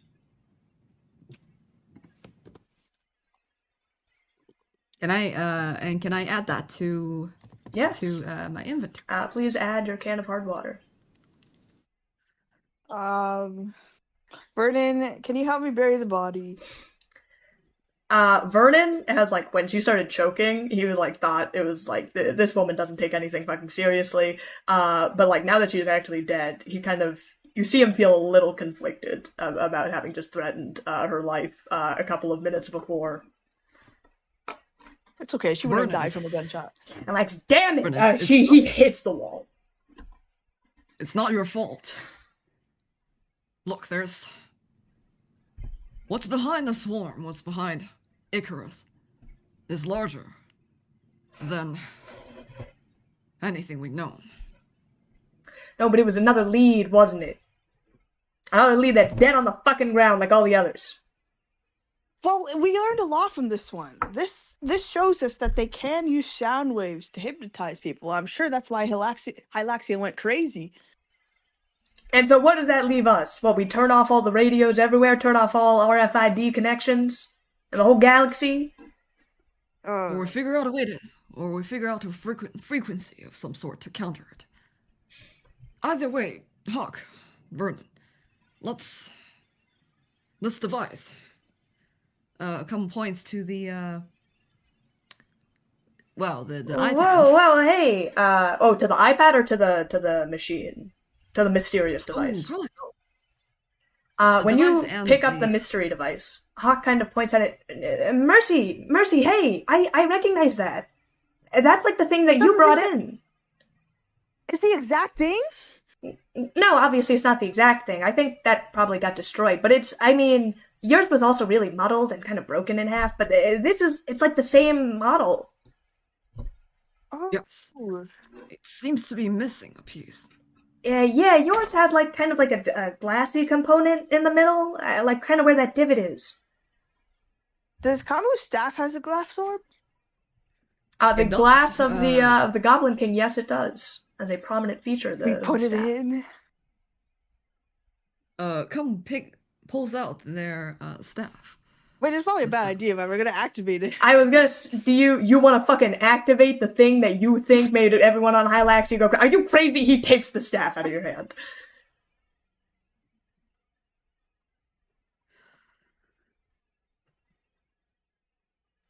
So what? So it's both combined. So who do we give this to? Who can analyze this? If you want me to run it, I can maybe look into it on the ship. I'm going to be honest, that thing that you brought in is not like any kind of architecture I've ever seen. And I've seen a good amount of gadgets from different, aliens. If it requires you to be plugged into the machine, into our ship, like, don't do that. But if you can analyze it from a physical perspective, then yeah. I mean, I can be as hands-off as you want, but I don't know how much... If you want to learn something from it, we might have to crack it open. We could just give it to the Rangers. I'm sure they have people that can, look into this sort of thing. No, let's keep it. If we don't find anything for ourselves, then we can give it to the Rangers. But I think you guys can crack the code. Whoever the hell we give this to, we're painting a big old target on their backs. Yes.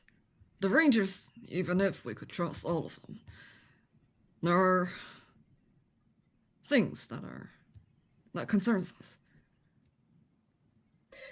You all want to go involving other people in this business when they very well could be the ones that are trying to plot against us? I say we keep it on the ship and don't tell anyone. But if we don't plug the orb to this device, we won't figure out what it's designed to do. I think we already have a pretty good idea. I think it amplifies the sounds or changes sound waves into whatever creates the static swarm. What exactly creates a static swarm? Might we remind you that many of the swarm members are not quite Sheeran's worthy? I think, well, What are you talking sure, about? we don't know exactly what it is, but I think we know what it does. We don't know how it does it, but we're gonna figure that out. That's you. I'm sorry, what non-Sheeran swarm members have you seen? Because we're on the wrong page on that. Oh, are you ready to hear out our story now? Are you ready to believe us? Oh, about your static... I'm sorry, is your if you were counting yourselves, I would say that's a very different point of view. You are not swarm members. Whatever magic, static, sound waves, blah blah blah is affecting you may be related, but you are not swarm members. Well, we know one. That is objectively true, but there are others like us who can hear the static. And yes, but they're not swarm members. They are not well, they are technically not swarm members. But if they can be connected via the sound How many wave... others of these have you met that are like you? There was that one, well, no, he wasn't connected. There's a goblin. There was, Almia. That's at least two. You think that King Albite was a swarmite? He knew, he heard the static. I mean, look, he had some kind of premonitic abilities, I'll grant you that. But I mean, he didn't, he wasn't all, rah, I'm the swarm gonna eat and destroy everything. We gained a similar power in that fight. And we can sense the static coming from that king. Okay, even if he had the same abilities, that doesn't mean that he was a swarmite. There are people who work for the swarm and people who don't, and everyone who's working for the swarm appear to be Sheeran. Look, I'm not trying to make a point or anything, but I am making a point. Listen, okay, I guess the static affects Sheeran in a different way. The Sheeran act like swarmites, but everybody else, they're still working with the swarmites, but they act rational, but not, they don't know what they're doing. Oh, like they're you? Not really sentient. What? Viridian, take this seriously. Look, you say that there are some people that are affected by this mind thing. I am being devil's advocate right now, but look, the point I'm trying to make is, you say swarm, people think Sheeran. People don't think about whoever, they don't know who these other people that you're meeting. Frankly, they don't know about you, and I would keep that information to yourselves if you'd like to keep your job. Well, I want to share it with you guys, because this is a problem that we're trying to face.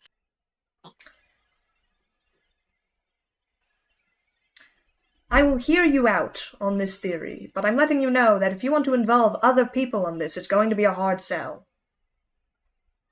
Well,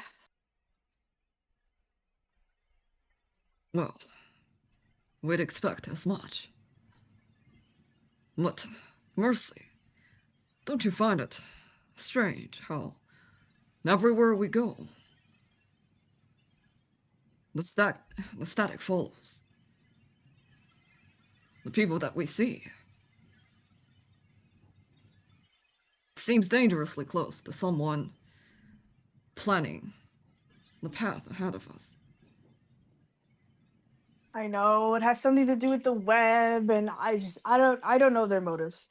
I don't know what they want, and I just feel like anything we do is what they want. So, Look, we go to Hyloxia, and Hyloxia was... Well, now we know that someone had pulled the string to use the radio to turn them into swarm mice. And then we head to Cillian City, where the device is manufactured by Icarus Corp. Not to mention the space goblins and... The space goblins and... well, Arcanine. no, I see what you're saying. You're just saying that like all these things are revolving around us, and I do These see that. aren't connected by chance, Mercy. I just don't know what to do with the information. I'm not gonna lie. I We know it's overwhelming, but it also means we have to figure it out.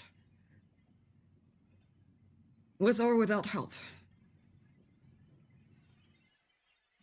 Well, we can't go on this entire journey and drag our crew members around when they don't know everything. So I want to at least be honest with them.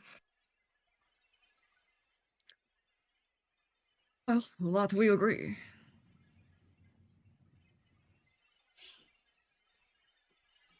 You guys just have to believe us, okay?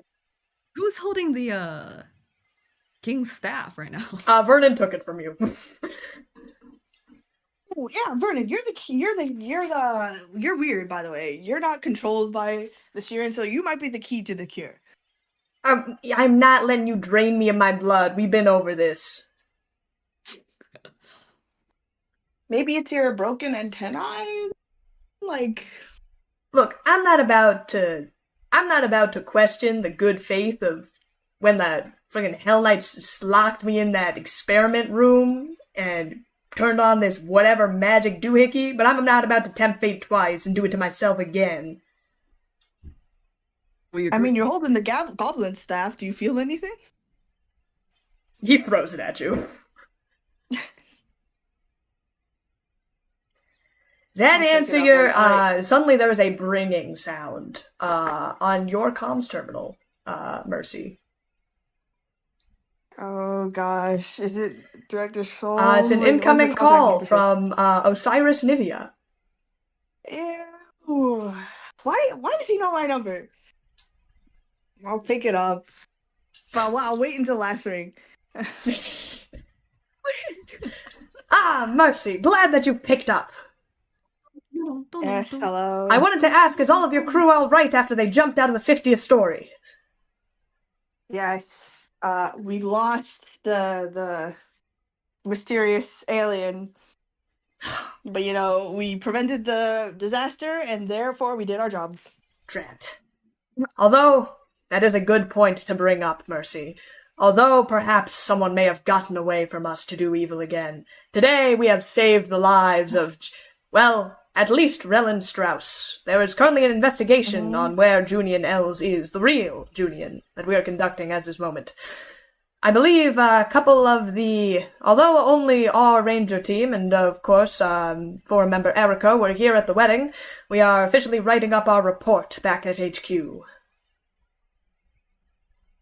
Okay, make sure to include that we were the ones who found out about all this, yes.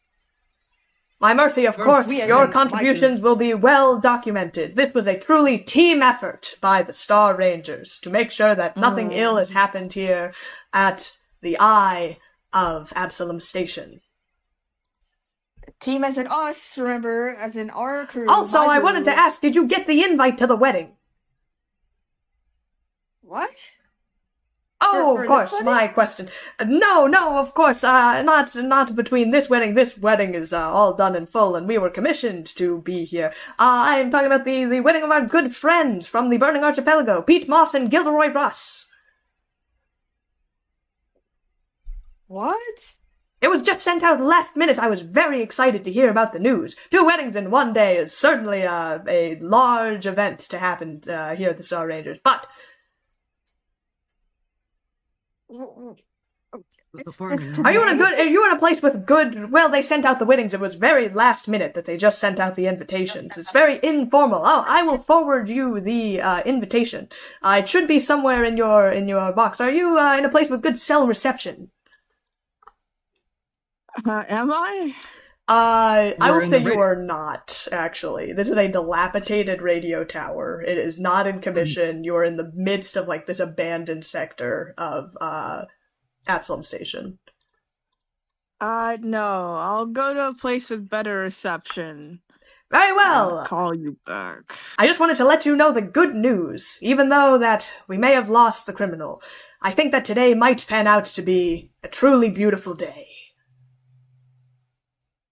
By the way, is my voice echoing a lot? Where are you? Sounds like you're in a very open area. You end the call. Okay, I had to remind myself about those words. Gilderoy was the one that got lost and everything. Okay, that's actually romantic then. She was like waiting for him. Mercy. That's the one. I think that's the one we saved. Yeah. So Pete Moss was like the one that was delaying the research and everything. It's like, no, we have to wait for Gilderoy. My Gilderoy. Glad to see we've entirely lost the plot of our conversation. Look, the shapeshifter's dead. Junian is not dead, presumably. She was paying this ruffian to impersonate her. In terms of our current job, I think we're done here. Yes, okay.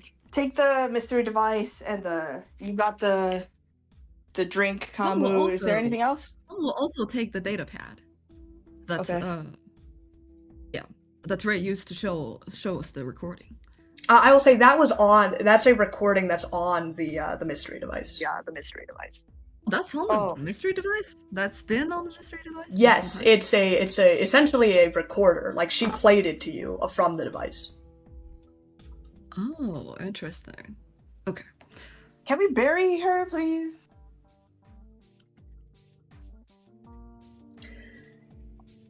We can probably set up something. We can call the stewards and we can, put her to rest.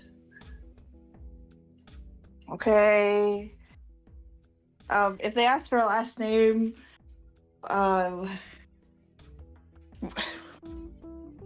what's a cool last name? Razor. Ray, what's a good name? Ray Blaster. Ray Blaster? No, Ray the What about Destroyer. Chell? I used to know Miss Chell back in grade school. Rachel. Oh my god. Okay, we'll leave the rest to the stewards. This is more their purview. Fine. True. Alright, Rin, you call. I feel like you like talking to the steward.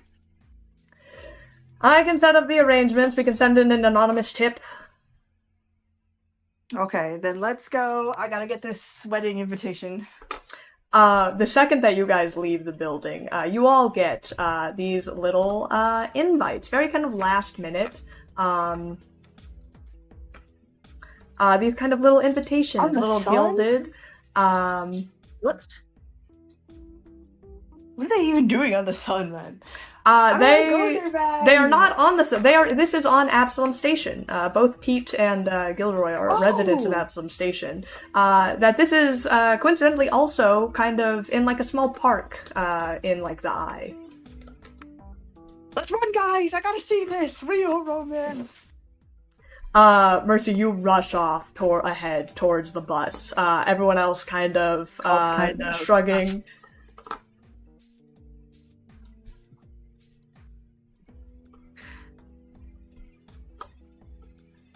Strange day I've chosen. What do we suppose? You know, I couldn't help but think about what you did say. Coincidences do seem to stack up around you guys, don't they?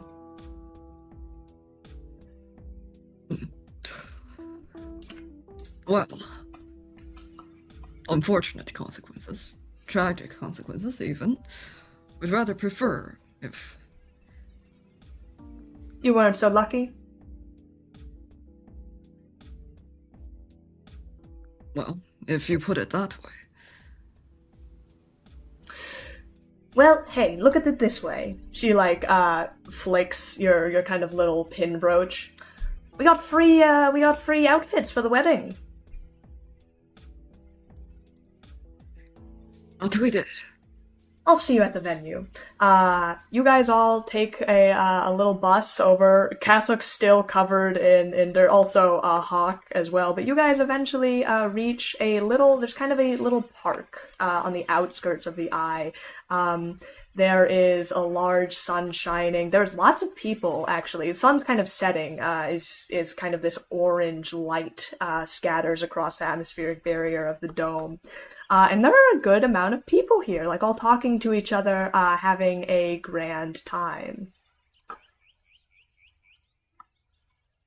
Where am I? Oh my gosh, I can feel the love in the air. Can you feel the love tonight? That song is playing in the background. But eventually you get... Mercy, as you are kind of looking around at the different people who are around, you get swept up, actually, in a hug, as you are put down by a familiar Yosoki face of Pete Moss, who you had rescued from the Hell Knights and then met at Burning Archipelago.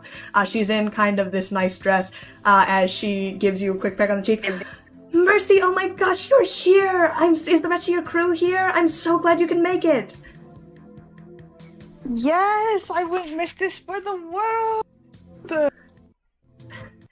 Well, I'm really glad. Why so spontaneous though? Well, we were kind of thinking, we don't want to have a big old wedding or everything, and the costs are so expensive, and we didn't want to put on something and then it'd be like, oh, what are people gonna think that we just have it out in the park? But we decided that even with or without all the fancy trimmings and anything, that if it's a ceremony for love, then what else do we need? That is so right. Kind of behind her coming up is a kind of red-headed dwarf fellow, or halfling fellow, who you had last seen in terrible condition, being almost beaten an inch within his life by Dresada. But now kind of cleaned up in this nice kind of tux, as he rushes up and picks up Pete and puts her to a swing. Yes. Star Rangers, it is so nice to see you. Thank you so much. I know I didn't really have the chance to thank you back when my trachea was all closed up back on the Burning Archipelago, but I'm very glad that you could attend our wedding. I don't have I don't have flowers. Oh, no gifts. We decided we wanted this to be something between our friends and our family. No big celebrations, no fancy anything. Really, you did get the invitations, right? I know it was very last minute. We got it from a person, but we know what we're here by the end of the day. I'm very glad you all could make it. Please, take a seat, chat amongst yourselves. I'm gonna be honest, I didn't think this many people would show up. Well, you're very loved, and you're the cutest couple around. Of course everybody would show up. Why, thank you. He kind of gives you a bow. And in fact, there are a good amount of people. This is like it's a very low-key, they kind of just like reserved the park. You don't think they even cut it out. There's a couple of stewards kind of, making watch, making everything go well. And there's just people kind of laying in the grass, playing music, talking to each other. There is like a small table where someone has like brought just like a couple, people are just bringing in bottles of champagne, like all very potluck style. Mercy has the intrusive thought to hand out the drink, the hard water drink, the poison one. So, it seems like you must try the hard water. It's simply to die for. But yeah, you guys are both here at this wedding. The second wedding of the evening. Real love. Real. Look, Meridian. Look. Yes, very sappy. No, it's actually at the buffet table, pouring a couple drinks. We'll admit it is considerably less stuffy here. Because it's filled with joy. Oh, is that what that smell is?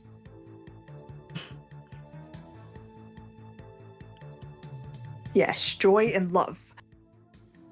A little sickly sweet for my tastes. But you do enjoy yourself. She pats you on the head as she heads off. Your crew has since dispersed. They're, talking to their friends. Vernon's kind of sitting over on the grass somewhere. Cassock is kind of also sitting nearby, looking out. The sun is just setting. I want to go to Vernon. You head over to Vernon. Hawk is kind of also nearby him. Hawk kind of runs into you almost. You see he has two champagne glasses, almost kind of spilling them, as he hands one to you. What?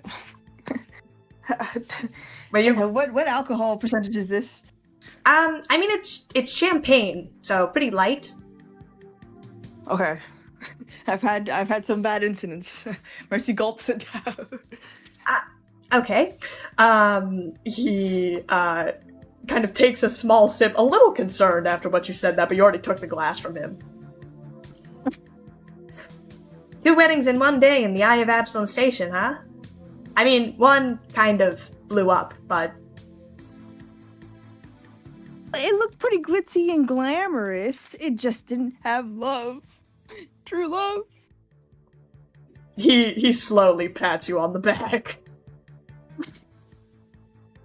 Well, if it's any consolation to you, I mean, since we've met Pete before, and, a little bit of Gilderoy, he was kind of out of it, though, but I think maybe what they have is probably significantly better than Junian and Relin did, considering that Junian wasn't Junian, especially. Oh yeah, we didn't really explain the whole thing to you. Apparently Velen's not good either. He's going bankrupt, so he was gonna take her money and divorce her. Oh! Yeah, that's not really how they do it in the movies, huh? No, not at all. Well, but don't worry, man. I'm gonna find. Technically married now? Because the ceremony did go through. Like, that's karma. I mean, I feel like that makes it is that invalid if it wasn't really Junian? I'm not a lawyer, and I do not want to be, but probably. But at least he still lost a little bit of money from this wedding, and Well, if you said he was bankrupt, then I hope he cries. I mean, if you said I'm sorry, you said he was marrying Junian for the money? I mean, I'm not surprised. Wait, so then why was Junian, like, a doppelganger? Oh, because they were both in debt, so Junian wanted to marry him, and then would fake her death, and put all her debt onto him. Hawk is entranced by this gossip. This is an absolute wild story, as you relate to him the details. Kamu, you go over and pour a couple of glasses of champagne. Can Kamu take 2 of the bottles and head over to Meridian? Yes, you may. Dude, I love Hawk, but I was going to freaking Martin! You can talk to all of them in that exact order, Mercy. And hey, I think Kasuk, you might want to talk to Kasuk a little more. Probably. And come, we'll walk through the garden. Probably. Go past the tree shades and the, probably the stone, benches. Where is Meridian at this moment? Meridian is kind of away from everyone else. Everyone else is kind of chatting to each other, very happy for the happy couple. You see Meridian standing kind of out where they have like the hedges, not too far away. She's holding her hand out, thumb up, covering the sun on the horizon.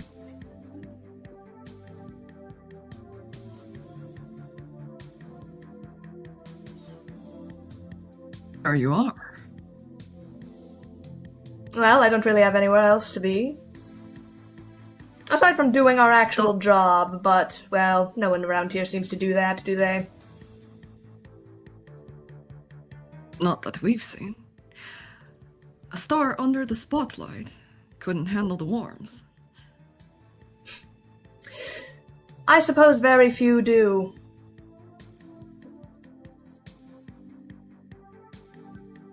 Well, at least enjoy the drink. You pass a full bottle of champagne to her as she kind of gives you a look. Well, I suppose if there are free refreshments here. Didn't really have too much of the time to indulge back on the hotel. Too many people talking about, oh, those aristocrats can just yap for hours. Trust us, we know that hotel is no place to relax.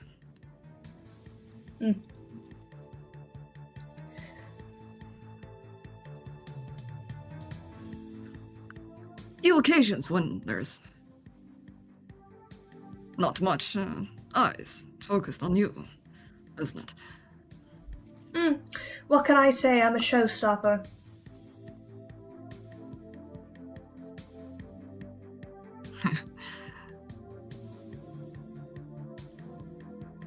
Well, a toast to you then.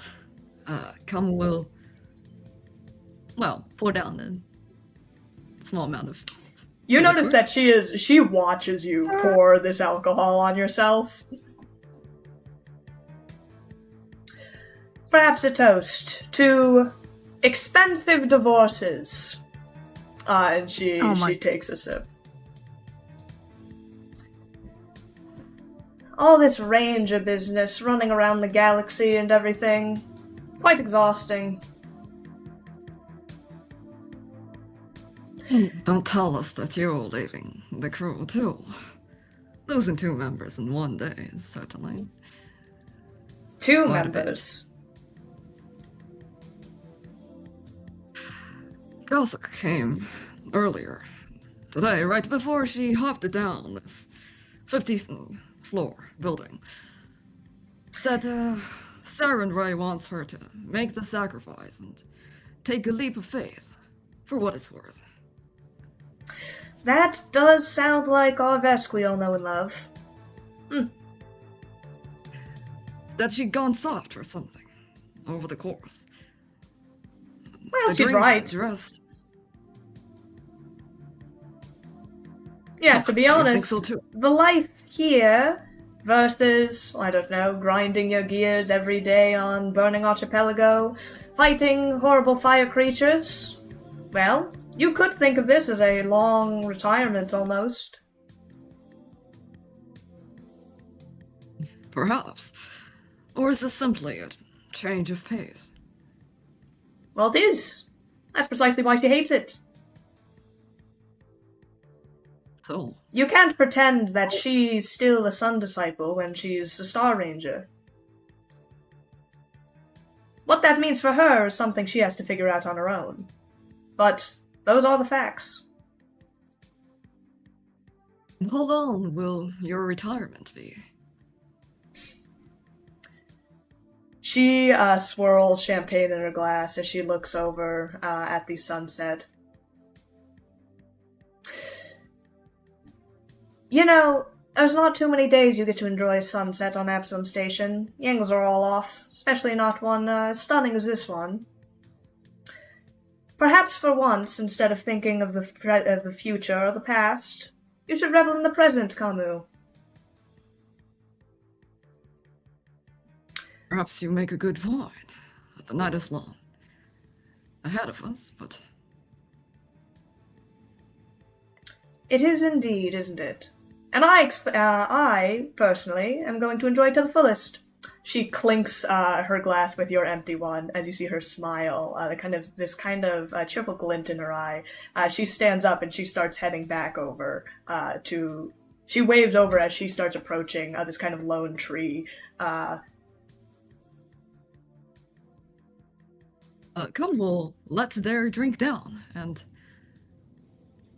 follow with the same pace.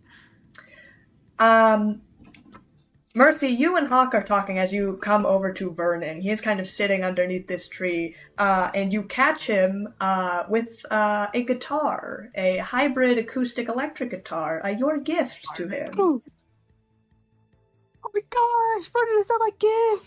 What? Oh, shit. You see he, puts it down, but already been caught. He kind of rolls his eyes. Well, there ain't anything else to do here at this wedding, is there? I want to hear a wedding song from you. A wedding song? Yes. What exactly does that Come mean? on, man. I don't know, but you make up what that means. I'm not just Something some romantic. freestyle artist for you to, commission to play you songs whenever you fancy. Fine, then play what you want to play. I don't have anything to play. You see, make a perception check, Mercy.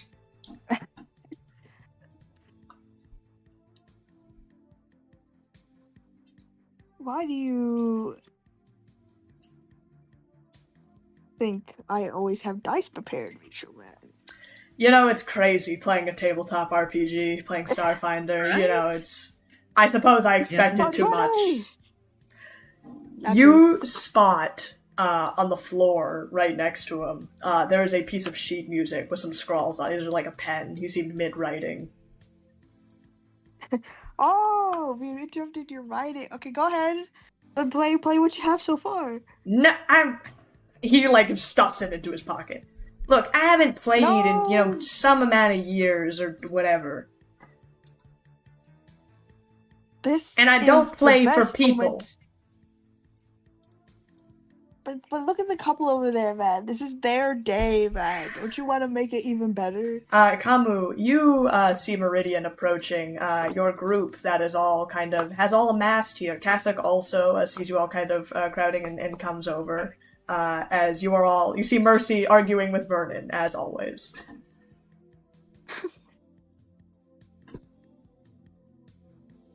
Well, looks like this fireside picnic is going well. Vernon, is that? Camus, Vernon has sheet music that he doesn't want to share with the group. Yeah. You are all snitches. Do you know that? None of you would last a second, alright?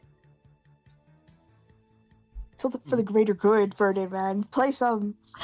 It's not for the greater good. Look, it's just some scrawlings I was, diddling around with. Look, Vernon, if you can't summon enough courage to play that thing, we're going to assume that you are incredibly funnily bad at playing that guitar.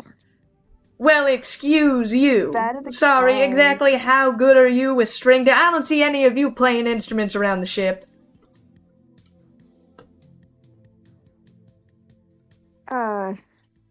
I used to play a little harmonica back in the day. If I start playing whatever I have cooked up, will you all at least leave me in peace? Yes, maybe. No promises. He shakes his head, you see, perhaps a little hidden smile on his face as he begins diddling some strings on his guitar as he begins to play.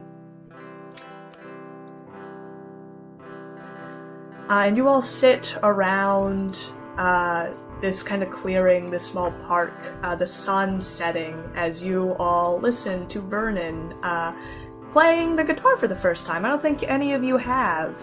As he begins to strum and you close your eyes and bob your head to the music. And the day grows longer and longer. Pete and Gilderoy, happily married in their beautiful wedding wear, as the sun sets behind the horizon and the night fades to black. Today perhaps was an eventful day of betrayal, lost love, but at the end of it all, you find yourselves at a wedding of true love, and whatever you have to deal with, perhaps tomorrow or in the upcoming weeks facing against the swarm, is something you will have to find out next time on The Sound of Static.